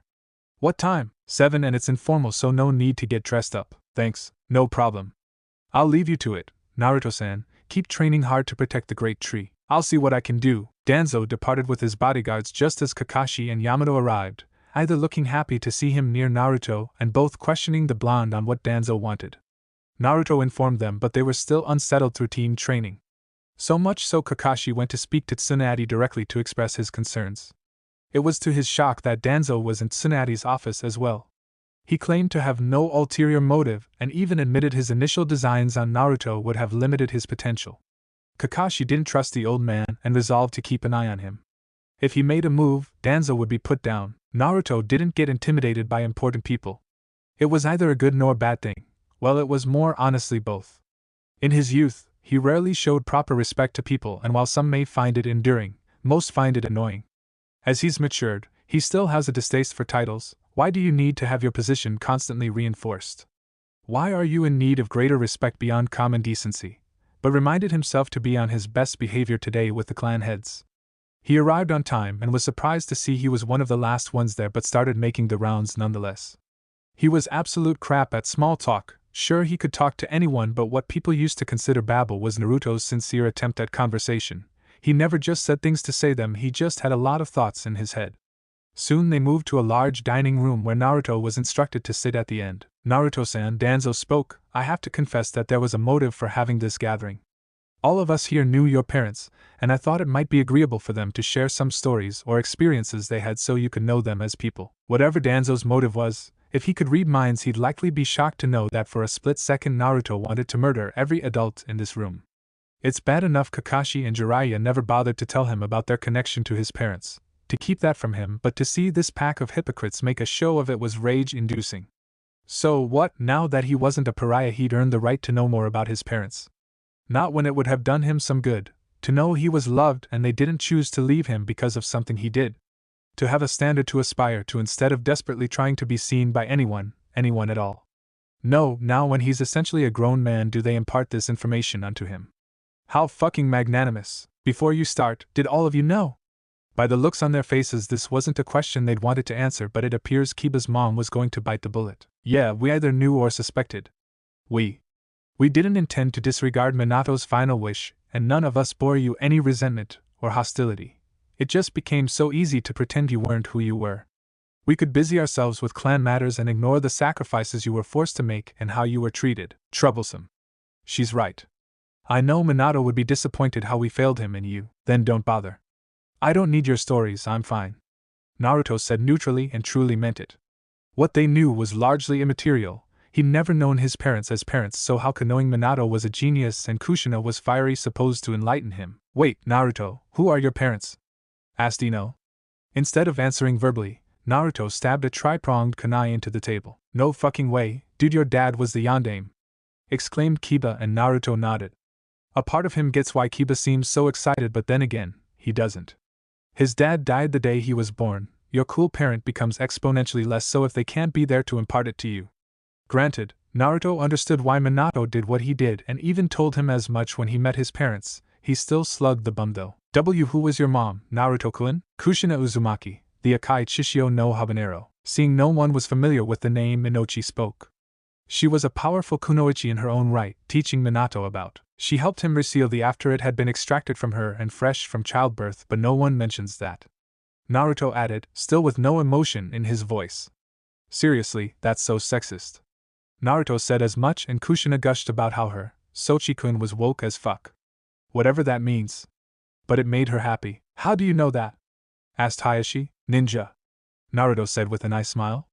Hayashi just nodded, showing his acceptance of the universal explanation. Why don't you want to hear about them? Danzo asked, getting everyone back on topic. Well, I know how this is going to sound, and I mean no disrespect, but it feels like you're telling me this because you all feel I've somehow earned knowing about them, as if it were a privilege. There was a time I needed that knowledge, to know for a fact my mother wasn't a whore and my father a drunken coward, but instead I got the silence of four walls and the scorn of the ignorant. I was always worthy of it, and if you felt I wasn't mature enough, I'd like to see how mature any of you would be in a similar situation where you've raised yourself since you were a child. I did the best I could with what I had, but if that wasn't good enough, then oh well, but I just can't grant you the power of telling me I'm now worthy of being acknowledged as their son. My father did that when he sealed the QB into me. Except for Hinata, it could have been any one of my classmates, but he chose to allow his entire family to make the sacrifice. You ignored his wish, you ignored me. Naruto paused for a shrug. That's life. I won't spend too much time worrying about it, but I won't be used to ease guilty consciences. You didn't follow through on your Hokage's dying wish and left his son to struggle without information that would have meant the world to him. You get to live with that. Dinner resumed without much incident, and the mood lightened considerably. As the evening came to a close, the rookies all departed to a training ground in hopes of getting more information out of Naruto. The clan heads, minus Danzo, departed to the nearest bar to try to digest Naruto's words. I didn't expect that, said Chusa. I didn't either. Guess Naruto really matured during his training trip. Before, he would have wanted to know every last detail we knew, replied Inoichi, and we would have absolved ourselves at his expense, removing the guilt and dishonor of our actions. Guess he saw right through us.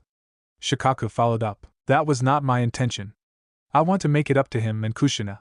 He deserves to know about her. Some argued. Yes, but it was as he stated, he always deserved to know. Hiruzen never ordered us not to tell him, he assumed we wouldn't bother, as he never outright stated Naruto was their son and the old man was right. Now, what do these anecdotes mean to Naruto? Snippets, half-remembered stories of people he knows nothing about. I would like to make it up to him and Minato both, but his ultimate point, sometimes you can't correct your mistakes, his apartment, Hayashi answered back. And now every time we do think of Minato or Kushina, it'll be a bitter pill because we'll also remember how we failed their son and spat on their sacrifice. As if I need more things to feel guilty about.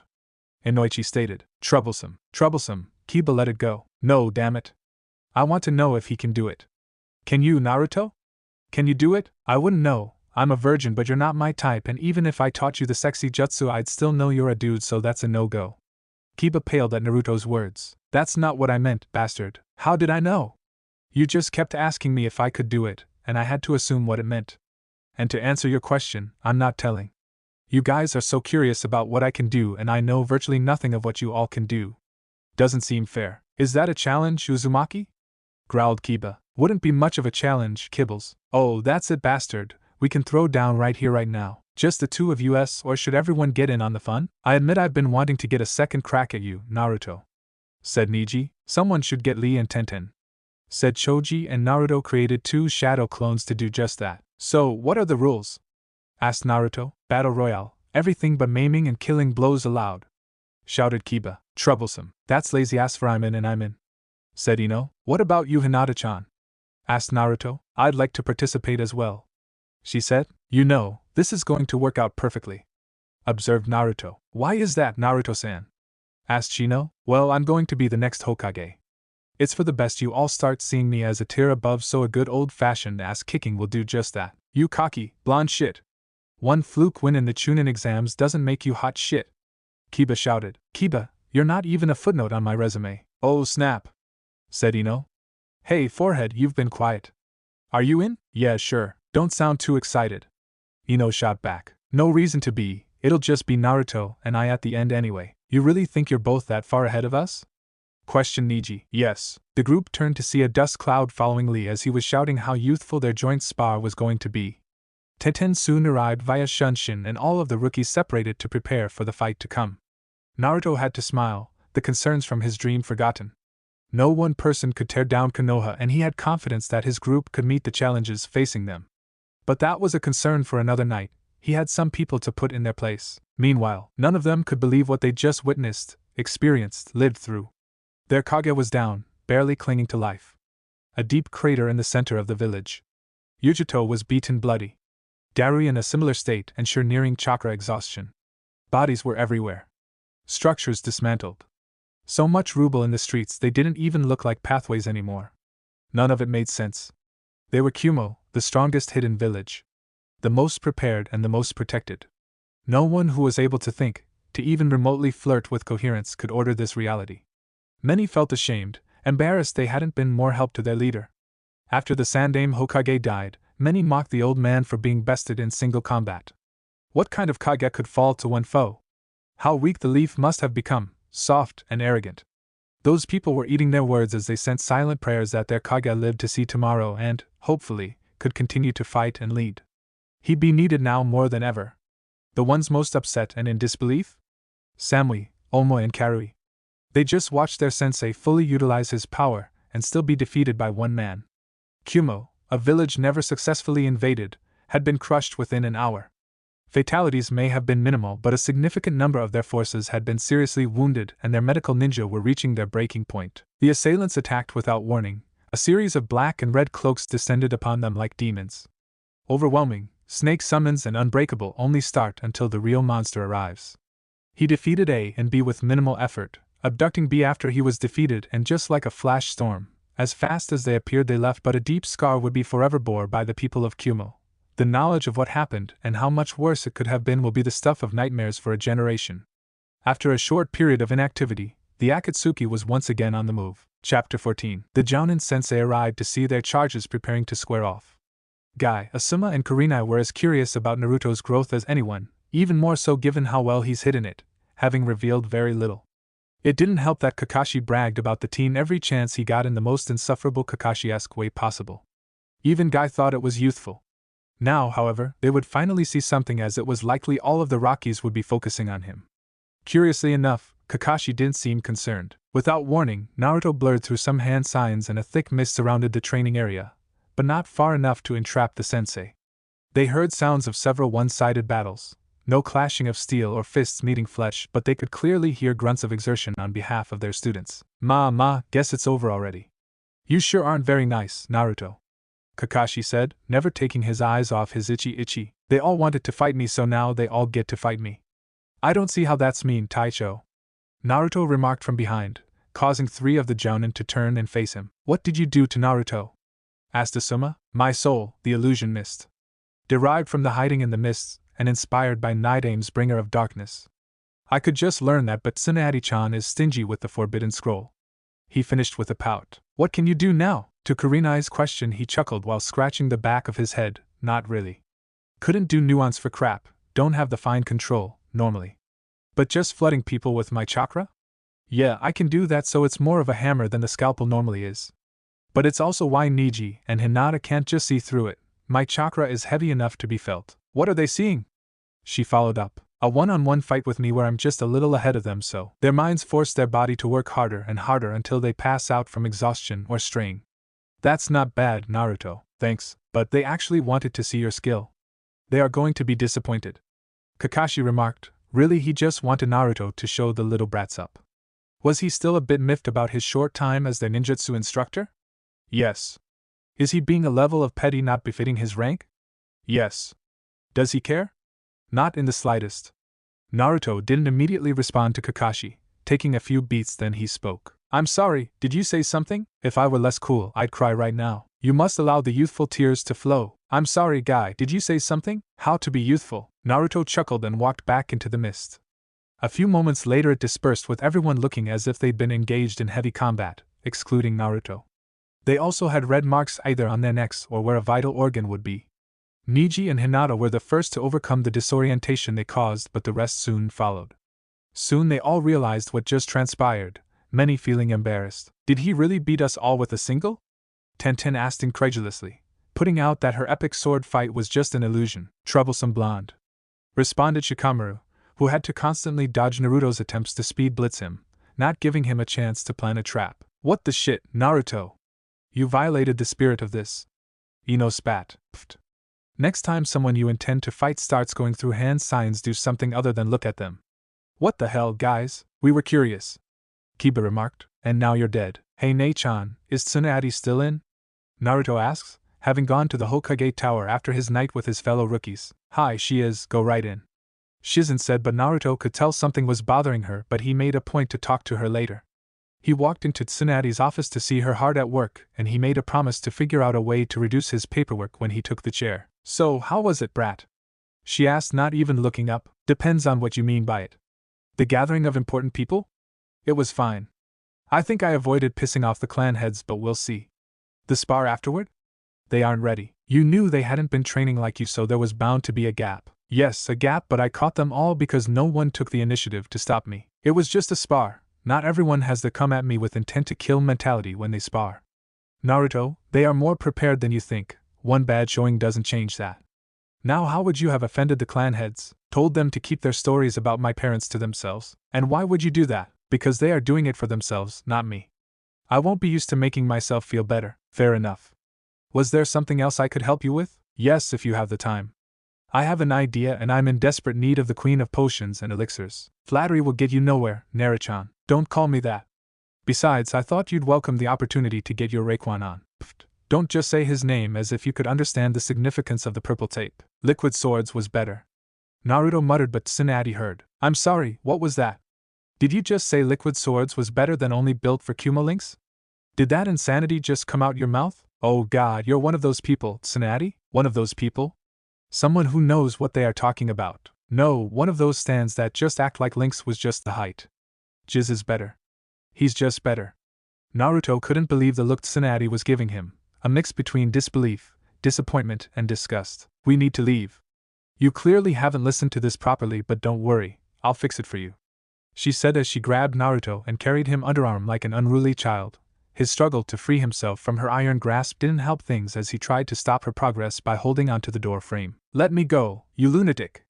You act like I praised Bobby Digital. If you had, I'd be arranging a meeting with Inoichi. Now stop fighting and let's go. Nei-chan, save me. You're my only hope. Sorry, Naruto, but I had to go through this as well. I still prefer Supreme Clientele. Don't you start that again. It's a perfectly defensible choice. Tsunade-sama." Tsunade's Puri detail could only watch on in amazement as their leader manhandled the villages like a sack of potatoes and argued with her longtime student about her music preferences. One member wanted to put in a good word about Yukami, not realizing his silence saved him a trip to the hospital. All in all, it was a weird scene for the trio, one that wouldn't soon be forgotten no matter how much Naruto tried to bribe them in the future. Tsunade had been a big help, the forced re-listening of her favorite album notwithstanding. It had been late when he returned home, so Naruto fell asleep with relative ease. That's why he was confused when he felt he was laying not on a pillow but someone's lap and had an unfamiliar weight on his chest. He extended his senses, and while the chakra and the sense rang familiar, he couldn't put his hand on it. When he opened his eyes with a flutter, he was greeted with the sight of a pig in pearls. "Taunton, oink," she said before giving him a quick nuzzle, which earned a laugh from the person whose lap he was occupying. "Nei-chan? Where are we?" Naruto asked as he'd been to Shizune's apartment, and it was nothing like this. The interior was nice, however. It felt very homey and had pictures on the wall of Tsunade, Shizune, and he at various ages, his being the most noticeable. He didn't have long to be confused as she started to speak. "I sometimes about what your life would have been like if Tsunade and I had adopted you when you were little, even still a baby.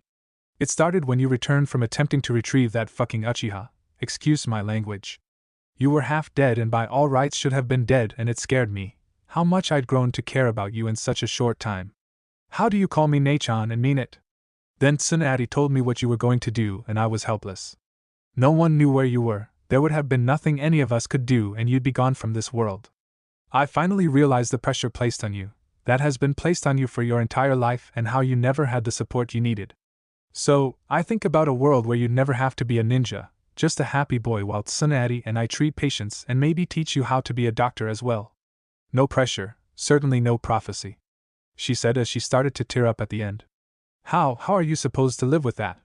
Why would anyone put that kind of burden on you? I don't know. I don't even know if it's true, but could you really just ignore it? It's like Tsunade all over again.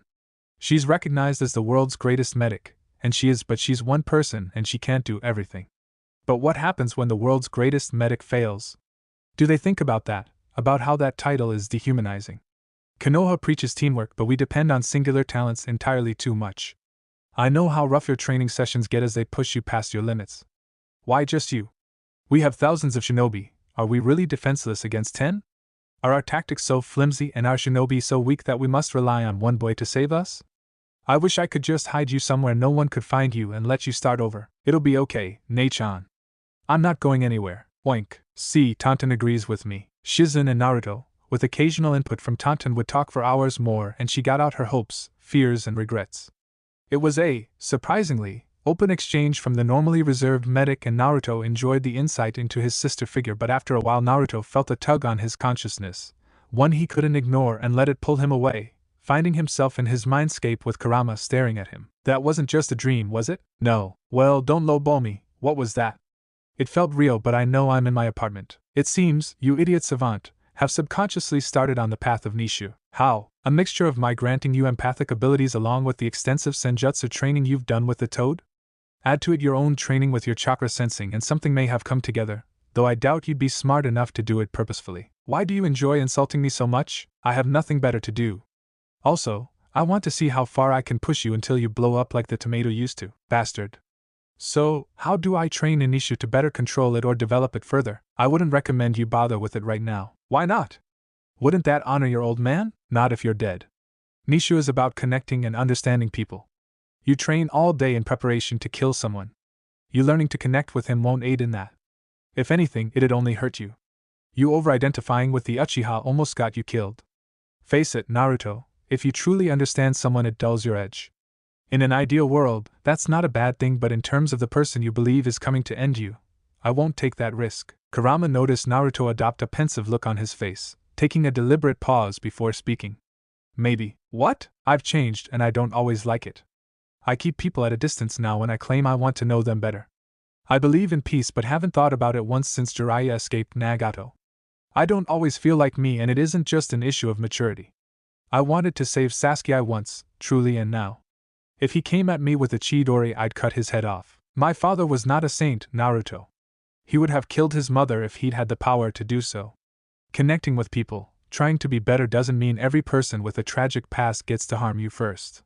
The Uchiha wasn't owed impaling you, and you haven't failed if you prioritize your safety over those that seek to harm you. Not disagree, but truly wish to see you in pain. My father spread chakra for a reason, Naruto. He didn't believe he alone could end wars. He felt everyone must choose to try to understand everyone else. No one man can do it all, others must believe and follow his lead and continue to advance. So, maybe there is a way to get Nagato to change his mind? Maybe, but if there isn't, you can't ignore reality like you used to. I know you're right, Kurama, but a good shinobi plans multiple paths to the desired resolution. I've been so convinced this can only end in death, his or mine, that I've never considered an alternative, but maybe I should? No telling when we'll meet, and I won't let harm befall my comrades, but this might be able to go a different way. Chapter 15. It was weird, Shizune thought. She'd had Naruto on her mind, enough to have a dream about him last night, and now they were having lunch together. It rarely happened, as he was either training or out on missions, and she had to stay on top of Tsunade-sama to make sure the daily work was completed or see to her own training. She didn't like it though, as the relationship between her and the blonde across from her had changed over the years. When she first met Naruto Uzumaki, she thought he was a kind, awkward, hyperactivity boy with a big heart and bigger dreams. But through their letters she saw the different sides to him, saw as he tried to piece himself back together. Every time he expressed or hinted at his shame for what he'd almost done, she wanted to hug him. When he got really excited about some book or something she sent him, she'd beam with pride for the next day. But just as Naruto had revealed more of himself, intentionally and otherwise, she'd done the same, even voicing occasional annoyance with Tsunade-sama among other things. She'd seen him at his lowest and hadn't looked away. It's something he hadn't experienced before, as he would hide his fears and worries from Sandaime-sama, and even Irika-san, afraid to be weak and needy. Just as in her dream, Shizune privately wished she'd taken Naruto from the village when he was younger and exposed him to a carefree childhood, one where seeking comfort from an adult wasn't panic-inducing in itself. But there was no going back, and regrets were only helpful if one grew from them. Also, she didn't want to be a downer. It was a lovely day, and she got to spend time with one of her favorite people. Outside of training, what have you been doing, Naruto-kun? Sakura says you're always coming from or going to the library after team training and missions. I'm studying for the Foreign Service exam. You want to be a diplomat? She asked in mild surprise. I want to be Hokage, and figured this would lead to some good experiences. Also, it'd reduce the amount of combat-oriented missions I'd have to take. Do you not like being a combat specialist? No, not at all. I don't like the end result, the constant questioning of who can be spared, what does it mean to let someone go since they could always hurt you in the future and stuff. The actual fighting though, it's a rush and freeing in a sense. I know that sounds bad. It doesn't. Generally, hospital work can be pretty boring until we have a slate of emergencies and are pushed to the edge. It's not that you wish for those things, of course, but when it happens, meeting the challenge can be thrilling. She said, and saw Naruto smile in response. That's it, exactly. But enough about me. How are you? I'm well, Naruto-kun. Since Tsunade has become more responsible with her paperwork, I actually have time for a private life. That's nice. Oh, is there a special someone? Maybe a chewing tokubetsu jounin? Naruto wondered. How do you know that? Shizune sputtered out in shock. She thought Gunma and her had been discreet. Well, he's behind you and he keeps looking over here as if to gauge whether or not this is a friendly outing or a friendly outing. Oh, you must be misreading that. I talked to Gunma-kun about you. He knows I see you as my little brother. She said. Naruto knew better, as he could sense the encroaching jealousy in the man, but chose not to challenge her. If given a chance, he could set the man straight on his misunderstanding and any other thing. The two chat away before Shizune excuses herself, and Naruto figures it was a perfect time to introduce himself to his father's former bodyguards. Hi, Naruto said once he arrived at the table, holding out his hand. I'm Naruto and you're Gunma, right? Hi. I was. Gunma started to introduce himself as Minato-sama's former guard, as Kakashi had informed the trio. Naruto was fully aware of his heritage recently, but was interrupted once he shook Naruto's hand. Shizune's fella. Yeah, she told me. It's good to meet you. My Nei-chan is special, so it's nice to know there's someone that can make her happy. Her being happy makes me happy, Naruto said with the sincerest grin on his face. I think everyone will be happy if she remains happy, don't you, Gunma-san? Sure, responded the Tokujo that still had yet to get his hand back. Good, good. Well, it was nice to meet you, Genma-san. Well, I should get back. It's nice seeing you again, Genma. You stay safe. And sorry for interrupting. No problem, Naruto. He said once Naruto released his hand and he watched as the teen/lying, smiling demon walked away. Once Naruto was out of earshot, Radio and Iwashi began to cackle at Genma's expense. Guess you better treat Shizune right, Genma. Radio said. I always was. God, I think I preferred it when the kid was a loud-mouthed punk pranking everyone. Gemma said as he inserted it in his mouth. He reminded me of the time Minato-sama did something similar because you wouldn't shut up about how hot Kushina-sama was. Iwashi added, causing Genma to pale at the memory. By the time Shizune returned, Naruto had settled the check and was ready to leave. She went to speak to Genma briefly and met Naruto outside, looking slightly confused. Genma-kun was acting weird. You didn't do anything, did you? Oh, I just threatened him a little, he said, and she slapped his arm, playfully. You didn't have to do that, Naruto-kun. Genma is a good guy. I believe you, but it never hurts to be sure. Shizune and Naruto would enjoy a leisurely walk through the village, picking up lunch for Tsunade. Shizune said she'd pout and sulk all day if Naruto went out with her and didn't get Tsunade anything. They also got Tonton some treats for a similar reason. Naruto walked her back to the Hokage Tower and then left to study as the exam date was fast approaching. Tsunade was confused. Tamari was triumphant. Naruto just wanted to go home. What caused the three distinct reactions from the blondes? You pranked Naruto? Tsunade asked in her office. Tamari was on Naruto's back, having been given a piggyback ride through the village. Yes, Tsunade-sama, and the best part? He can't prank me back. Tamari exclaimed while holding up a victory sign. How did she prank you, Naruto? Godame asked and noticed the boy had some decidedly pink cheeks. I'd rather not say, they said, and hoped that'd be the end of it. Fine. Thank you for checking in, Tamari. I will leave you to your fun until I need you, Tsunade said before her eyes lit up mischievously. Although, Tamari, that's more fun if he's facing you. It took the other two blondes a moment to understand her meaning, but when they did, blushes abounded and they exited the office as fast as possible, Tsunade's laughter playing them out. Well, that was embarrassing, Naruto said as he made his way through the village. The desert flower was still on his back. My faithful steed shouldn't complain so much. Besides, I won fair and square. Naruto would contest the fairness of said win. Before Tamari departed for Suna a few weeks ago, she challenged him. She handed him a sealed envelope that contained her prank, which Naruto was not to open. If she successfully pranked him upon her return, he'd open said envelope for confirmation and had to do whatever she wanted in response. Also, he couldn't retaliate. Naruto agreed, confident that there was no way Suna Jounin could prank him. But she did. However, her prank was more like a low-level seduction. Her goal? Get Naruto to try to kiss her. She succeeded, much to Naruto's embarrassment. Kurama found it the height of comedy, which only further embarrassed Naruto. Now, Naruto has to carry her around for the day and do whatever she wants. It wasn't a bad deal. He likes Tamari's company as she's easy to be around. She has insights into being a thanks to Gaara, and some of the strains present with Hinata or Sakura aren't there as well. Naruto felt Tamari tense and heard something troublesome. Sensing something off with her and Shikamaru, Naruto shunned into his team's training grounds, knowing they'd be alone. So, what happened between Shikamaru and you? I asked the lazy bum out, and instead of just saying yes or no, like a normal human, he grumbled about it being troublesome before saying yes, I guess. What the hell? I'm a fine piece of ass, Tamari said and grew a tick mark when Naruto didn't respond. You're supposed to agree with me. My primary experience with girls is being hit by one when I got even vaguely familiar, so my understanding on what I should say is skewed, but yes, Tamari, you are indeed a fine woman, I said, piece of ass. You can be a fine one of those as well, Naruto said with a slight grin that widened when Tamari caught on to his meaning. Oh, you're going to get it now, Uzumaki.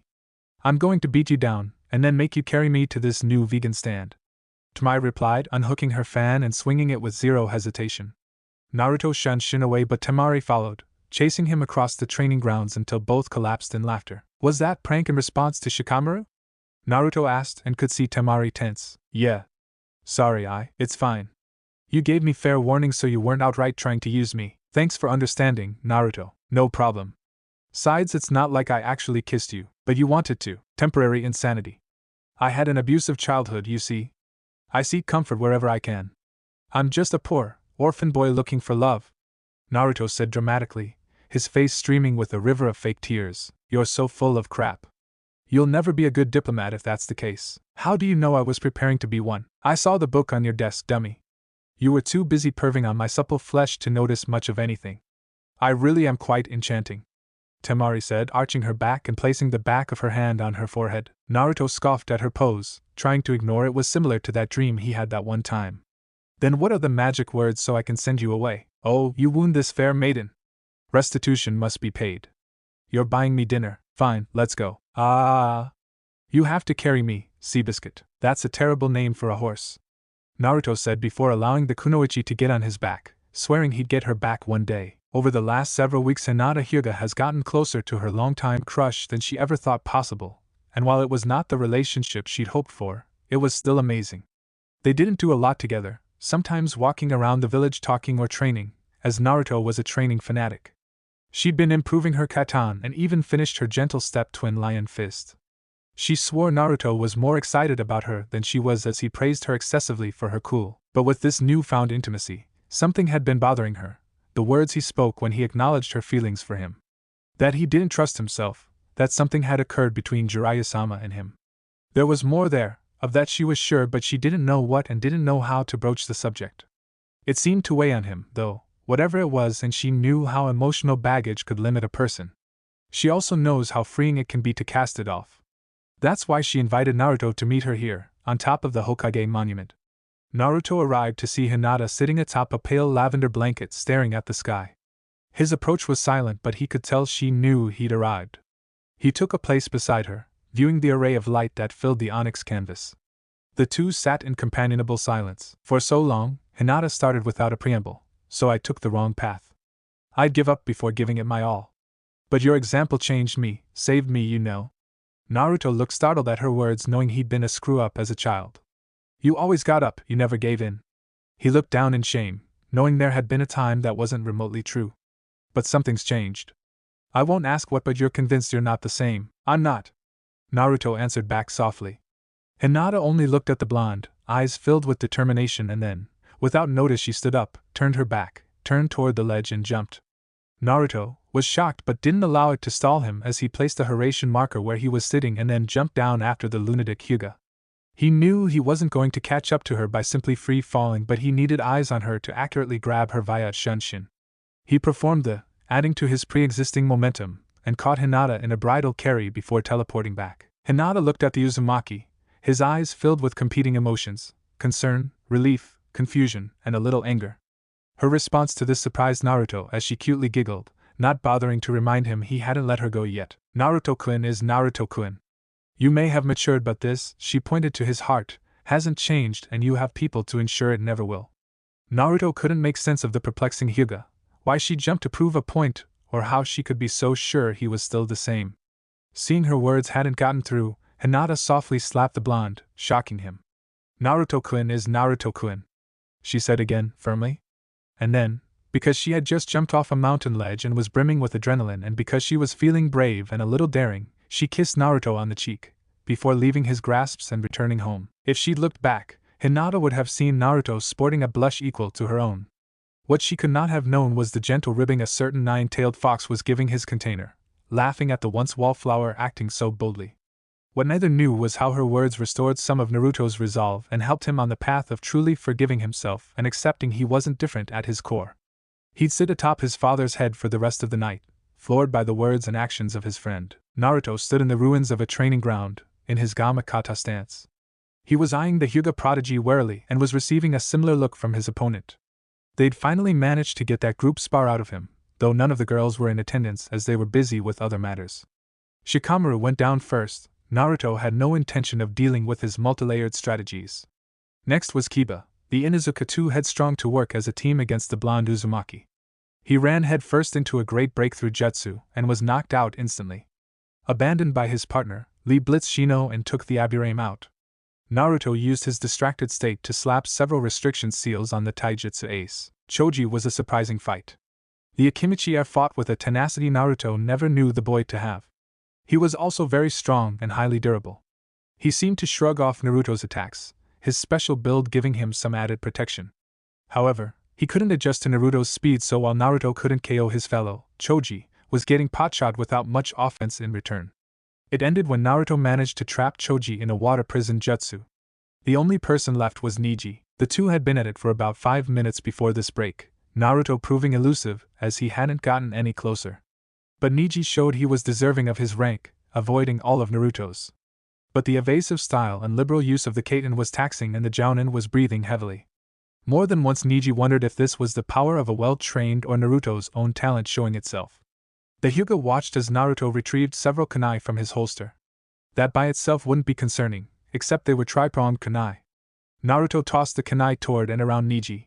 He was in utter shock and disbelief that Naruto didn't actually know Hiraishin no Jutsu, right? He didn't have time to contemplate further as Naruto appeared behind the Hyuga and chopped him on his neck, temporarily knocking him out. Every male member of the Rookie 11, save Naruto, woke up to a large amount of killing intent and bore witness to their Hokage marching towards them like wrath-given form. All shared a similar thought: we're going to die. Who told you idiots you could destroy my training ground? The question was asked of all, but she was only looking at Naruto, which confounded the other shinobi in attendance. They all said Tikal was better than Cuban links. I had to represent.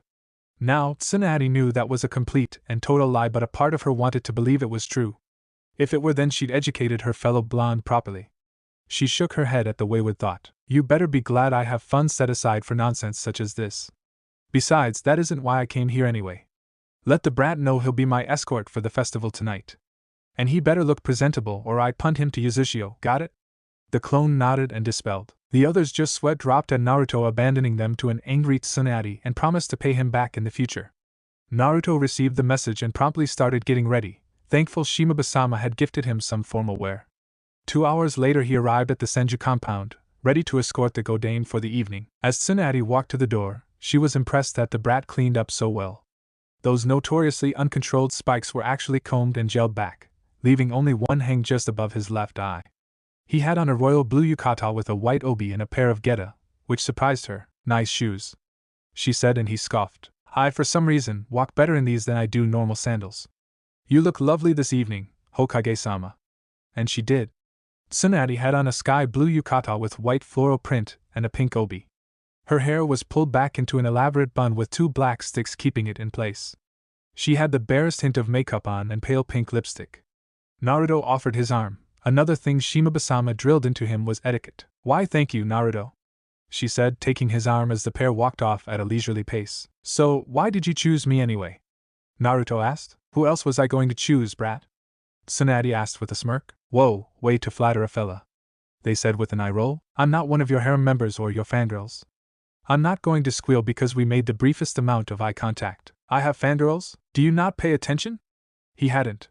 He'd been training, running missions and studying.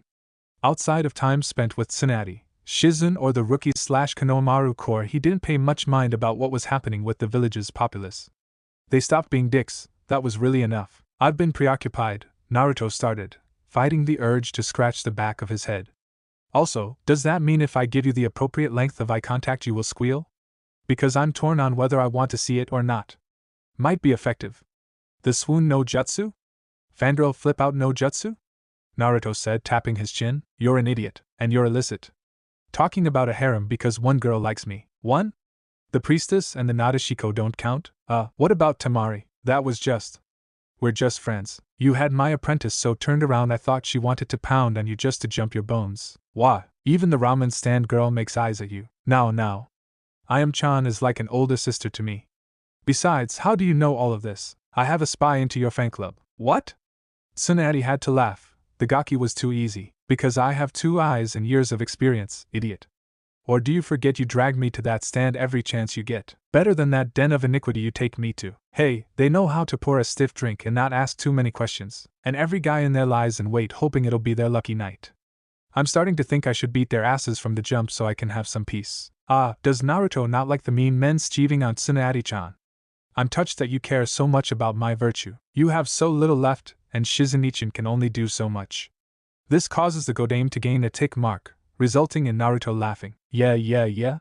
Laugh it up, I'll get you back before the night is over. And before you take the chair from me I will convert you to the divine elixir known as sake. Tsunade and Naruto would make their way through the village, enjoying the various stands and chatting up the villagers. In between, they could be seen laughing as if they shared a private joke just between the two. Kakashi had been one of the many people assigned to guard the Godame. Truthfully, she didn't need it. She could level mountains, and with Naruto being there, They were essentially the two safest people in the village with each other as company.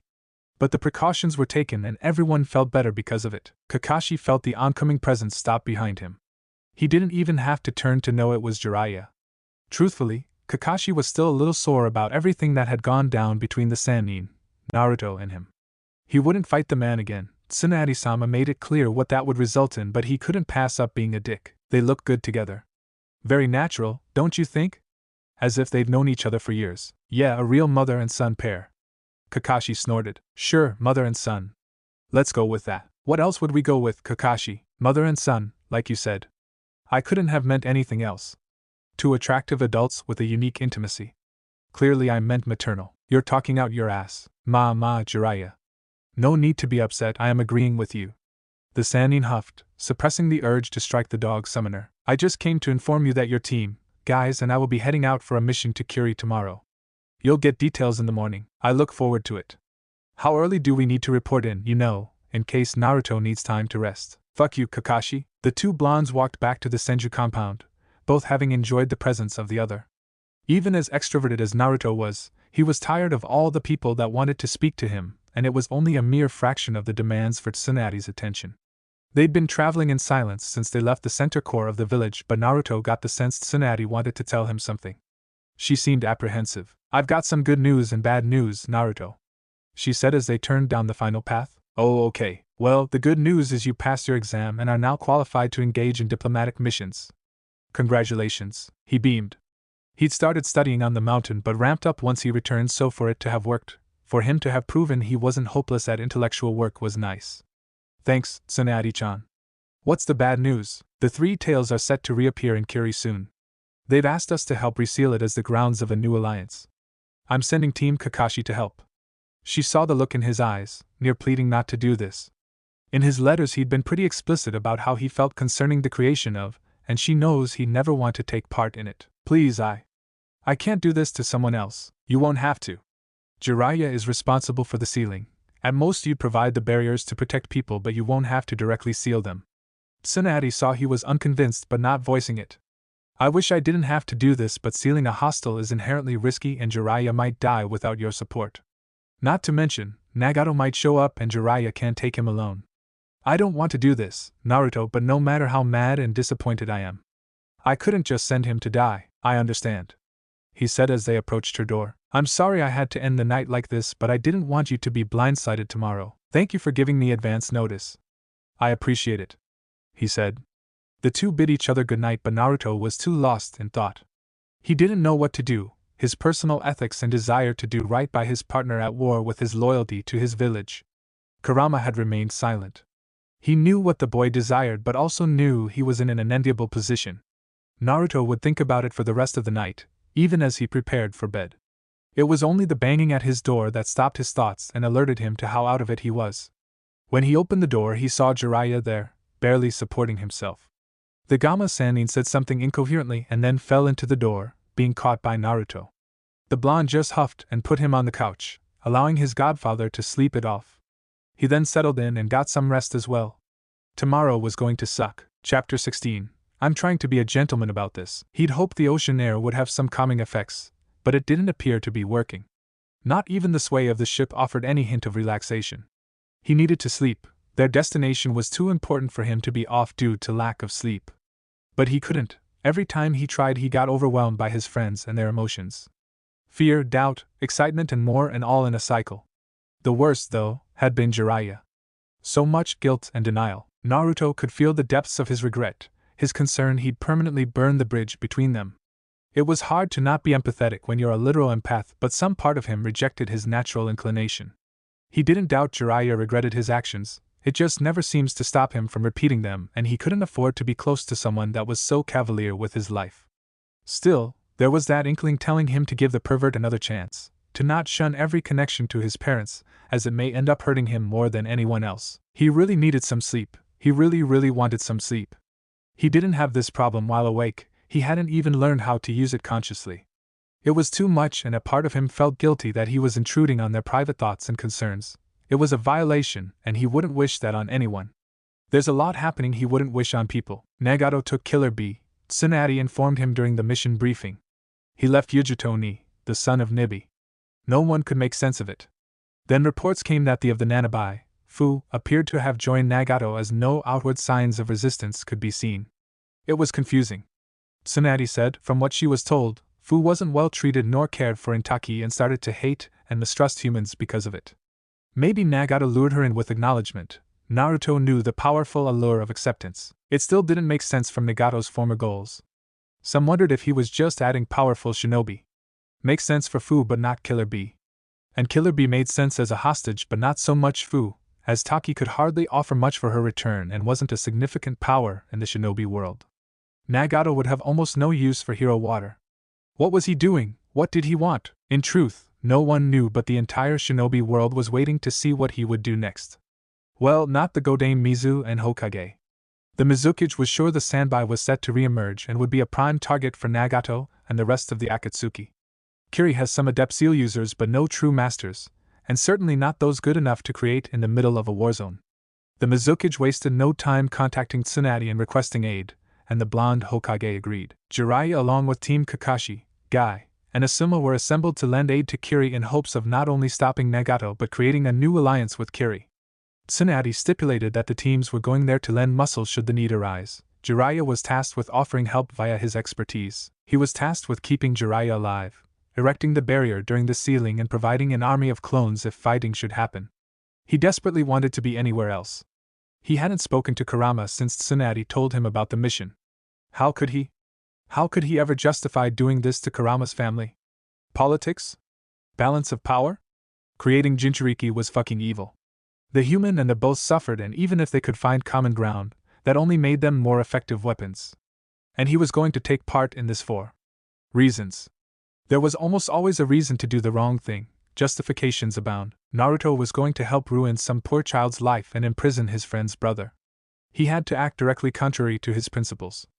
All to keep Jiraiya alive. The man who couldn't bother. Not when he was a child, not with his training. Jiraiya hadn't shown any concern for his dreams, goals, or anything. Naruto didn't bother fighting the bitterness that was consuming him, any thought of forgiving his godfather diminishing by the moment. This was wrong, all wrong. His tired mind couldn't process all of it. He felt pulled in too many directions. Doing right by one party means doing wrong by another. There was no middle ground, and he may permanently end his relationship with Kurama. Or fail the mission and maybe spark hostilities and get one of Konoha's strongest ninja killed. Along with the rest of their party. Naruto wasn't aware, but his breathing had become labored. He was hyperventilating and sweat began to appear on his forehead. There was no right answer, he couldn't do anything. It was just like back then, he was guaranteed to fail. Maybe even be killed if Nagato appeared. The student Jiraiya did have time for. But Jiraiya had time for the talented. It was the failure he'd neglected. Because he wasn't worth the effort, he didn't pick up on things fast enough. Too loud, too brash, not disciplined enough. Too cheery, too open. Too stupid, too oblivious. Cursed. Tainted. Sacrifice, always the sacrifice. The outlet for frustrations, insecurities, and prejudices. Not a person, not someone worthy of respect. Just a failure. Always a failure. That's why they could never see he was the fourth son. It was his lack of talent. It's why Kakashi never bothered, more guard than sensei. He and Jiraiya are always judging him, cataloging every shortcoming, completely beholden to his own thoughts. Naruto didn't realize he was heaving loudly, struggling to draw a breath, but it was noticed by his comrades. It was Kakashi who approached him first, not sure why Naruto would be having an apparent panic attack. He placed his hand on Naruto's shoulder, only to have it slapped away. "Get the hell away from me," Naruto said through pants, swiftly standing up and turning his back to the water. "Naruto, calm down. I think you're having a panic attack, but it'll be okay. Just take slow, deep breaths." "All right?" Kakashi said, trying to sound soothing. Naruto nodded, not knowing what else to do. His heart was beating so loud he could feel it in his ears. He felt jittery, like enemies were all around and he was defenseless against them. "Just come sit and breathe, Naruto." His first step was hesitant, so unlike the boy he knew. But Kakashi had to remind himself of what Naruto had experienced. He wasn't that cocksure bundle of joy anymore. Stronger, faster, but more vulnerable in a way he hadn't been in the past. The armor of cheer and overconfidence had been cracked, if not shattered. Soon enough his student was beside him, his breathing having matched the sounds of the waves. "What's on your mind, Naruto?" "Too much," was the blonde's only answer, and it worried Kakashi. The copy ninja hadn't thought Naruto's depression had returned, but Tsunade warned Jiraiya and he both that Naruto would be off, that all else being equal he'd have rejected this mission if not for its absolute importance. It was then that Kakashi realized he never once asked Naruto how he felt about being a Jinchuriki. He wondered if anyone ever asked a container how they felt. He doubted it. They were expected to just deal. That didn't excuse Kakashi though. He was never one to overly investigate his motives, but given how he'd let Naruto down, he couldn't take things at face value anymore. It wasn't a question of loyalty, that's not why he never asked. Naruto loved the village, loved it more than he should if Kakashi were being honest. Did he not want to connect emotionally to his student? Possibly, but he'd shared something really personal with Sasuke. It had failed to sway the boy, but Kakashi had tried. As Kakashi burned through justifications, it was the last one that shook him, as it was most likely true. Maybe Kakashi never asked Naruto because he didn't want to know if his student hated Minato-sensei. Kakashi understood all too well hating a father that left you alone with a burden and a stigma. His father's suicide changed him for years, and those changes wrought consequences that were almost too large to imagine. In that way, Naruto and he were more alike than most would assume. The only difference, Naruto didn't have a Minato-sensei to pull him from the true depths of his abyss. He could have been that. The Sandaime didn't exactly prevent it. And Kakashi didn't actively try to avoid it. He simply didn't think about it. A&B was his life and it suited him just fine. Unless he saw the little blonde in the village, Naruto simply wasn't an ongoing preoccupation for him. It was an awful truth. The sound of movement stopped his thoughts as Kakashi realized Naruto was leaving. His student only made it a few steps before Kakashi spoke. "Naruto, where are you going?" "To get some sleep," Naruto answered. "In a bit, come back for now," Kakashi said. A part of him expected an argument, or some show of discontentment, or rebellion. He got neither. He sighed as Naruto walked back over and sat beside him. Not because his sensei had requested it, but because his captain had ordered it. That was their relationship, superior and subordinate. No warmth, affection, or respect beyond what was owed his rank. It felt like a just punishment, as this had been what he wanted at some point. For his genin to behave as professionals and not children. "What's on your mind, Naruto?" Kakashi asked as he looked intently at his student. He wasn't surprised nor offended when Naruto didn't look back, his gaze focused on the ocean, or maybe some far-off place Kakashi couldn't see. Naruto remained quiet and deathly still for a few moments, attempting to collect his thoughts. What do you do when you only have bad options? Choose the option that damages the least or protects the most, Kakashi answered. It was the kind of thinking that had gotten him through ANBU, through the loss of everyone he'd ever cared about. He was slightly shaken by Naruto's chuckle. It was dry, humorless, and nothing like the boyish expressions he used to have. "Speaking as one part of a two-part sacrifice, you'll have to forgive me if that kind of thinking isn't one I'm anxious to adopt." Yeah, I could see that," Kakashi acknowledged. They returned to silence until Naruto seemed to boil over, his thoughts too many, or too large to stay within his head. "This fucking system. We build an entire culture around violence and deception and let it go so long no one knows how to do something simply because it's right. We'll keep doing wrong, wholly believing it makes sense, and the shit is so turned around that even the concept of right and wrong seems, at best, quaint, and at worst lethally naive. Constraining a sentient being into another sentient being has, by and large, been a failure. We aren't war deterrents, the Akatsuki has proven that. So, why continue to do it? Because it's what hidden villages do. We're committed to misery and suffering. But it is in that commitment that the final solution lies, said a just-arrived guest, Kakashi and Naruto on guard as soon as he spoke. Nagato sat above them, one leg folded over another. Both noticed his ringed eyes, one purple and one red. "Nagato, I presume?" Kakashi drawled. "The famed copy ninja. And Uzumaki Naruto, the child of prophecy." "What do you want?" Naruto asked. "The final solution, Naruto. Death of shinobi, death of chakra, the only end befitting our people. More war, more death until all are dead. So you understand why I cannot allow you to exist." "No, I really don't," Naruto replied. "Didn't Jiraiya once think you were the child of prophecy? And then my father. What makes you so sure he's right this time? Or if you kill me he won't just find someone else to burden with his crap? Do you not feel compelled to follow your master's ideology, to inherit his will?" Naruto scoffed. "Jiraiya isn't my master and never was. You want to kill me because he trained me for a few months. He hoped that if Nagato believed he wasn't following Jiraiya's path that the leader of Rain would give up or at least be open to an alternative. If he had to misrepresent how he truly felt about the prophecy then it was worth it. This is new information admittedly. I assumed you were a true disciple of Jiraiya's. If you aren't an adherent to his foolish ideology that could change things. You've seen the corruption of shinobi, you've lamented it this very night. Work with me, Naruto. The Akatsuki kept close tabs on you as a child, I've seen how you were treated. Take revenge, tear down their precious system. No more child soldiers. Let shinobi fall into the dustbin of history. Naruto could be forgiven if he'd gotten whiplash from Nagato's change but kept his focus.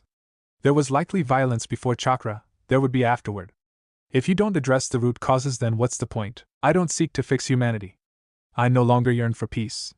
Shinobi are an infection, a disease in need of a cure. It is fortunate that we crave our own destruction. Another war is inevitable, and one after that, and so on. Jiraiya's prophecy would only extend the suffering by granting a moment of peace, an illusion that would die the moment said child departed to the Pure Land, Nagato explained calmly. And your final solution is just death? As many as needed for as long as required? Yes. I don't know who or what has hurt you to the point you think genocide is a viable answer to any problem, but I won't let you. There's a better way, and if you're as strong as you think you are, then you have the power to find it. Nagato laughed at his fellow clansman's words, confusing the two Konoha ninja. Power is the problem. When people hold power over others, they inevitably abuse it. They decide their beliefs are correct and others are wrong. They decide who gets what and who goes without. Power corrupts. It allows the largest hidden villages to think they can wage their wars wherever they like with zero consequence.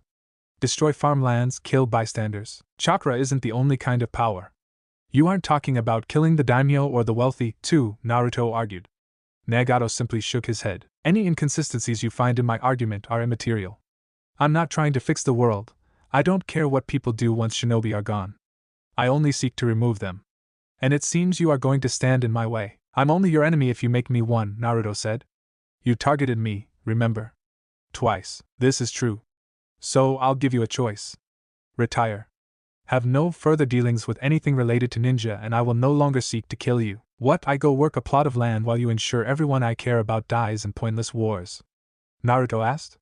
Nagato smirked in response. What, too cowardly? That's the price. You don't get to be a hero and live happily ever after. Run away, hide from all who may depend on you, and you may just see old age. Stay and die, like the rest will. It'll be pointless, but you'll be just as dead. He wouldn't do that, a fourth voice spoke as Jiraiya revealed himself. He isn't like that. It's about time you joined us, Jiraiya. All that hiding when we all knew you were here. Aren't you too old for such theatrics? I think they keep me young. You are only as old as you feel, Nagato agreed. And for what you did to Konan, you'll be feeling your age in due time. What happened to Konan was just as much your fault as it was mine, Jiraiya said, all sense of jovialness gone. Nagato was not angered by his words, more amused than anything. You're right. She followed me and my foolish ways to her death. She is likely much happier now that she has reunited with Yahiko, and for that reason her death does not pain me. In fact, in honor of her loyalty I will sweeten the deal, Naruto. There are so few Uzumaki left. You can pick one person to join you. Go start a family, actually watch them grow. Your parents never got the chance with you. Do you really want to die before you've even been with a girl? Nagato could see Naruto would turn down his offer before he ever voiced it. His gutturally laugh stopped the response in its tracks. Gone was his calm visage. Now Nagato looked to be hurtling toward madness. Ha ha ha ha ha. Good, false prophet. At least you have some fight in you. I'm going to enjoy stripping it away. Only after I've broken you can you die, and then the very people you were meant to save will be next. Not even the youngest academy student will be spared. I told you, I don't care. Jiraiya says you are the chosen. He took Konan away from me to protect you. Blame fate, Jiraiya, or whatever else you please. This only ends one way, Naruto. You can run and hide or fight back. Nothing you do will matter, Nagato said as he levitated above the ship. As he reached his apex, the god of aim reached out his hand. Jiraiya and Naruto both knew what he planned, and while the Sannin was helpless to stop him, Naruto took action. He threw a tri-pronged kunai and placed his hand on the deck of the ship. The Shinra Tensei barreled down, powerful enough to form a momentary blue hole. Nagato looked down, slightly impressed, as Naruto managed to teleport the entire ship outside the range of his attack.